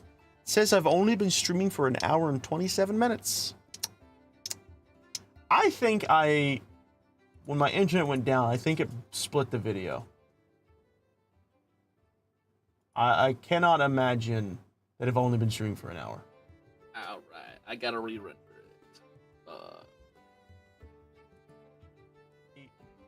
When my internet went down... Oh, no, okay. So the video has it fine, but the stream does. Just not Yeah, I think the your other stream stuff. went down at some point and then came back up. Yeah, so my Streamlabs is saying it weirded out, but YouTube is saying it's okay. Also, yeah, that was fun. Okay. At least we're doing good. By the way, I had a lot of people coming in randomly. Also, what? You just like threw in a floor 101 just for shits and giggles. Yeah. Well, the floor 101 was the actual exit. You guys just exited floor 100, which was Knobber's door. The one that you have to knock on politely. Yeah. You guys didn't have to do that, though, because he had already met you. Effectively, the bar knocked for you. God. It's also How why the bar kind kept of getting it. closer. It's funny. Huh? How kind of it. Yeah. She's normally a great lass, though she definitely was a little more temperamental today. That's fine. I'm not gonna think on it too much. I just want to state for everyone listening, this entire episode came from my week's trip, from the 2 times I decided to write on my phone. I basically created an SCP on my phone and was just like, you know what? I'm just gonna make an entire SCP episode for when I get back. All improv entirely on this exact moment, but based loosely on the actual thing. Yeah. So I guess you could technically, if I was able to legitimately do it, because I don't know how to do it, you guys have technically met SCP, whatever the fuck that would be in their numerical system. Because I don't know how their numerical system works. Because it doesn't use letters. It's okay. It's okay. It's okay. It's completely. So sorry. Anyways. Regardless.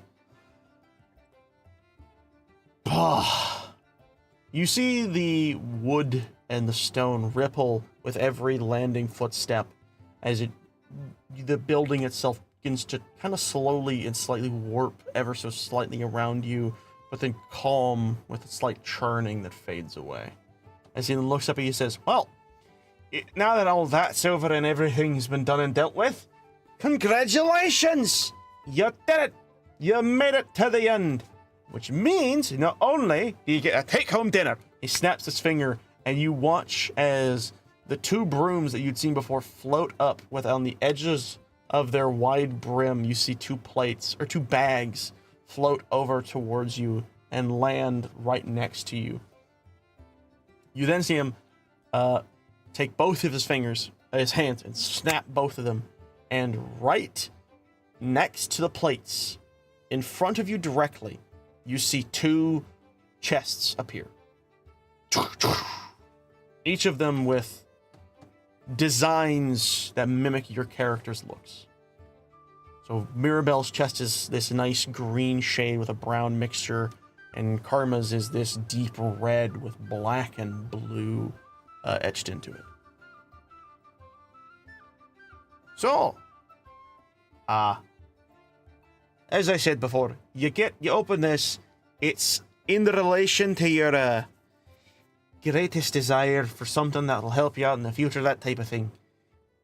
So, I'm gonna let you all open that, and I'll just watch, see what you get. If it's something that I can see physically. Sometimes it's not. That happened like once or twice. So, who wants to go first?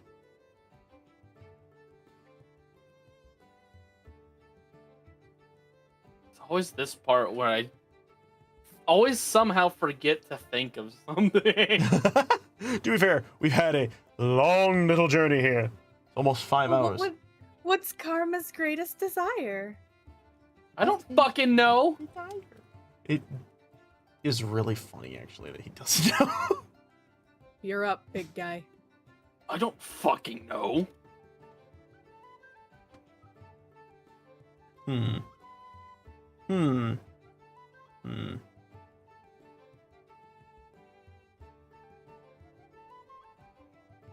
Get a fucking therapist in that thing.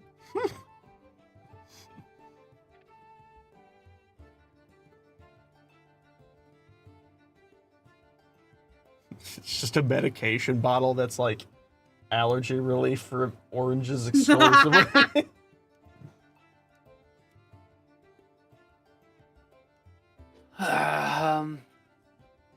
I was thinking something more along the lines of something that would actually help his memory issues.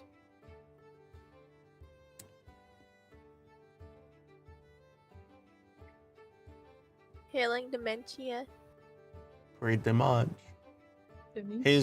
his brain is like scrambled eggs, and you have to try to put it back together into the shape of an actual egg, and somehow reverse the cooking and boiling process. That's his brain. Oh. A smooth. Well, that's But- scientifically impossible. Exactly. Well, magic is a big thing in D&D, you see. Crazy things. But speaking of Oh, magic, well, with magic, to not, Music. like, yeah, changes to scientific. the scientific. But, Karma, you maybe kind of worriedly and hesitantly slowly reach down to open the chest. And surprisingly, you see a mask in the chest. It looks just like yours, but a little bit more refined. And when you pick it up and you look on the back side of it, you actually see a bunch of runic writing all throughout it. And though you cannot understand it, there is an innate understanding of what this might be used for.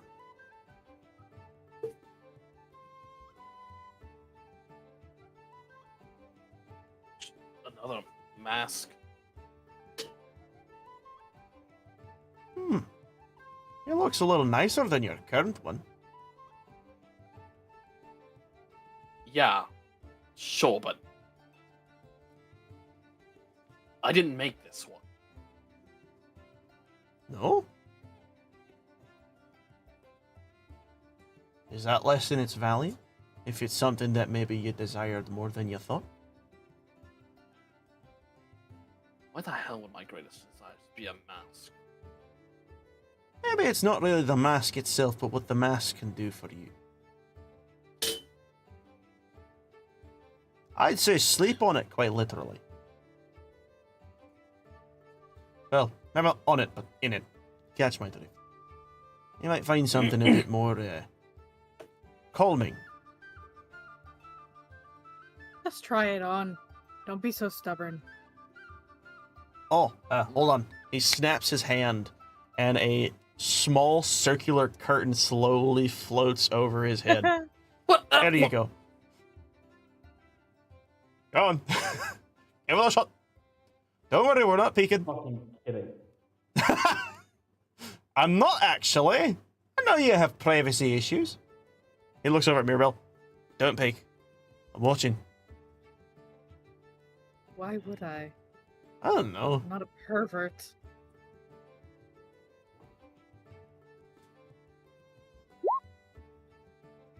Alright. You watch as the hand holding the mask reaches under the curtain, and then you watch the other hand come down with the prior mask as it is affixed to his face. And then you watch his whole body start to scream and retch and spin fast, and suddenly he's in a full yell. No, I'm kidding. Smoking! But no. I mean, of course, I know. Right? Then the curtain slowly floats up, and he is effectively the same. But, Karma, there is this sense of clarity now that you didn't have before. You don't know entirely what the full effects of this will be, but there is a focus that you have that you did not have before.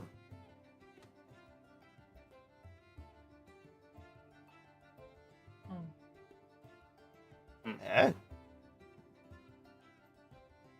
You see, the funny thing, he looks, he slowly like floats over towards Mirabelle, and he like reaches up next to her and he says, "The funny thing about that, by the way, is one of those runes on the back of that thing, I'm pretty sure is my initial.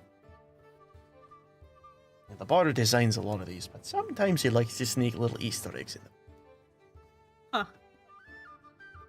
Neat. I guess I'll sleep on it. Ah, there's the spunk attitude.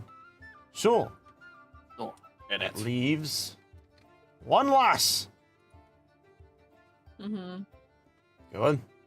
Take a peek. All right. Opens the chest. What do you find? No. I don't know how to do that specifically. You no, no. Do what? It's like I like to imagine you just like you reach down, you pull out like a letter, and you open, and it just is an arrow pointing towards karma. And only we know what that means.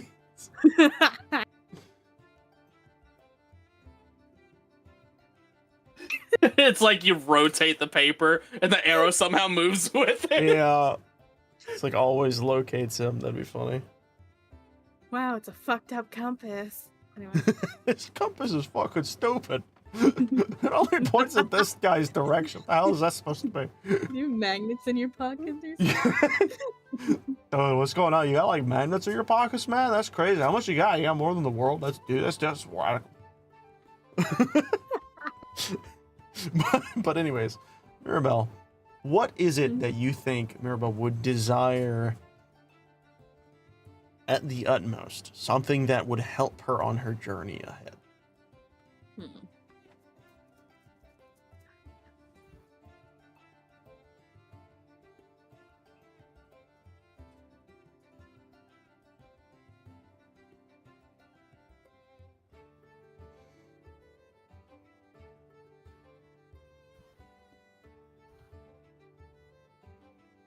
Yeah, I don't know.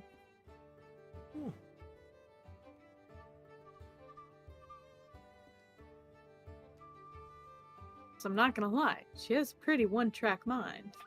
Yes.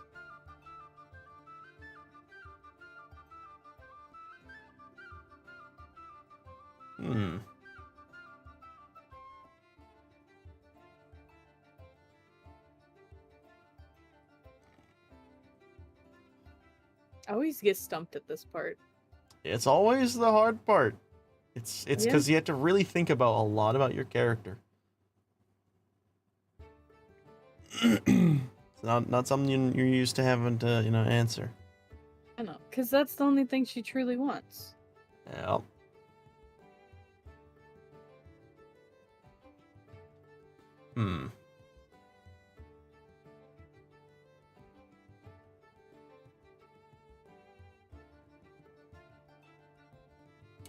I have an idea. She reaches down into the chest and slowly and almost shakily pulls out something she recognizes. Something she thought was lost to time. She pulls out a little book. And as she pulls it out, she slowly opens it, unbinding the little string that held it together, and opening the front and looking through the many writings and scribbles that you and another person wrote together, that you thought had been lost to the flames of time. Memories you had reminisced on existing back to a form of life you had missed for so long. You slowly close the book. You hold it closer to your chest. Nobber looks up at you and he says, "Well, I know it's not totally what you desired. I can already tell in the face, but it looks like it's enough to help you at least a little bit." It does. It's more of a reminder that things were real. Aye. Sometimes a memory you know is true. It's one of the greatest things of life. So, that being said, you'll take your little grab bags of food, and guess I'll be seeing you if I do. It's been fun having you, by the way. Well, I besides do him not want to being come back here. grumpy, Gus. That's it. There it is. It was a pleasure. Thank you. But don't put us through that thing again. I will try next time to guide you on a much more personally designed thing instead of just letting the bar choose for you, because he's had a rough going on it lately. Very strange. Anyways, Please I'll look do. into that. She's gonna give a little curtsy. You will actually see him, even though he is very small, he does give a very fashionable bow.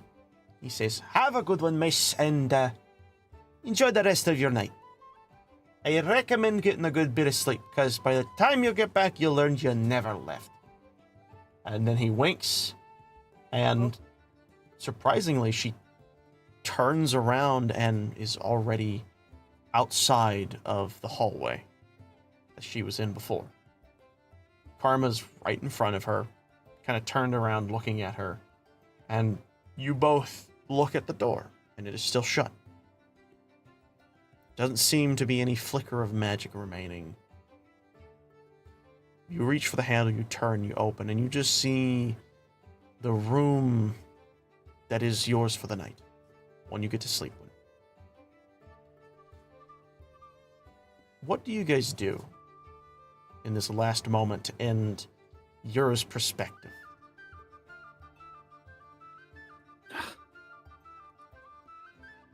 Does he think we're a married couple? I'm sleeping outside. You can have the bed. I have some reading Oh. to do. No, you take the goddamn bed. Don't I don't like being in beds. don't be stubborn. I'm going She's gonna to stop push it. you into the door and close it. Hey!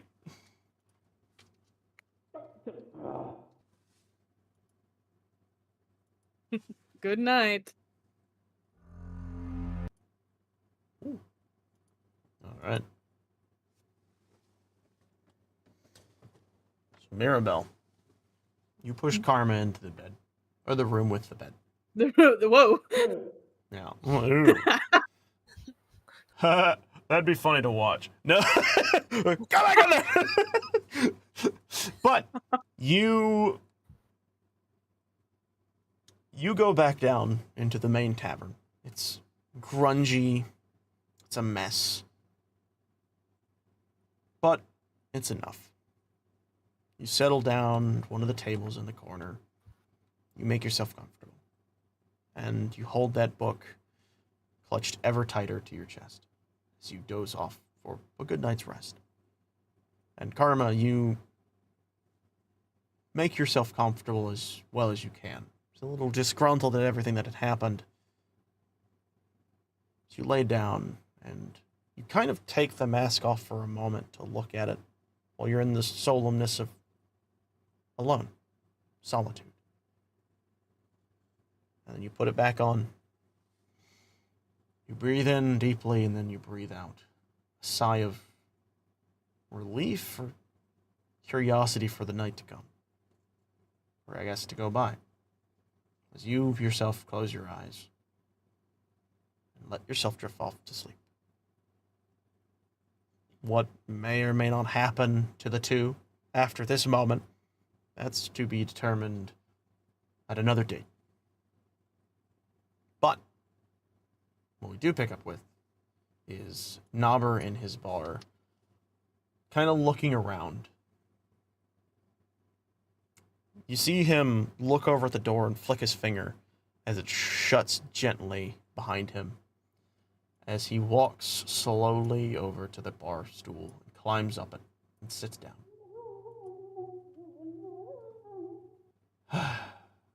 Well, things were quieter when he was gone, but it's nice to see that he's awake, kind of. Seems a little loopy. He reaches into his vest coat and pulls out a handkerchief and starts to kind of wipe down the bar a little bit. Then he pats it. He says, "What's wrong, girl? You're acting a bit funky ever since that thing attached to you earlier. Sure hope that's not a bad sign for things to come. Maybe I need to start looking to corralling some people again." Oh, there you are. You got a tube on your head, or a pot on your head. Get it off your head. I No, you got your head stuck in a pot. We can barely hear you. Oh, that's why I could see. Yeah, that'll do it. Yeah. Daft bastard. Louis, did you say something about needing more?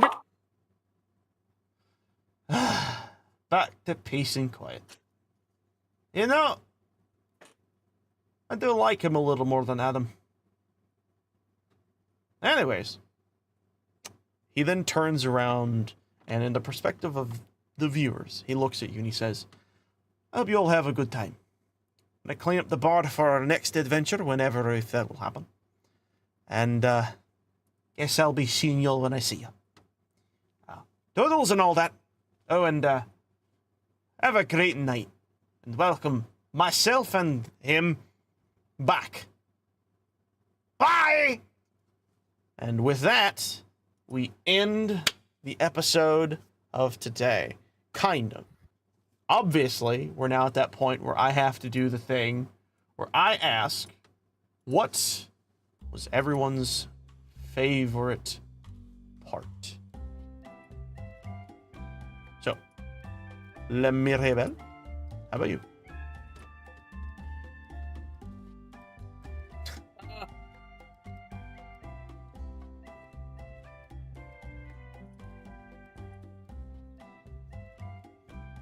Nay. It's got a bunch of horses in the video call today. I lost my Yay. ever-loving shit. Holy fuck. I'm sure. Also, Madam Homan's been in here the entire time. I wobbled away a few times, but I'm sure you did. Yeah. It's interesting to have someone legitimately just kind of in the background of this entire thing. Normally, Primal's the one who does that kind of thing. You know, he's always in the back of the streams and everything. Yeah. Well, he's been there too. Nice. I know. No, as I said, that brought him up in that purpose. He says right now he is in and out, but got a free coin today. Nice going.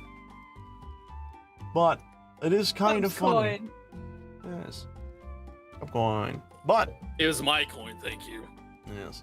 Besides that, how about you, Cub? What you got for us, Bob? I think I have two. One of the serious ones, and one of just the funny ones. Funny one is just the fucking elevator, just. Yeah, ragdolling him. But like, genuinely, the serious one, the like Mirabelle dream segment. That was weirdly intense. Yeah. Yeah. In my brain as a DM, I was like, this is dragging on really long. I'm being so nice here. But I actually do agree. I think kind of that stretch did just give it a lot of like longevity to the scene to really flesh out what was happening and make the I don't think it went sleep on a too lot. long at all. I think that was like perfect. No, effectively, I'm agreeing with you in that regard. I think it worked to better describe the situation she found herself in. It was good. I thought it was like semi-sweet that he was banging on the door, like panicking about her and everything. Even though if she confronted him about it, he'd be like, whatever. No. Yeah. Meanwhile, he is. and then they learned the description of "Shit." why. It's like, shit, you're my emotional support human. Well, I can't tell you that. so, personally for myself, I'm gonna do this also in like a few different things. The funniest has to hands down be the break moment with the angel thing. That shit killed me. I wasn't fucking here for that, dude. I know, you need to rewatch that whole segment. That shit was so funny. I'll have to clip that. I have to. But Please do. Please do and send it to me. in-game funny moment, I kind of have to clap myself on the back, but was effectively recreating, or repurposing, I should say, I think his name was Dr. Bright from the SCP Foundation and turning him into Dr. Wright in this specific playthrough, and just doing all of that. His character is so fucking funny for me. I don't know why. Just the nonchalantness of everything he was doing, and then stacking on with everyone's reaction, and then obviously y'all's dissociation from medieval and modern technology was hilarious. That's by the fucking computer. What does this button do? Is such a funny scene in my head. But no. When it comes to seriousness, definitely the hallway, or not the hallway, the sleep room situation. Definitely also, I honestly think that final moment with Sheep, that was really fun. I liked that. You used a lot of what you knew about the creature thus far from what you learned to handle it, which I think was great. But I still think the funniest thing I've seen from your D&D was the hey hey bit. Oh yeah, put a bucket on Burbo's head. That was funny. But I like the part where they ask him to go get coffee. yeah, that's actually what I was gonna ask. Madam Human, what was your favorite part? But I guess The it was the part coffee. where he goes, he has to go get the coffee. Get more coffee. I do like He's my like- little minor bits of him in the coffee cups. Yeah, he was like, "Oh, I haven't seen people in years, And but like, if hey, you find coffee." that a hoot, you'd be fantastic as an intern. Someone asks you to go get coffee, you just start laughing. Just hysterically true. laughing. But besides all that, I want to thank my players for joining us today. We have, once again, Celeste T. Royal playing Mirabelle. She's currently shitting herself. I'm sure. We have Dragon Cup 77 playing Karma. Next in line. Yeah. And we also have our wonderful background guest stars, say plurally because we have Primal in the chat the entire time, and Madam Human. That's fun to have in the background. Yes, very fun, always. Hey, Primal's in the chat clapping. Great. And then, obviously, I'm thankful for anyone and everyone who watched and everything and such. And all that fun stuffs. It was a surprisingly fun quote-unquote one-shot. It felt way longer than it should have been, but I'm gonna be honest, I was just legitimately having too much fun with this specific subject. Anyways, we're gonna go. Y'all have a good one. We'll see y'all next time or something, I don't know. Bye! Clapping for our DM. Yeah, oh yeah, me. Forget about me. Yay! Yeah.